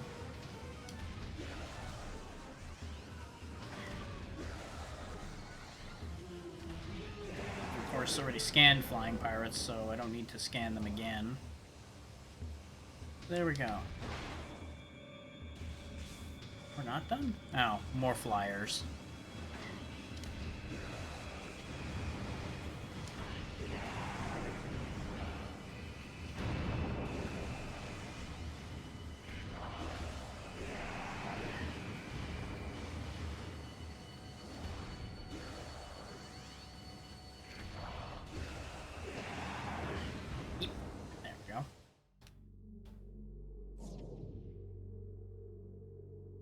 Considering we just got super missiles, I'm assuming we're not going to get another item quite yet. That's the elevator we came in on.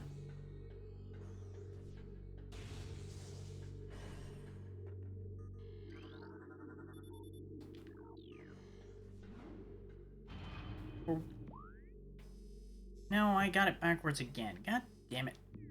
Ah. Two identical looking sides to a room.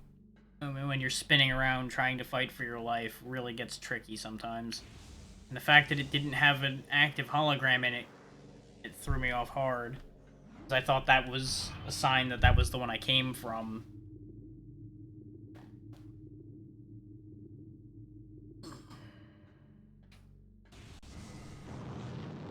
And now they've respawned, but I'm going to ignore them. Of course, the elevator is not active because I didn't activate it. Where is the thing to activate this elevator, though? Yeah, that's a really good question. There it is. It's over here. Access to Research Lab Aether.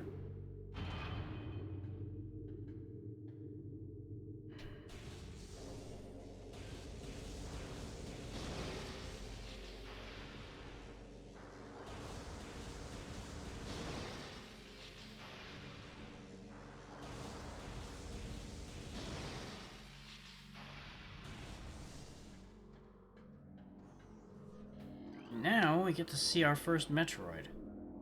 Phazon Infusion Stage 6. Subject Metroid BR54497. Subject's mass at 180% of previous Phazon cycle, increasing dosage by 4%.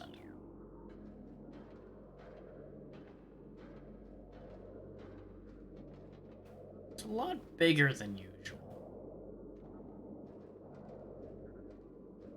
Of course, never rid of the fucking things.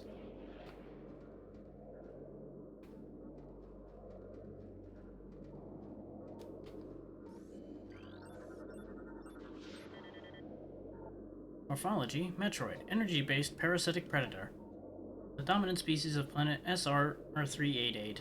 Metroids can suck the life force out of living things. A Metroid will latch onto its prey and drain energy, growing larger as it does. Which is the only way to shake an attached Metroid is to enter Morph Ball mode and lay a bomb. And of course it's going to be a real big problem because it's up and active.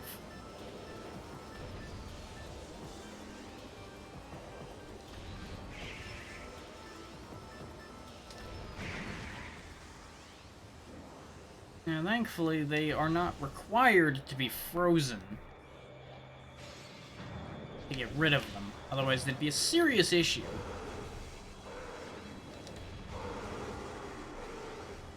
So don't get me wrong, significantly easier to freeze them.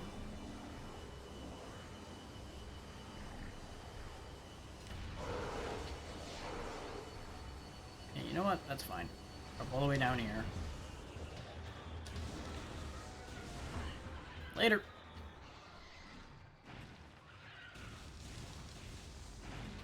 Are you a different type of beetle? You are. These are the ice beetles they were having issues with.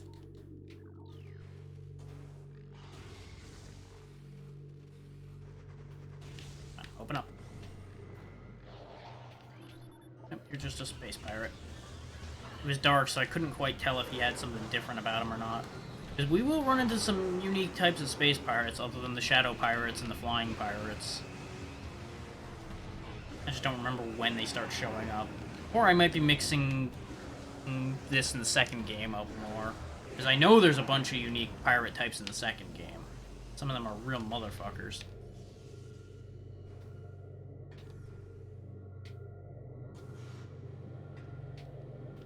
That's why I cut off early, because I was pretty sure there was going to be a fucking trap down there.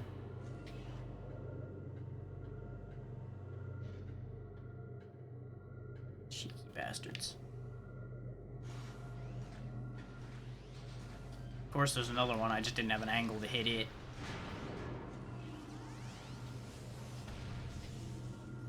Well, that looks useful now, doesn't it? Specifically, it looks like a new visor. Thermal visor interfaces will be sent to quarantine area. These visors will be useful for any personnel involved in transport of unstable test subject there. Central tank main circuit connection terminated. As you might have noticed from the empty spaces, we also get visor upgrades.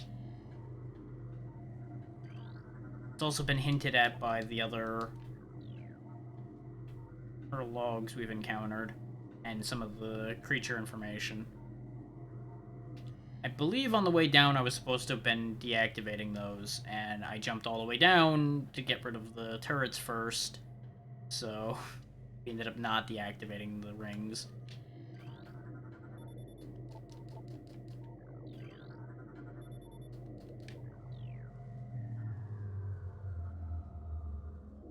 I think we gotta lower one more defense. But actually, this will be a convenient ending point. We'll grab the visor, go back to the save point, and that'll do it. This way we can cleanly get out of here and get on to more important things next time. Which will, as mentioned, be tomorrow, at the same time. And that being 1 PM Eastern.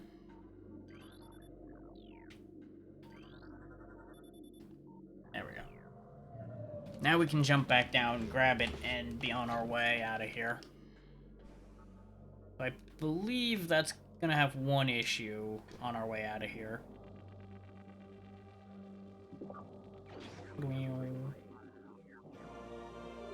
Thermal visor acquired. Press down to activate visor. Use thermal visor to search for cold and hot objects and hidden wave beam targets. Yeah, that's the important part, is the wave beam can hit things we otherwise can't normally reach.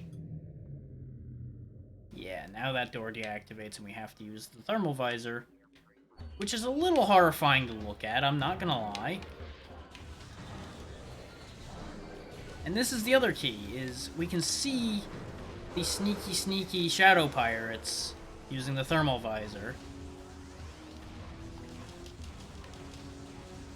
You'll notice they're fast bastards when they're not trapping themselves and you in a corner.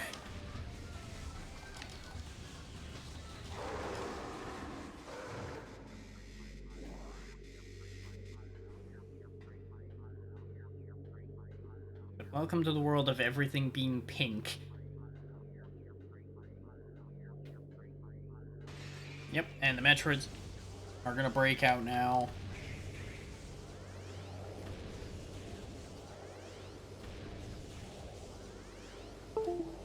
Oh, now is not a good time for the controller to disconnect again.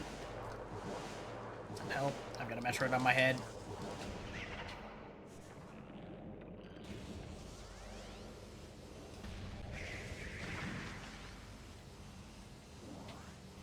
Well, that was an awkward moment, but everything worked out just fine.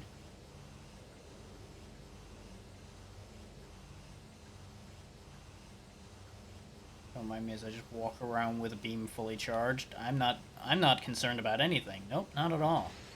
I'm not fully expecting more trouble.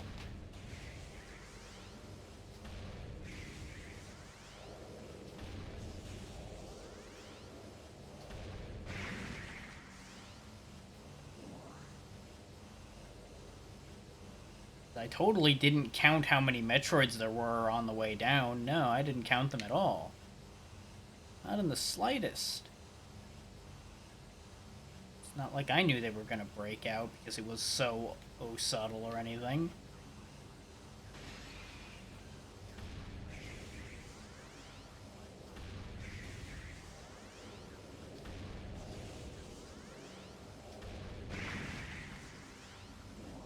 This is an example of a hidden wave beam target. You shoot that, the door activates, and we can move on with our lives. Oh yeah, I should probably scan these things.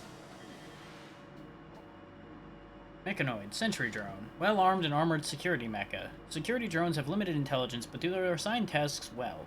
Being machines, they are susceptible to electrical attacks. When alerted, drones initiate a security lockdown and then attempt to neutralize the intruder. Their electronic warfare suit can scramble visor technology as well. These things really suck to deal with, but a missile generally takes them out pretty good. But they will fuck up your vision pretty bad for a minute or two, which is the annoying part. There we go. Of course, the lights are off now, and things are just going to be kind of annoying.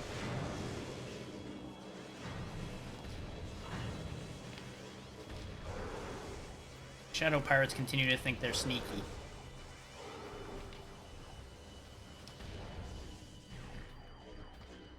The funny thing is, you can actually see them reasonably well if you watch for where their blade is, even without thermal vision on. Though don't get me wrong, thermal vision makes them significantly easier to spot. I want that. I don't think I can have that right now,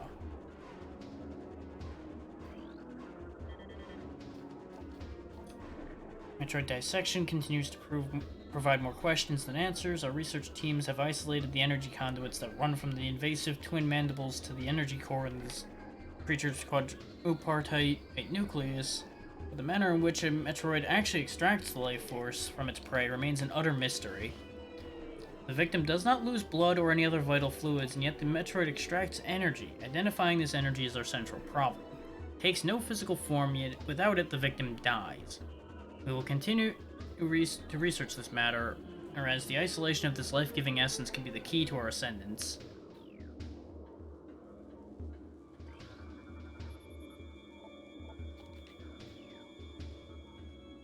second panel here. Yeah, for the perimeter defense turret that I blew up. Pirate data. Studies of Metroid biology continue, though with limited progress. It seems likely that we will be much more successful using the Metroids for our means rather than trying to reproduce their powers. If they could be adequately tamed, we would have no need for a proper understanding of their metabolism. A small force of disciplined Metroids could wipe out entire armies, and once we find a way to shield them from cold containment weapons, they will be invincible. Furthermore, if we could then harvest the energy they consumed, we'd have a near limitless source of power at our disposal. And there's 50% of all logbook scans. So I think, yeah, that must be a sign that we're like halfway through the game then. Or at least on that right track.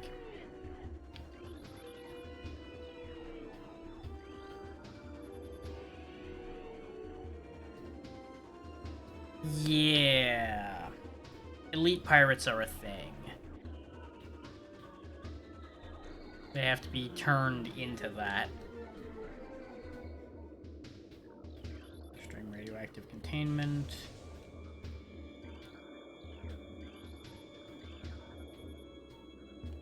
It might just be that I need to, like... Oh yeah, it's as simple as I just blast that open. Okay. I was overthinking that, as usual.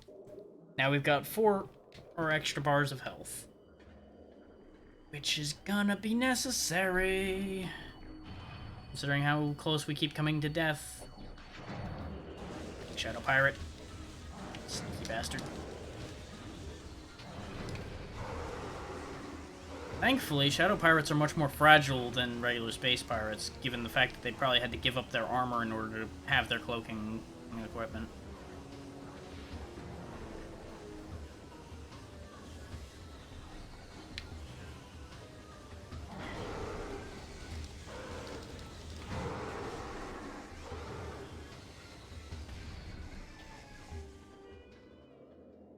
Missile extension. Ah, okay. Morph ball track. With a fucking great camera angle.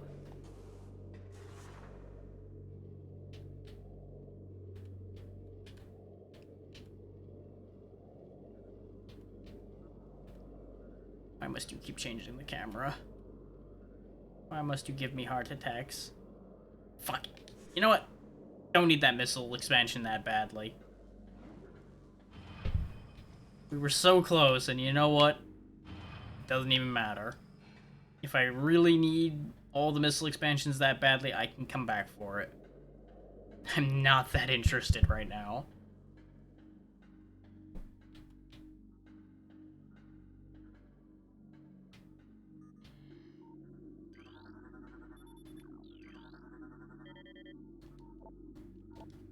Confidence is high regarding Phazon applications. We know enough about Phazon now to begin combining it with Space Pirate DNA. The code name for this venture will be Project Helix. Preliminary studies indicate that Phazon infusion can produce radical new pirate genomes. Benevolent mutation levels are high in current test subjects. Phazon madness is a concern, but refinement in the infusion process should reduce or neutralize the odds of mental degeneration. And that right there is how elite pirates are made. They mutate the shit out of their people with Phazon to make them super strong. They also, as indicated there, have a tendency to go a little crazy. It's kind of like just winding them up with roids. Yeah, it's ugly.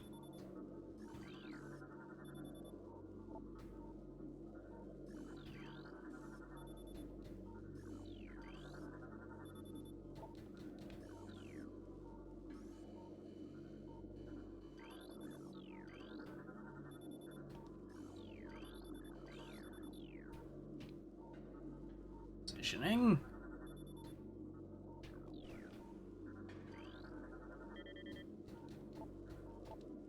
Reconstruction of Geoform 187, codenamed Ridley.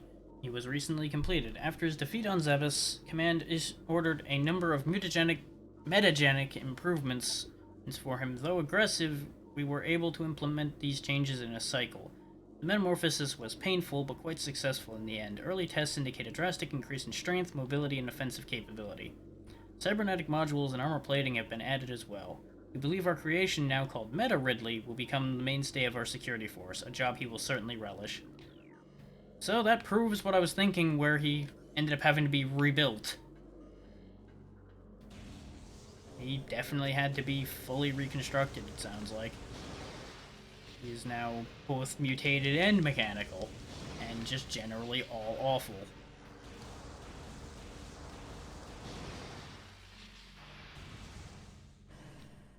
But once we get back to the save point, we'll be finding somebody to go talk to, and all of our lives will go on our own separate paths for a while.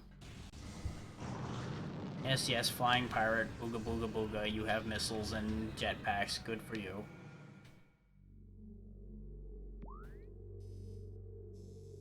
I need to get down to the observatory.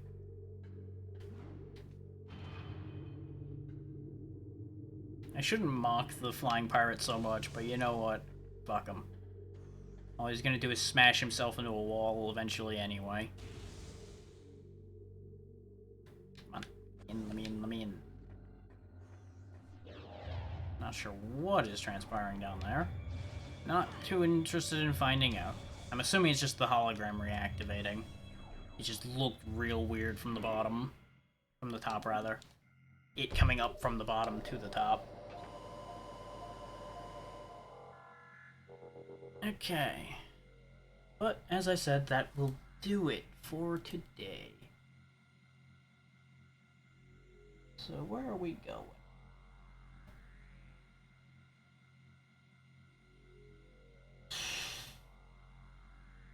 I was hoping more people were going to start up for the day, because I keep going back to the same two people over and over again. Let me see if anybody else actually did Metroid Prime today. Else actually did Metroid Prime today. Shut up, me. I mean, there is a randomizer being played. That could be interesting. But that does lend itself quite easily to there being a lot of, how to put it, spoilers for what's happening. So let's not.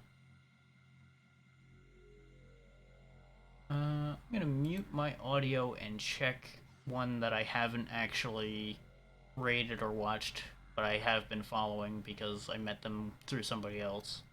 Give me a moment to check that, and we'll see if that'll be a viable raid target.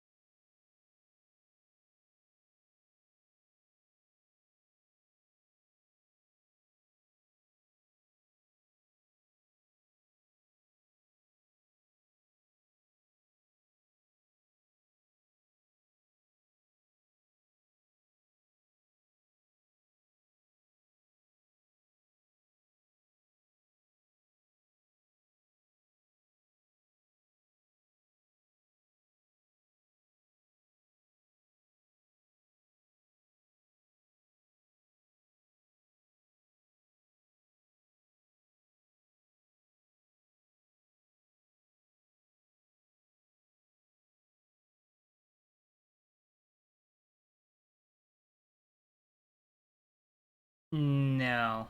We're at the very least not getting in on that one today. He's doing some wild nonsense that I don't feel like trying to wrap my head around, nor expecting anybody else to wrap their head around.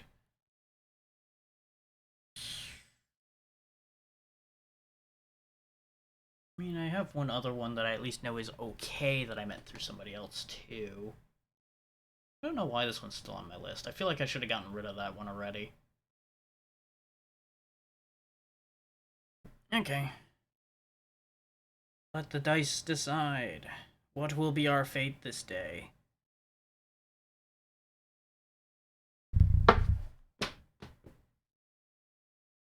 You know, the die falling off is probably a sign in of itself. What does it say? 11. Okay. sure. I've been vaguely curious about that game anyway. So we'll go ahead and raid Gendris Valor while they're playing V Rising.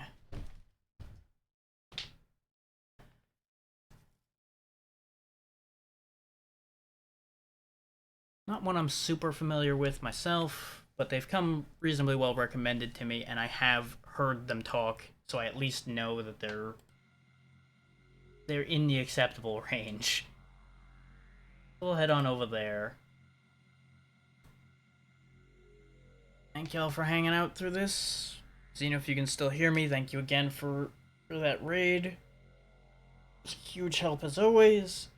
And have a good one, everybody.